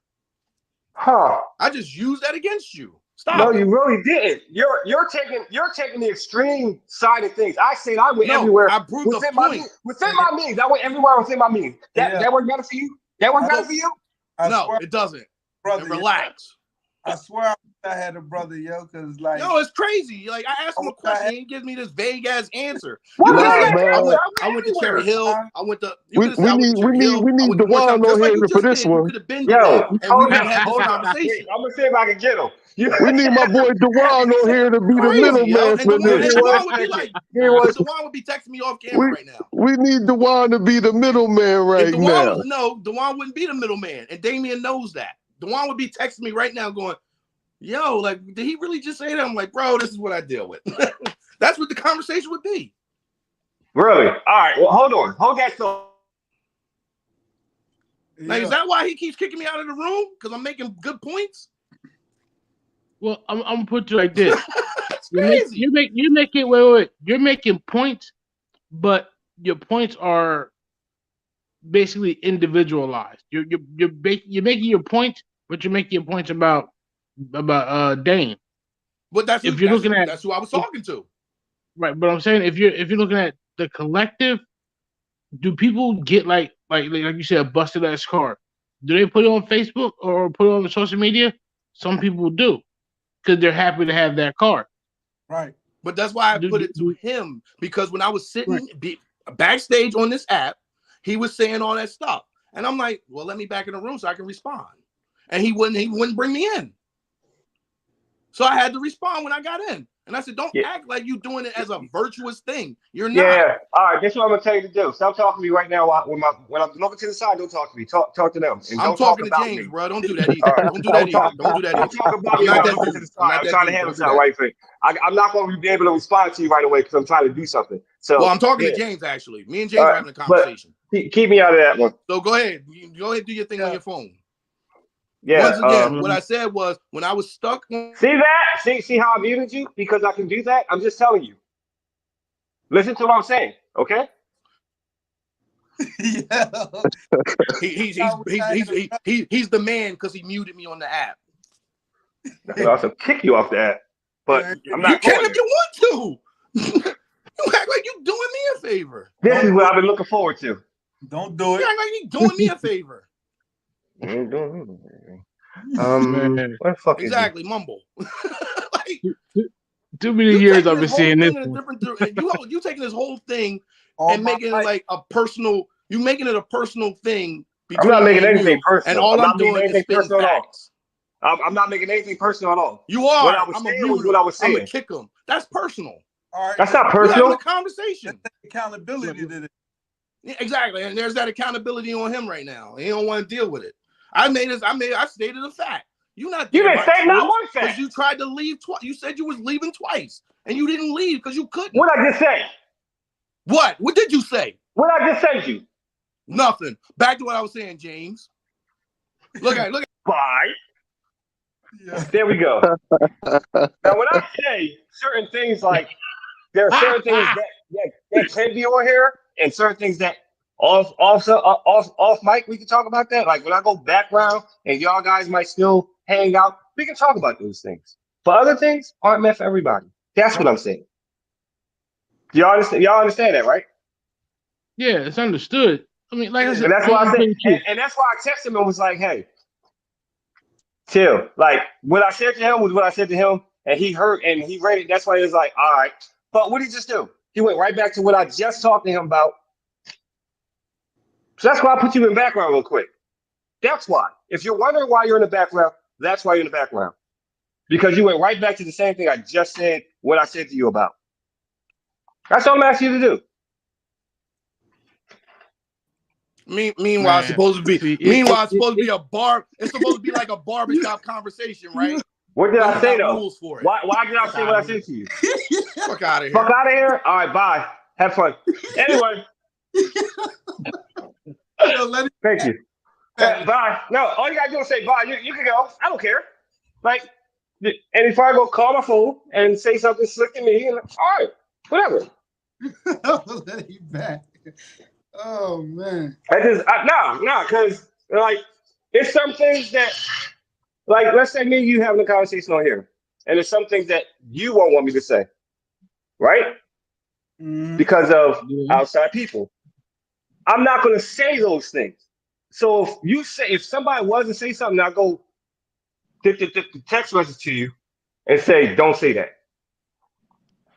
Would you bring it back up again? Nah. No. All right. That's all. He brought something up. He brought something up that I literally was like, don't do that. Well, here's the and y'all problem. know why. Well, here's the problem, though. What's the problem? What you got to realize is when you have conversations like this and you have the family dynamic in it, y'all gonna throw shade at each other. Still got respect for what I'm saying. It's still gonna be that. If you're on fire. here, I don't know why, if you're on this podcast, I am the host of this podcast. I'm not trying to be that cruel, tyrannical person, but I'm just saying I'm the host of this podcast, right? And if I tell you there are certain things we can talk about, there are certain things we cannot talk about. What do you think I'm going to do if you bring up something we cannot talk about? I'm just going to allow you to do it? No. You just violate one of the things I say. So therefore, since you cannot follow that rule, you have to go.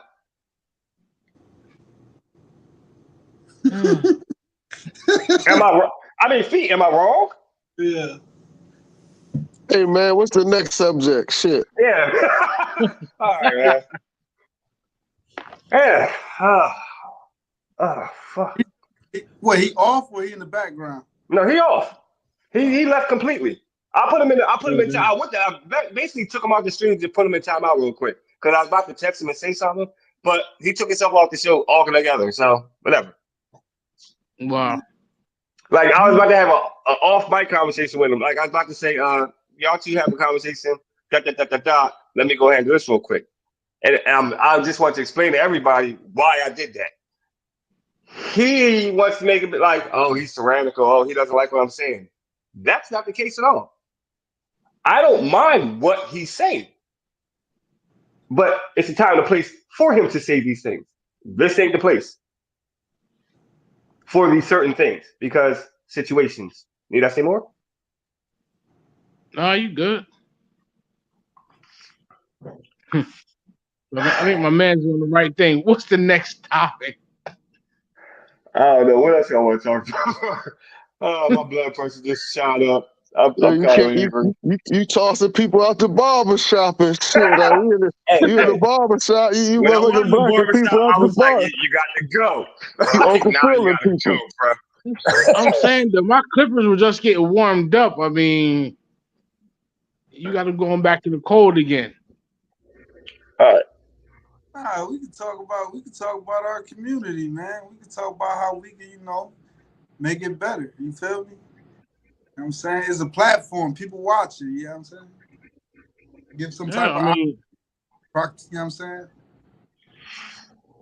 Listen. Look, me and my brother, Me and my brother are two different people a lot of times, and we do bump heads. I mean, I love my brother more. Like y'all know how I feel about him. Period. I love my brother. We bump heads. Sometimes I gotta just. Man, you ain't got to explain nothing to me. I knew y'all my whole life. We And live you knew how it was 3 too. block radius, and I remember all three. That's why I said we need Dewan in here, because me and Dewan is the same age and shit. I know Dewan going motherfucker be like, y'all was going at it like y'all was beefing over a Nintendo cartridge, like he broke your joystick or something and That's shit. exactly how it was back then.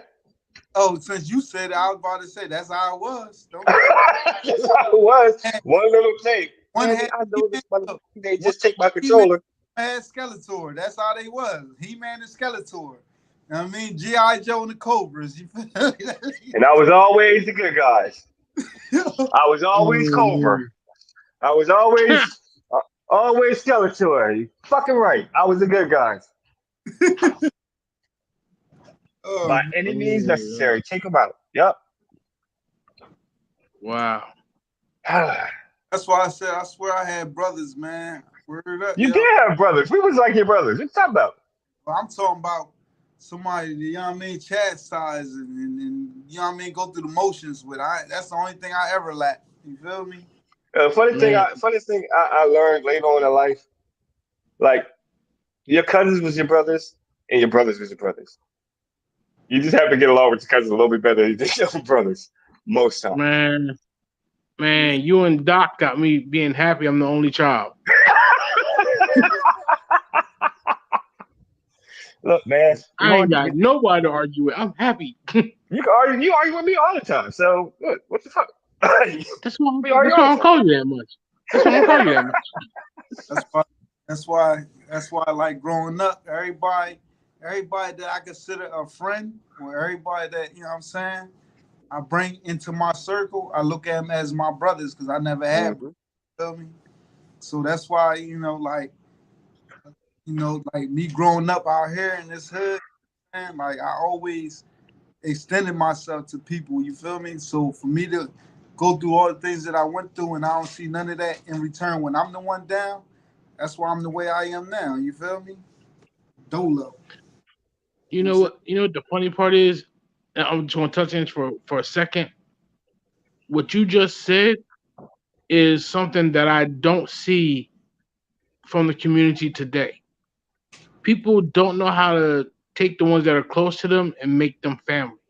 And that's one of the biggest problems to why Camden is going down. I'm just using Camden as an example. It's part of the reason why Camden is going down the way it is, because we don't have that family dynamics anymore. We don't know how to make family out of those that we're close to anymore. I wouldn't say that necessarily. What I would say is that sometimes we choose the wrong people as family. Right. We remember how when I used to come around there and whatever and be around people and always felt as though like, oh, I was trying to do something to fit in or try to be accepted and shit like that. You know what I'm saying? And it started like pinpointing itself out towards I started just like fading away, right?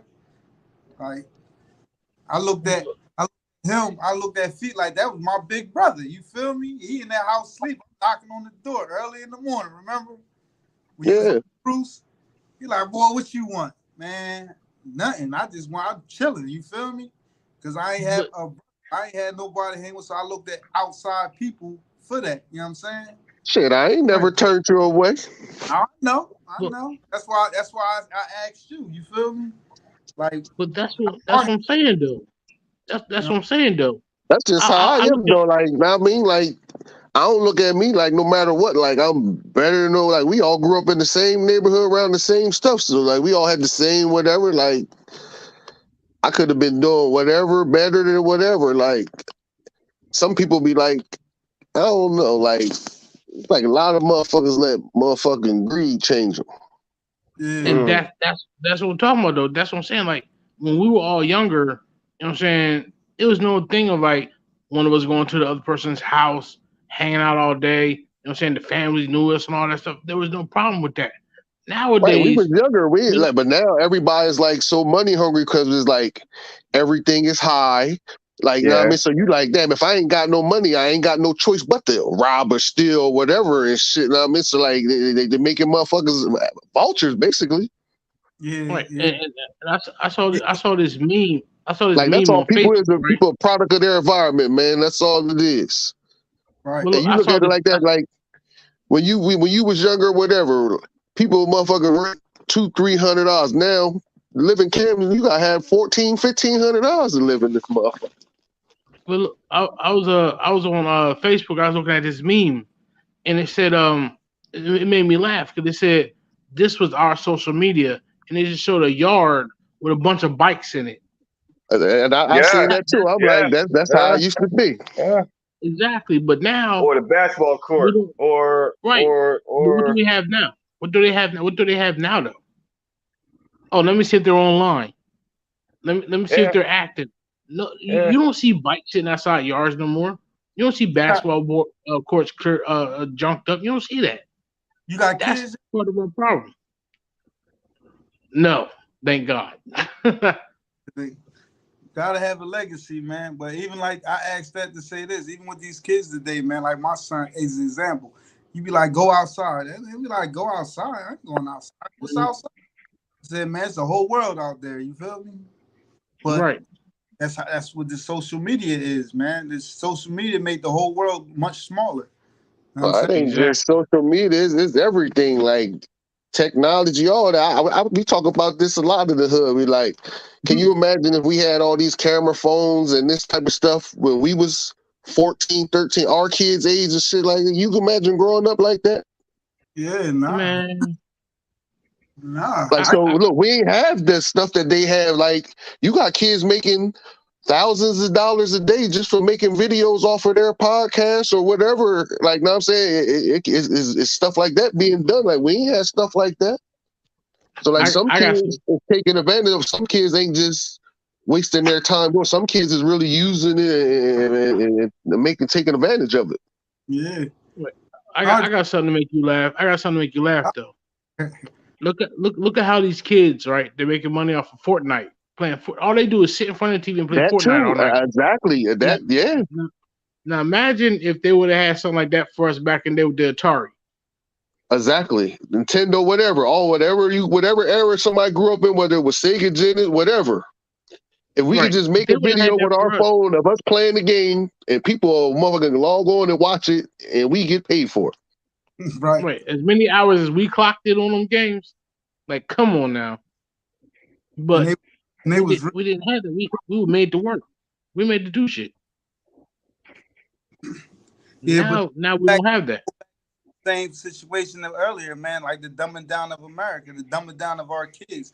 They ain't dumb, but they ain't us. You feel me? Like our era, they different eras. Our era, we had to work out there and really like go get it. This era is just right there, is at their door. But that's how they control it. That's how they control more of what's going on. You feel me? No, a lot of them is going out there getting it though. Know what I'm saying? Like, but where they socializing at home? They going out there and get it, but where they end up at home? In our time, shit, we had summer jobs and shit. When I got off of work, I was after that, I'm outside. They come home, they inside. All they know is home, working in the house, working, you know what I'm saying? They got all our little females, all our little girls and daughters and shit on here showing their bodies and flaunting shit, doing all this goofy ass, you know what I'm saying? Like, but that go to like how Jay was saying, like, parents got to be in their kids' stuff. Cause like, I go on my kid's phone, but like, not my daughter. My daughter grown now, but like, when she had that, like, I was in her phone. Like, nah, the parents got to be on that. Cause at the end of the day, them kids ain't out there paying their own phone bills. Like, I pay my son's phone bill. He on my plan, so that's my phone.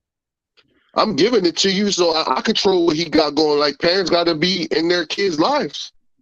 Like, if you would have had a phone when you was, what's the name? You probably would have been like, we was bad, bro. Like, I ain't saying our kids ain't bad, and what's the name? Like, kids is bad, just like how we was. But you got to be on like, a different scale. You just got to be in it. They ain't got no job, like you said. We paying their bills, so we got every right to go in there and make sure they ain't doing nothing we don't approve of. That's not your phone. That's my phone. You're just using it. That's what I tell this nigga all the time. What? That's my game. That's my TV. That's all mine. You go get your own. Feel me? And you know what? I'm not gonna Like I say. would He understand that, but he still play that motherfucker. You know, I'm gonna say this now though. I'm not gonna say that the kids today aren't smart. I'm not gonna say that. Man, What they I'm gonna say highly is intelligent nowadays. they're a different level. They're a different breed of smart. Like we were smart. Like we could build, fix, and put together anything. Right. No, we These was more kids hands can on and they're program. more thinkers than we are. And I mean, that's definitely right how it is. Right. Right. Look, I remember, look, Yeah. this is what I've been home from jail, 10 years now, 11 years, however long. When I went to jail, we had chirps. It wasn't no touch screen, none of that. When I came home, I ain't know how to use no phone. My son was 3 years old. Right. My son taught me how to use this phone. Damn. But 3 look years how old. look what he said. 3 years old though. 3 years Like, old showed me how to use the phone. I'm like, damn, what I do? Touch this? And he's like, nah, it's like this. Boom. Like, I'm like, all right. Like, I picked 5 right seconds up. flat. But Right, at like first, 5 I didn't seconds know. flat. I went to jail. We had chirps. Flip Yeah. phone. Chirp. But Where you at? Or even the BlackBerry. You know what I mean? Blackberries, all them was in. You know what I mean? When I came home, everything's touchscreen now.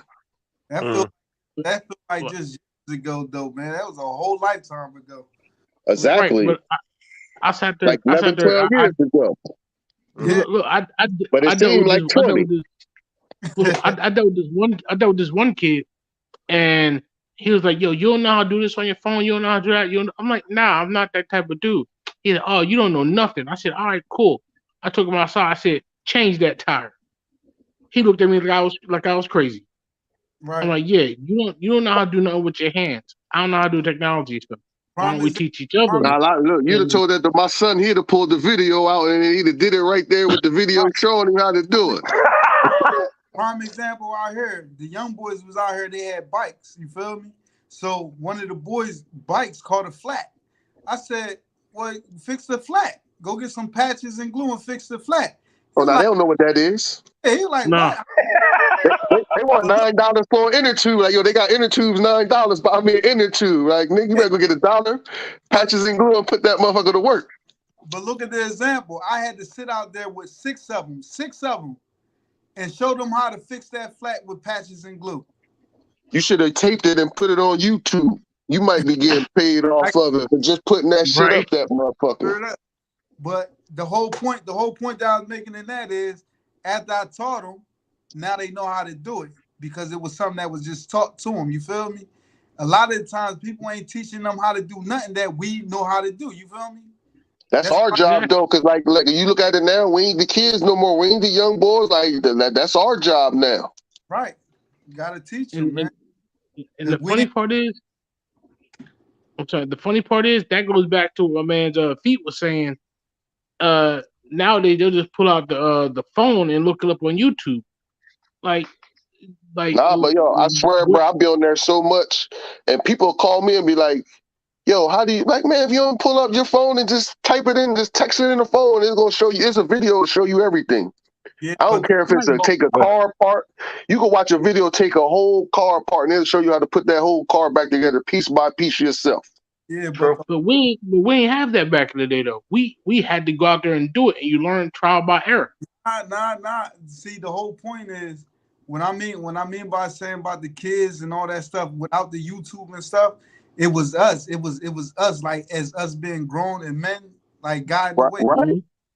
The kid look up to you and you show them certain shit, they take and they heed it, but they don't have it. And that goes back to, even though he ain't knowing no more, that go back to what Doc was saying and what you was saying. You feel me? At the end of the day, it takes somebody or a figure, you know what I'm talking about, to teach that. And without that figure, everything is lost. You know what I'm saying? Exactly. And what's raising our kids right now is YouTube. You know what I'm talking about? All these electronical, this, and the third. Because a stronger point is, I told my son to put a nail in the wall. He didn't know how to use the hammer. I had to sit there and look like, boy, like, this what you do. Hold that nail. Oh, I ain't holding that nail. You know what I'm saying? Nah, boy, hold that nail. You know what I'm saying? You got to teach him. And it goes back into that old saying, you teach a man how to fish, he'll never be hungry. These kids going to starve. without us teaching them nothing, yo, without YouTube. Because if the lights go out, they're going to be stuck. And these are our children. You feel me? Yeah. All it takes is one EMP. Game over. Game over. Yep. They gonna be like, well, I don't know how to survive, man. Listen, you feel me?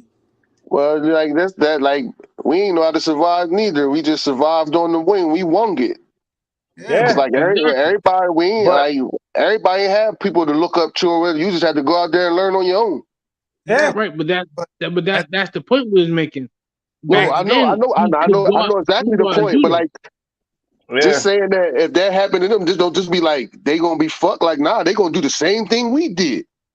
It ain't somebody they gonna do the same thing we did. You ain't gonna have no choice. Gonna have to. Yeah, somebody gonna have to. Ain't gonna be no choice. Like now they gonna be like, oh damn, this is what they was talking. They'll figure it out. Like, oh damn, this is what they was talking about. Yeah. Here goes behind you. Yeah. Back to that, them have to go out there and figure it out themselves. You got to make sure that while they out there figuring it out, they ain't looking at the wrong figure to figure it out with. You feel what I'm saying? Right. Oh no, yeah, like and then look, and that's why I'm mad you kick your brother out and shit, because I need him for this. I kick him out. He left. I put him in the backstage because I was gonna have a conversation with them outside of here. Like, time out. Let me talk to you over here. Like, I was getting off the screen too. I was gonna have a conversation with him. Well, that whole conversation, that whole conversation went left. Like, know what I mean? And then like we became sideliners, and it just was turned into why you break my joystick. Come out in the backyard and shit. come out in the backyard. Why you break my joystick? Well, because of the way situations is certain things that I can't talk about right now. I get all that. You know what I'm saying? Like shit. That like you said. All right, still your hold on real podcast. quick. All right, 1 second. I'm gonna mute y'all three while I talk to him for a second.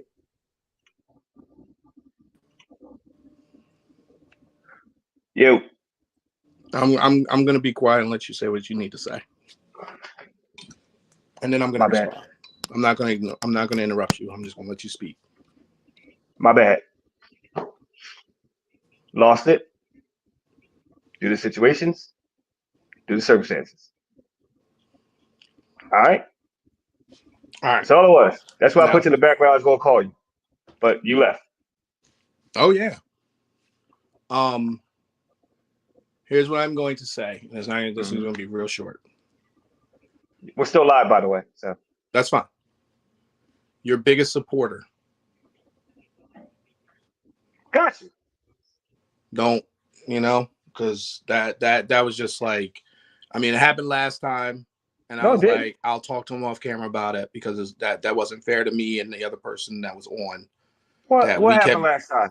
That we kept getting cut off and muted while somebody else was just going on these long tangent and long rants. And then here I am back again, and it's the same thing and even worse. So what I'm saying is one of your biggest supporters who's been here since day one, meeting with people, speaking with people, trying to get some ideas for you and things like that. Tell them, hey, do me a favor, watch this. Tell me what could be done differently, things of that. Because I want to see you succeed. I appreciate that. Don't. How can I say this?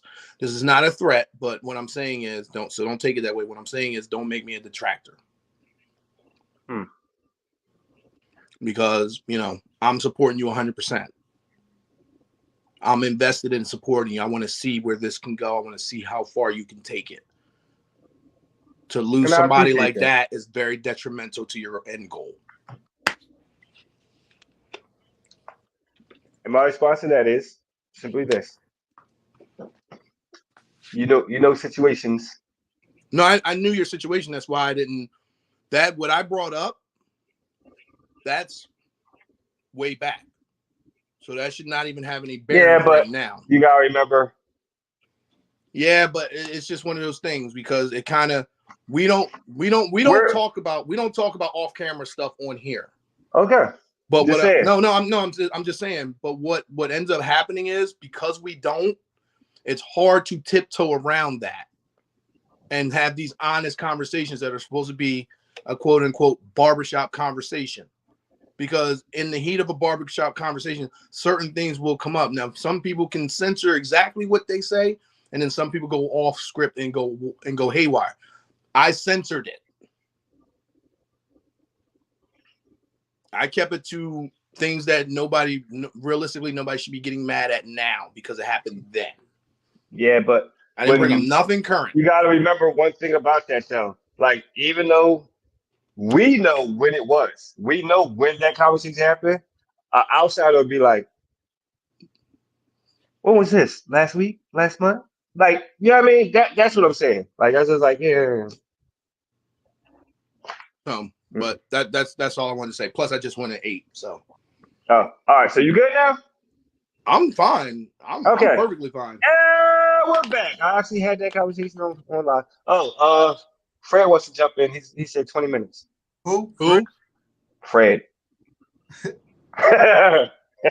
That's gonna be fun.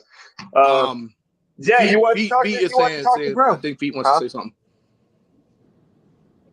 No, I was texting somebody. I wasn't saying. I thought you pointed at the camera because you wanted to say something. I'm like, I see his finger keep going. What you say? Because look, I gotta keep my camera on because I'm smoking my mouth. He said I couldn't smoke on here. You can smoke a mild.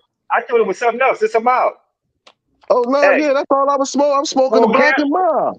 Oh, you live in a Black and Mild. When you got the other part covered, it looked like something else. That's why I was like, "What is that?" Yeah, I had a Black and Mild the whole time, so I just put the camera down there. Like, all right, I ain't gonna smoke on the camera. I thought that was just icky. That's why I was like, "Oh, you can't have that on the show, or I'll get flagged." Yeah, because what ended up happening, what ended up happening before was there was that type of use and alcohol use, and YouTube don't play them games. Oh, all right, I get you. Yeah, so it's like you got to watch like certain things that you allow people to display on camera because they'll ding you, and he's just starting out, so they'll ban him. Oh, well, I already told my boy, like, he's like, yo, I got this podcast. Like, man, I come join there. I'll be in the house bored doing nothing anyway. Shit. Listen, I like this. I like the fact that, you know what I mean, us brothers can come together. Lucky you talk about, look like a lot of stuff they got that, look. Now you ain't even got to go to your boy house to play the video game with him. You can just stay at your house. You stay at here. We can rock out all day long. Yup. That's why I'm glad I found this. You ain't got to worry about my mom telling you, take your ass home because he got to go to bed. Like, now you ain't got to worry about all that.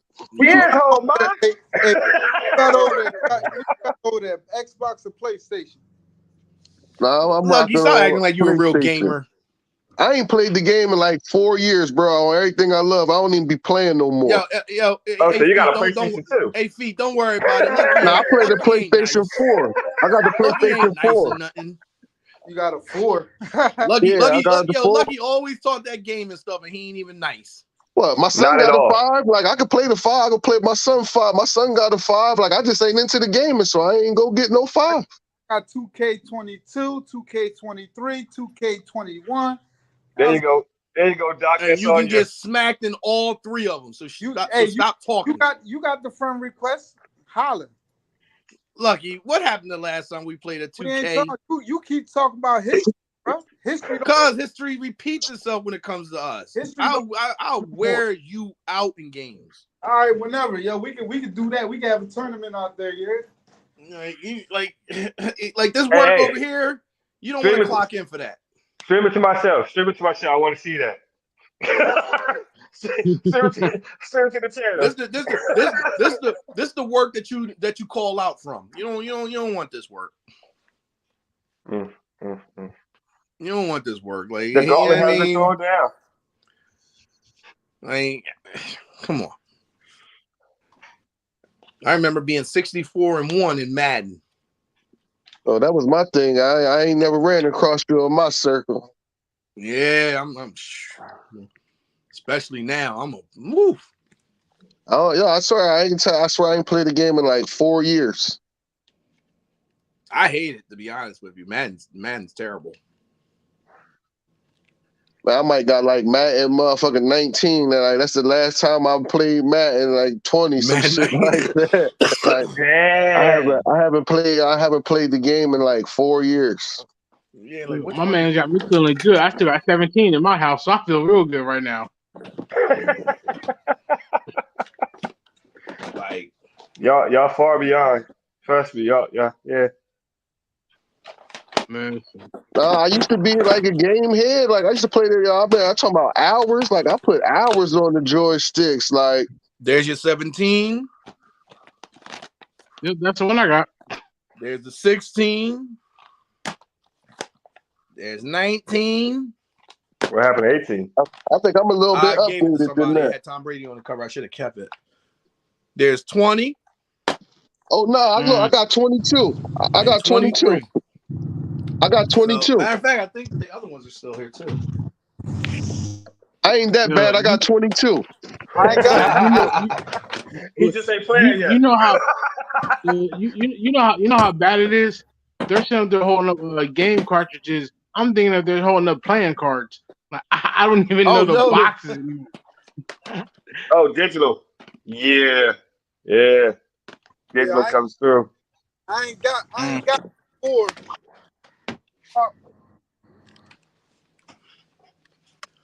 So, Like it's like when it comes to sports games, I don't even bother with Lucky. Like he ain't no competition. that fight night, Wow. man. Oh, you want to bring a fight night? So check this out. This is how terrible Lucky is. Hey man, Lucky used to try to come through and play. He wasn't. Lucky was in the G League. Lucky wasn't advanced for playing with us. But check this out, Feet. This is what he does, right? He'll ask me. He'll be like, "Yo, I'll beat him in Madden. I'll beat him in basketball," and then he'll say, "How about we put on fight night?" All right, hold put up. it on. You know what Dame he does? better not say nothing either, because Dame used to come to the barber shop on Spruce and get dusted in the game too. I worked at the barbershop. I ain't come there. I was coming there to work. Hold I'm up. talking about before then. Before you was cutting in there. But No, I never played. This is what Lucky do. Lucky Man, will used play to come you. around Baldy House, all that. We used to come around play with us. I But never here's what played the game Lucky with will y'all. do. I wasn't in football like that. Lucky will be like, "Yo, let's run it back," and you'll be like, "All right, bet. Put on fight night. Bet." You know what he do? He go get his created character with the stats all the way maxed out and play you with a regular character. That's what he do. And that's how you come in, Lucky? That's Oh, exactly how every you do. time. Every time. Every I've never time. played him Every in fight time. night where Every he used time. a Even when regular I played. character. All right, let's play. All right. I'm getting my boy Lucky out. Who you got? I got Always get the Muhammad Ali, created character he who's got that's maxed out. He got mass stamina, no power. Like, all right, your dude got like a knockout punch on the first hit. Like, and then be bragging because you look at the character and be like, "Yo, who that?" Oh, 99. This is this guy I've been working on. Yo, we 99 getting all the regular across the fighters. board. What you getting a created character for? Right. That's what he do. But when he play you straight up in Madden, dusted. Can't even keep up. I blew him out like 3 straight games one day. Don't lie, Lucky, because you know it. He said, "Well, why don't you stop using that team?" All right, I'll get another team. Dusted. He said he got better now. He played 2K. He ain't get better. He ain't get better. You tell them folks that lie. You ain't get better. You still get worked out on the game with me. Especially in Madden. Madden, what? Well, y'all gonna make me dust my joysticks out, man, and come out of retirement. I mean, if you want to get that work in Madden, you can get that work. Nah, look, I ain't gonna play nobody. Look, even back in the day, I wouldn't play nobody until after I bought the game, played it for like 4 days straight, and then I come out and give out work. I gotta work on my joint because like I ain't coming just to play. I'm playing for real. Like I'm telling you, like I got people rage quitting on me. I got people lagging out. People be like, I got videos where people just straight up be cheating to win. Now, see, we used to get down real hard. Like downtown, there used to be like hella Madden players and shit. We play every day. Especially what's that? The barbershop on Mount Ephraim Avenue. I used to go in there. Mount Ephraim and Morton. The one Thurman. near Mount Ephraim and Thurman. Nah, the one that's by the old KFC that was there. Carmella. I'm talking about Total Concept. Total Concept. Yeah. Total Concept. Yup. That's where Fonz was, right? That's where we used to go all the time. Yup. We used to go there all the time. We used to be playing the Mike G joint, the one on Thurman. Because you used to have the little big TV in the back. You go in the back. They used to be back there playing. Then I had Sheer Ambiance on Westfield Avenue. Our cousin Dre is the co-owner of that one. Used to be coming in there. He'd be like, "Oh, my cousin here. I know I'm about to make me some money." Cause like, why you say that? And like, cause he nice. And we used to get it in. That's why I never had to pay for my haircuts over there. I never had to pay for my haircut. Because every time I came there, he was like, yo, grab the controller, bro. Make me some money. Yo, got a line of them. And I come out like, yo, here's yours. He was like, all right, get in the chair. Every time. It's like clockwork. People telling their sons, come up here and play him real quick. Because if you beat me, you got a free haircut. If I won, I got a free haircut. I ain't never paid for a haircut in that place. Speaking of.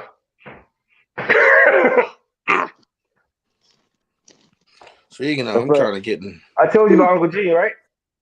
What? Uncle Gene? I couldn't hear you. I told you about Uncle Gene, right? No. The barbershop? You ain't tell me nothing about it. Rest in peace. Man, for real? Yeah. When did that happen? Right after New Year's, I believe it was. Or it might have been right before New Year's. Wow. I could have sworn I told you. Yeah. First barber.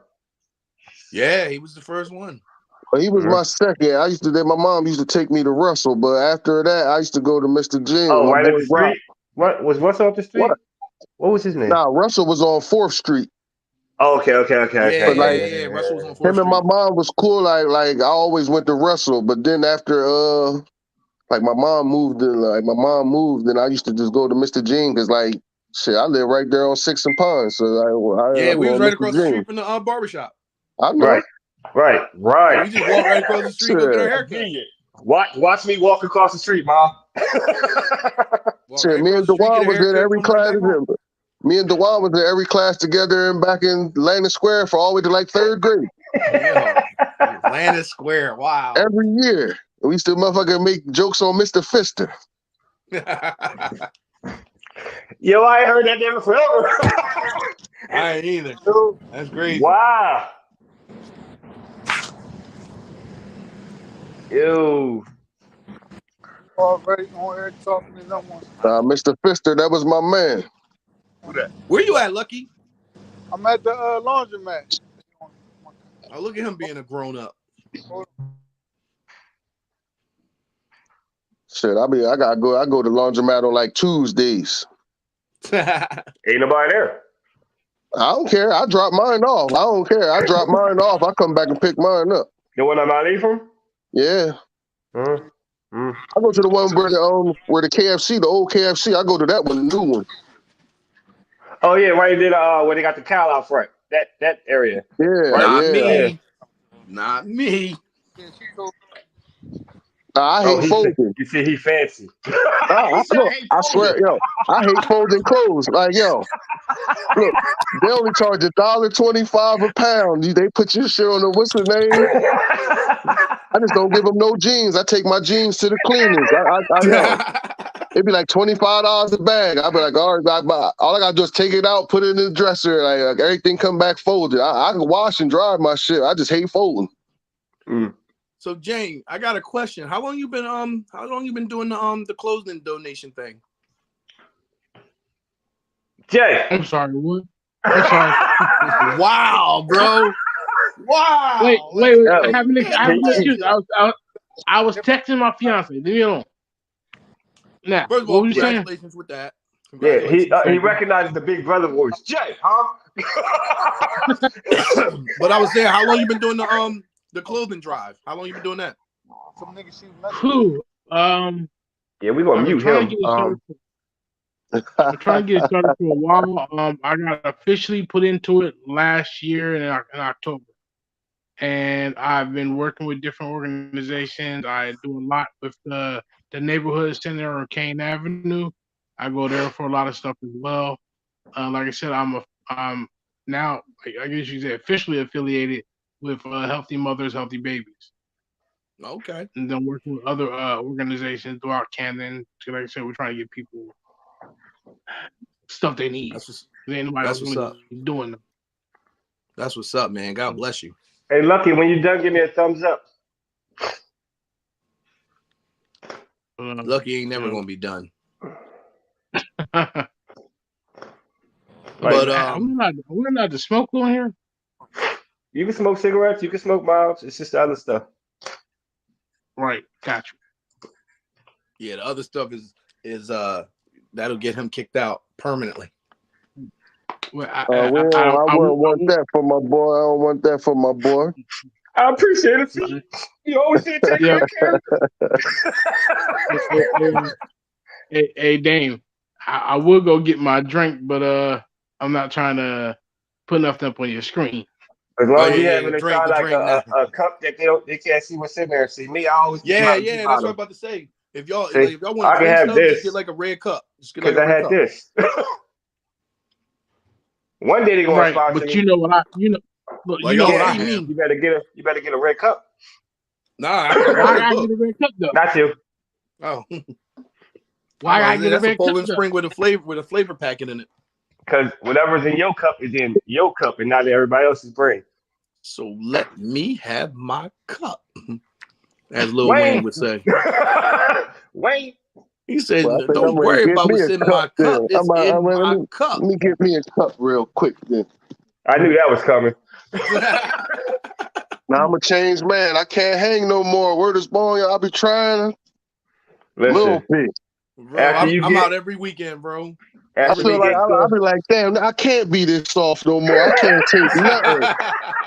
I go to people party, they be like, come on, let's have a shot. After that, I'll be like, man, I'm going home.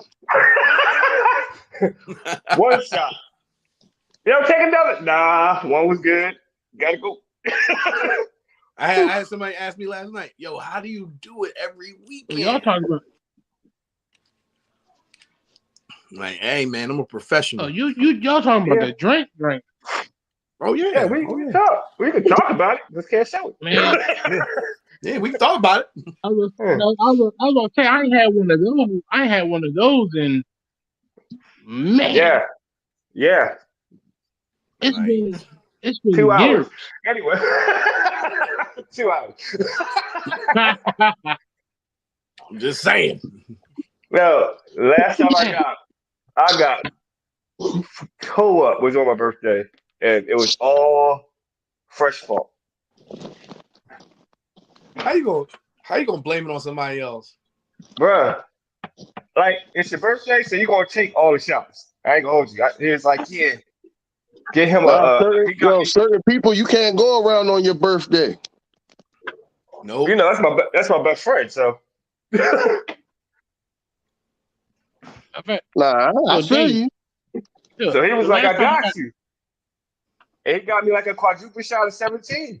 And I'm like, yeah, every time we go out, I'm always the one that's stumbling out the bar, you walking away like ain't nothing wrong. He's like, tonight I'm making sure you gotta be carried home. I was like, all right, let's see what happened. And I'm down for a challenge. I had about 2 of those. Then we hit the post. I got a bunch of shots from there, all 17. Man, by the time I got home, I got back to the crib about 11:30. Yeah. I went to get up out my car, walk up to my front door, you know what I mean? I leaned forward. I was like, yeah, all right, and went right back. That's how you know we old now. That's how you know we old now. You said I got home at 11:30. Back then we didn't go out till 11:30. Yeah, I'm usually rolling in around 2:30. Listen. They round the times. Listen, got off of work. Cool. Like everything happened by chance. I stopped to call my aunt about something.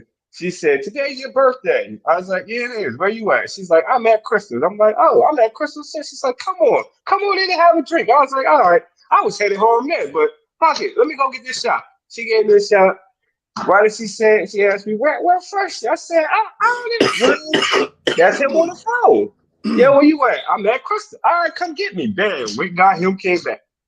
He got the shots. Then he got some more shots. By the time we got finished, man. y'all don't even know. My birthday party be like a movie. I'll just be standing there watching everybody having fun. Just be like, man, I can't believe this is going on right now. We're going to live stream your next one. Yo, where you be partying at? Vera nightclub in Cherry Hill. Oh no, that's my spot. Only thing you gotta be ready for Vera. Last time I was in Vera, I spent like $1,200. How the hell you do that? I get a section in bottles. You know, you gotta know somebody. I would say that then. Shit, I'm trying to go out. Look, I just seen my boy and shit. I'm like, man, I'm like, man, all my friends ain't really around. Like, he like, man, we going out this weekend. We going out Saturday. Next party on feet, bro. But let everybody in the room know. I bet you it was lit though. Yeah, it was lit. Yeah. Next party on feet, bro. Wait till we start having the day parties again. Next time we have, I go to Vera quite a few. I like partying at Vera. I like Vera because of the crowd. Yeah, that's why I'm trying to tell them to come out. I mean, Friday coming up again. So I'm going out Saturday night. I'll be in there about Saturday night. Watch. Yeah, all y'all link up and we'll make something happen. So that way it's Super Bowl Sunday. I ain't even got to worry about nothing. I'm going to just order me some food. I ain't getting up or nothing. I'm staying in all Sunday. Who y'all rocking with for the Super Bowl? I don't even know yet. I'm placing bets. So I don't even know who I'm betting with yet. But like I'll be betting on like players. So like I might not care who win the game. I'll be betting on like overs and unders. The individual bets. Yeah, like over unders. Like stuff like that. Got the Listen. You bet on players' yards. Like I could be like, I could just like them yards. All right, thanks. All right. I'm gonna say this because I know I got some family members watching. I'm gonna say this right now. I absolutely hate the Eagles. Sorry, yes. I do. Always have. Now, the only reason why I would be happy if they won is because my recently departed father was a fan. And ever since that happened, they've been on a fucking tear. So I've been having to hear my family talk about, yeah, this for you. This for you. And I'm just like, yeah, I'm happy. Like, hey, I man, really like those birds. If I see, I really don't care. Like my team, the Raiders. So like, I don't hate the Eagles. Yo, did you hear what Derek Carr said at the Pro Bowl? Yeah, I watched it. That's my boy. He said, man, the guy interviewing said, man, you be on the hot streak. He's like, they can't contain you. He's like, yeah, apparently I ain't have enough hot streaks last season. That's why I'm going somewhere else. I was like, wow. Like they did him dirty. They made him the scapegoat. They made him the scapegoat. They did him dirty. Savage level 1,000. But you know how them new coaches is. Like I want to bring my own people in. So like that was already expected. They talking Aaron Rodgers right now. I don't want that. You got to give up. I ain't trying to give up stuff. They just go ahead and draft the quarterback and just move on. Yo, Fee, you might want to rethink that. It'll be Aaron Rodgers, Josh Jacobs, and Devontae Adams. I get all that, but like Aaron Rodgers find a way to lose a lot, man. Well, if they fix the defense, that won't be a problem. He had defenses in Green Bay. No, he didn't really. He had defenses. Nah, the year that they won the championship, that was like the only time he actually had a defense. The defense. Nah, they was like ranked like 3rd or 4th. They just got muffled. Like the defense he got recently, they was San Fran owned them. That's their problem. They couldn't beat San Fran, and the offense took a step back. Look, if they'd have played anybody but San Fran, them little 3-time, them like the last 5-6 years, if they played anybody but San Fran, they probably would have went back and got another. They can't beat them. They couldn't beat Tom Brady, and they couldn't beat the 49ers. You're right. Oh boy, that's my guy, Tom Brady. Damn, he can't stand that dude, yo. Why? Because he wins? Because he's hard. He's a carbon copy of Drew Bledsoe. That's all he is. What? He's way better than Drew ever was. He got longevity, man. Yo, he played 23 seasons and went to the playoffs 22 times. Like, you can't even hate that man. Right. Yeah. And if you look at it, I just told you I'm a Raider fan. He got his first win against us. That Tuck rule, my boy. And that was a fumble. Right. Thinking that was a fumble. I don't care. Nobody say that was a fumble. We got robbed. I hate to be the one to tell you this, but it wasn't a fumble. And that was a fumble. Nah, he patted the ball. That's not a fumble. Man, that was a fumble. Well, that not He said it fumble, himself. 20 years later, he said he it was himself. trolling. He was trolling. Nah, he wasn't That trolling. commercial was funny though. No, it wasn't a commercial. He had a sat down interview with when they thought he was going to retire 2 years ago after he won the chip. Nah. Whose show was he on? I forgot whose No, show he was. But he was like, "Yo, they just had tell me the truth. it was they brought him and Charles Woodson on there together. Remember they did the whole little documentary, he was the like, just 30 tell me for the 30 truth. about the whole joint. And he was like, "All right, I'm gonna tell y'all the truth right now. Wasn't a fumble." Yeah, he said that, but he knew. Nah, he was trolling though. Man, that's why they came out the next year talking about, all right, the Tuck rule. Yeah, but here's the thing though. Y'all focus on that one game, but that had happened twice that season. And one of the games that it happened in happened against the Patriots. They played the Jets and it happened. So that wasn't the first time that happened. It happened two other times earlier in the season. So and that happened that happened in crucial time, man. Last second of the game. Time. That's why it stands out. No, it happened that happened in the middle. It didn't happen on the last play of the game. Nah, like that's what made it different. Well, it happened, and the one time it happened in the season, it happened in like the second quarter. Yeah, with the Jets game, and then the other game was, I want to say it was Baltimore. I remember they brought it up. That was in like the third quarter. That's what I'm saying. It didn't happen. But that's what I'm saying. That's the only reason why people still talk about that one. They only talk about that one because it happened at a critical moment in the game, and it changed the outcome. Hey, guys. Sorry, I hate to say this. I got to go. I got to take care of something. It was a great conversation. Man. I enjoyed it much, man. Good talking. Yo, give Sister Law my best. I'll be in touch with you to help you out with that. All right, yo, I appreciate it. I really do. And yo, Dame, I'll tell you said what's up. Mm-hmm. All right, guys, take it easy. Lucky still out running the streets right now. Yeah. I'm on my way back to the house. Oh, okay. He had to pick his clothes up. I just need him because his engine's loud. So I was like, it's loud. You know what? You know what he should have picked up while he was out? Some game, because he's terrible. What? Game? Madden. He said you should have picked up some EA Sports. He needs to, because he's not in the game. I ain't in the game. Yo, you can put Sharon. Well, no, you got a 4, right? I can't even Sharon play with you. That's the 5. Real bad. Oh well, put your 5 on. I'll put Sharon play you on. That's you. I'm gonna have to upgrade it because I didn't buy it for the 5. I'm gonna have to upgrade it. All right, matter of fact, I should start importing everything now because I'm about to get rid of the 4. I'm talking about the 2K23. Yeah, I gotta upgrade it because I got it on the 4. I didn't get it for the 5, so I'm gonna have to upgrade it. Right, but if I put share play, then you'll just play with me. I'm not hooking that up right now. Huh? I'm not hooking that back up right now. Oh, you're not hooking what? Your game up?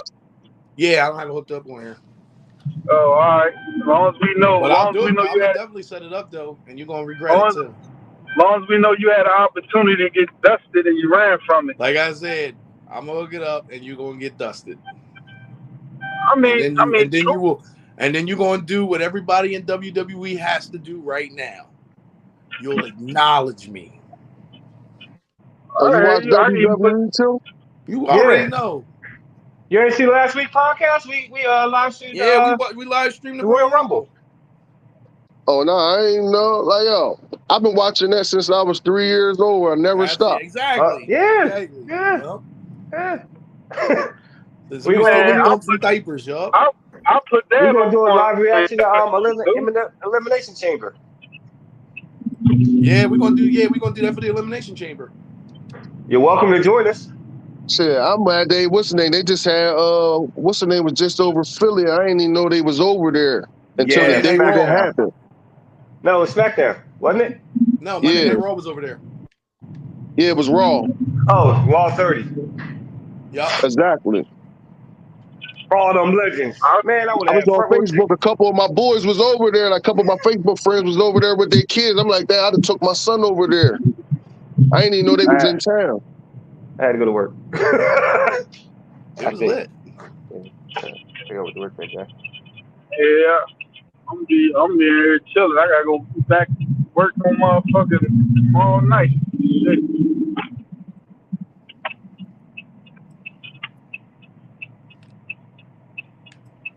I'm uploading this game of Madden I played yesterday. So what you think about Cody? So sad. Huh? Who? Feet. What you think about Cody? Hey, man, that's Dusty Rhodes' son, man. We about to win the belt. Now my question. Hey, My you already question know is that's like happening. Like, yeah, that's all been written. But do you think it no, should be him or only a Sammy? couple times people won the Royal Rumble and then win the belt, but most of the time you win the Rumble, you go into Mania and win the belt. Yeah, that's what happened with Asuka. It only happened a few times that it didn't, but lost. know what I'm saying? It only happened a few times. Happened to Shinsuke. He challenged AJ Styles and he lost. Oh man, I hope a car don't hit my motherfucking car. It ain't been that many. And it's funny he said that because it brought us back to the beginning of this conversation. Please don't hit my car.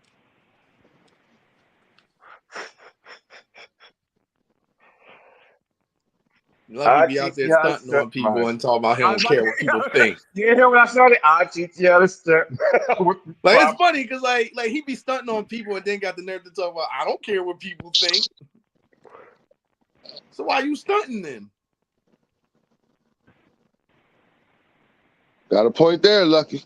He ain't say nothing either. You should have been there. He's smiling right now. You know he got that smile on his face like like he'd be the first one to be like, yo, check out the whip. And then be like, I don't care what people think. Then you wouldn't care if they saw the whip. Man, that just went full circle. That's why I use that term. That's why I always use that term. I'm going to bring it full circle. I just downloaded a whole bunch of games on here that I'm not going to play. You know what I'm playing right now? I have no idea why I did that. You sound like my son. He already talking about, can I use the card or download this game? Yeah, like what games? This is what I downloaded: Death Stranding. I don't know why I downloaded the Spider-Man game. I downloaded that Devil May Cry 5, the Dragon Ball Z Fighter thing, Back for Blood, and WWE 2K22, and I definitely needed that. So that's the most recent one, 2K22. Yeah, they ain't dropped 3 yet. 23 ain't out yet. Yeah, 23 ain't out yet. They said it's supposed to be a way bigger improvement over it, though.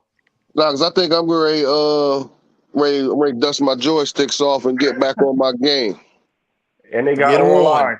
They got online. And you can get this work too, homie.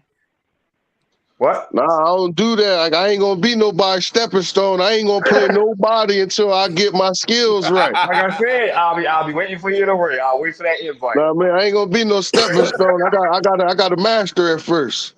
Like, and you know what? You saying it? That's the type of stuff Lucky be on too. Like Lucky will get a game and don't tell you he got it, and he'll play it and play it and play it until he like really, really good at it, and then he'll be like, "Yo, I just got." I remember when he got Mortal Kombat and he didn't tell nobody, and then all of a sudden like, he was real good at it, and he was like, "Yo, I just got the new Mortal Kombat today. Come over and let's run it." And you get over there and you're like, "Yo, you real good for somebody who just got the game." And then every time his dad was like, "He been had that game." Every time his dad would rat him out, he been had that game. Mortal Kombat XL. I got that on there. I got that on the hard drive. I got all of them, man. And you terrible at all of them. Look, I ain't played in a while. Look, I got 2K20 WWE. Oh, damn. Sorry. I told you I ain't playing in like 4 years. That's like the worst one, ain't it? That's the one that had all the glitches? Man, I ain't played in like 4 years. No. Last year. 2K21 had all the glitches. 21. All right. 2K21, that's right. That's why they almost pulled it off the shelf. Shit, my Xbox, I got all the games on there. I never been an Xbox guy, man. I hate Xbox. Me too. Stop lying. Me three. Xbox King. Who? Huh? Doc. Oh, I was going to say I never had Xbox. I had the 3. What did I have? I had the 360. I had the 1. I played a couple. I never owned one myself. Like I never owned the Xbox. The Xbox One that I had, somebody bought for me. Yeah. And I remember when they came out. I remember the days that shit they called the Ring of Death. That shit happened to my boy. He was at my boy house playing, and that shit happened. I said I'll never buy one of them. Like only Microsoft would create a console that like if you go online, people had different ways to get around it. Put a towel under it, get a wet towel and wrap it around the back of it. Hey, I'm like, it's a system, bro. Just work. Hey, check. Word up. We were sitting there doing that. His shit. He's like, damn, the Ring of Death. I'm like, what the hell, the Ring of Death? He said, when that ring start going around, it won't shut off. He said, your game is done. Yep. I'm like, oh, that solidified it right there. Like, oh yeah, I'll never get one of them. But I mean, you know, PlayStation 3 had the yellow light of death. You cut it on, and instead of the blue light, it was a yellow light. The only thing is that you can actually fix that. You couldn't fix the red ring of death. I had to send mine back. See? Oh no, look, he did that. They sent him a brand new Xbox, but it took like 5 months. Yeah. Because everybody had the red ring of death. They were trying to figure out if they could fix it or not, and they couldn't, so they had to give you a whole new one. With the updated hardware. But yo, word is born. I've been looking at it, they like, man, you could do that with anything. Pair of sneakers, if that sneak break apart, you can send that shit right back to the manufacturer. They'll send you a brand new pair. Yep, you can. Yeah, they do that with Timberlands too. When you're so no, you could do that with anything. Mm-hmm. Anything you purchase, if it breaks, the store ain't gonna give you no motherfucking credit, but you can send it back to the manufacturer. Yep. I don't care what it is, TV, microwave, anything. Somebody was like, yo, just send it. Like, because I got a pair of Jordans. They was like, yo, just send it back to Jordan. They'll send you a new pair. All of a sudden, I sent them back, and then I got a new pair in the mail. I was like, yo, all right. It take a while, but like shit, you like shit. I done wore them out, got my money worth, and they just fell apart like shit. Yep.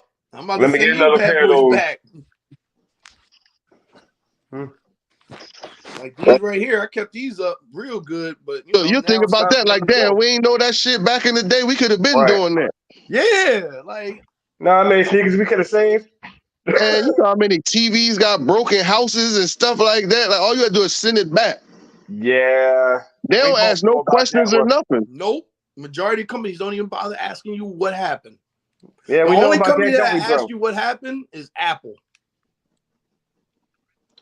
If you send your phone to Apple, Apple will be like, what happened? I have a dog. Dropped it in water. I never had an iPhone. Me neither. But y'all never had an iPhone? Nope. No. Y'all need to get an iPhone, bro. Nah, I'm good. Galaxy. I like Galaxy. Thank you. Apple's way better on the phone situation. Like, I don't have I never like get too deep in the phone. All I want to do is talk, text, and play my little games. Like, so I don't get too deep in the phone. I don't be caring about. I had a girl. She like, yo, nah, the pictures is. I'm like, I don't care about no pictures. Like, I ain't into posting. Like, I mean, if all you're doing is texting and talking, you good. And playing my little games. I gotta go with an iPhone, bro. I'm sticking with my Samsung. Like, I remember I had the first Android phone, the T-Mobile G1. Remember that, Lucky? Yeah. Yep. Me and him had T-Mobile G1s. See, like I was a Nextel guy, man. We was chirps, man. The chirps was popular, man. I was a chirp guy. Yo, everybody had them chirps. I was like, man, I don't want one. Everybody got one. I don't want one. What was my first? The chirps, that was like a hood thing, man. The chirps was popular in the ghettos. Yeah. I saw somebody that had a beeper the other day. Wow. That's the first thing I had. And I asked, I was like, does it work? And apparently it does. I was like, how you got a beeper that works? And mine, where you get refine service at? Yeah, I was like, yo, does it work? He said, yeah. And then he showed me, and like a message came through. I was like, yo, that's crazy. Yeah. Oh, he had one of them, because remember they came out with the Nextel, not the one, like, remember the two-way, the one when you get all the text and stuff. His was he had that square one, like the first ones that came out, and they came in different colors. The square one. He had that. The original.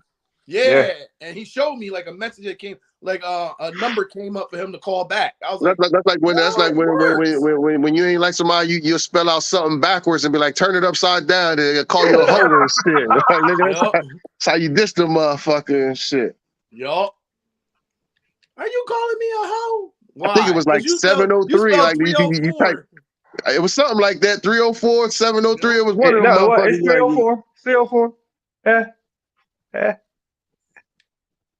So you calling me a hoe? Why you say that? Because you just wrote 304 and I turned it upside down and it says oh. No, I was saying what time I was gonna be there. I ain't say it, but that's how you want to take it. I ain't gonna stop you. Yo, my mom was not happy about me getting a pager. I remember they got you. Like this is the funniest thing ever. My old landline. So yeah, Dame used to tie up the phone lines. So they got tired of him tying up the phone lines. So they got him his own phone, $10 a month, and they told him he had to pay for it. He looked at me. This is how I knew everything was terrible. He looked at me and laughed because they said he got to pay $10 a month for the phone. I looked at them and I said, I was like, I'll be shocked if he makes one payment on this phone and y'all not going to turn it off. I made one. That boy ain't give them nothing. And no, I made the first one. Yeah, you got $10 the first time. I was working for Grandpa. He paid for nothing. Nope. And I sat back and my mom was like, Dame ain't giving me no money for the phone bill. And I just leaned over and looked at her like, but you ain't cutting it off though.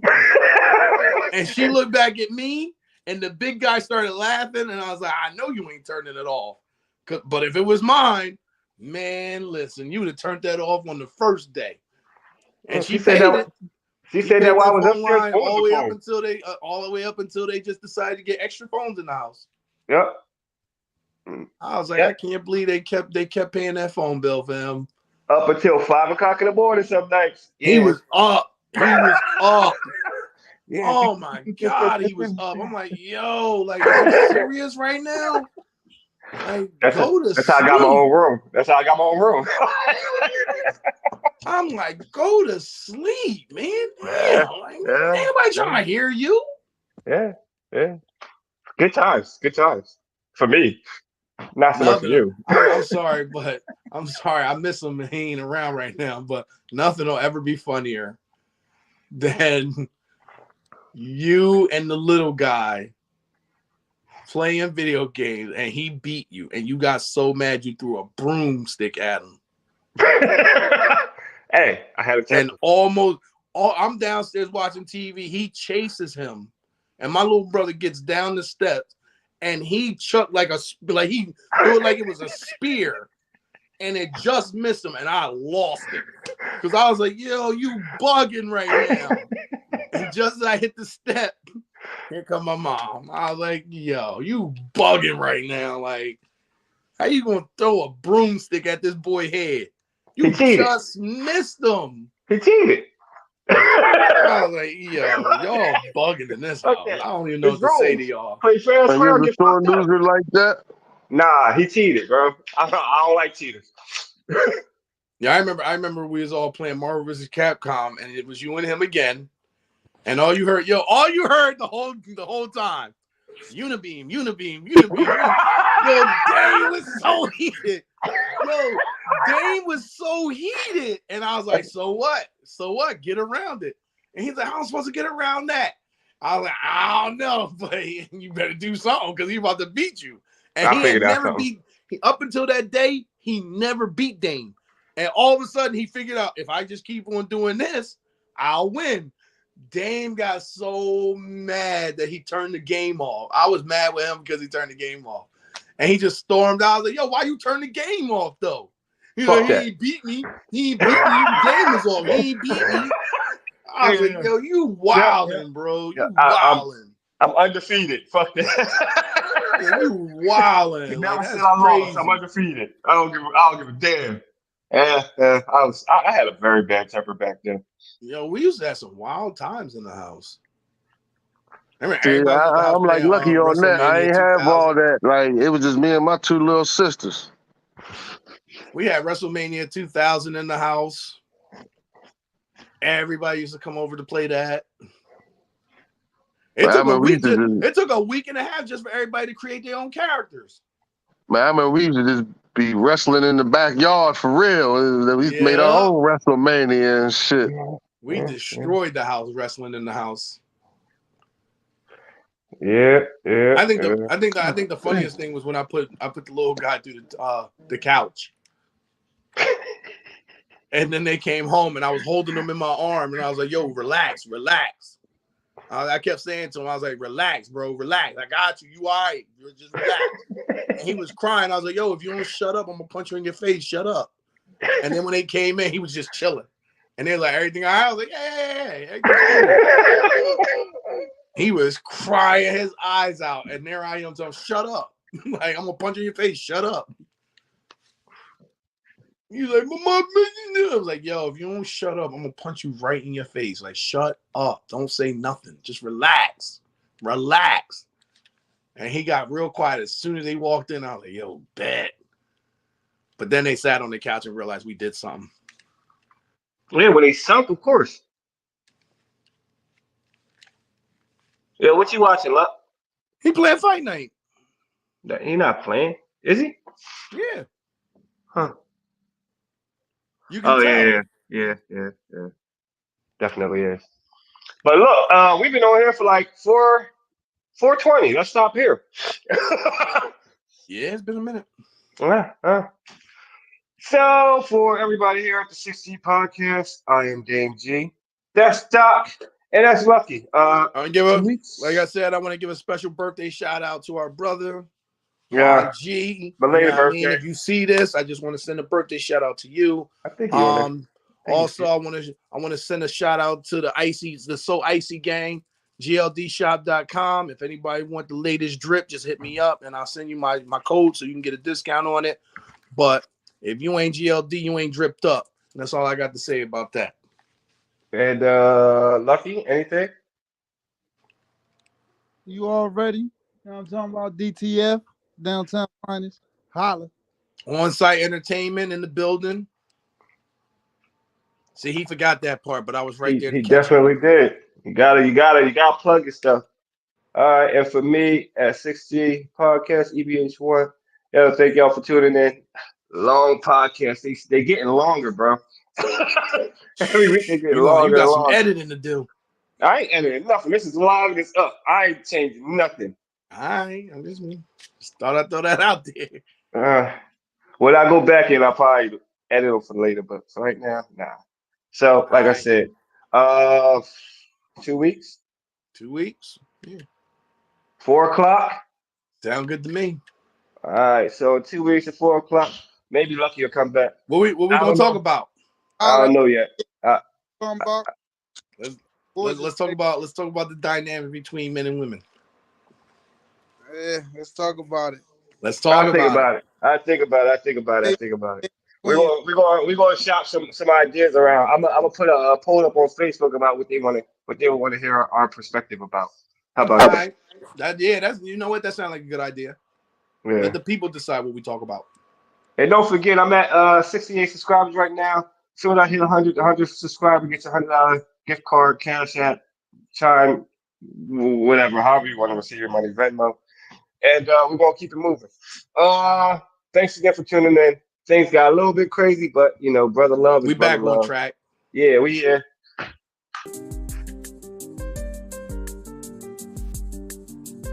Later.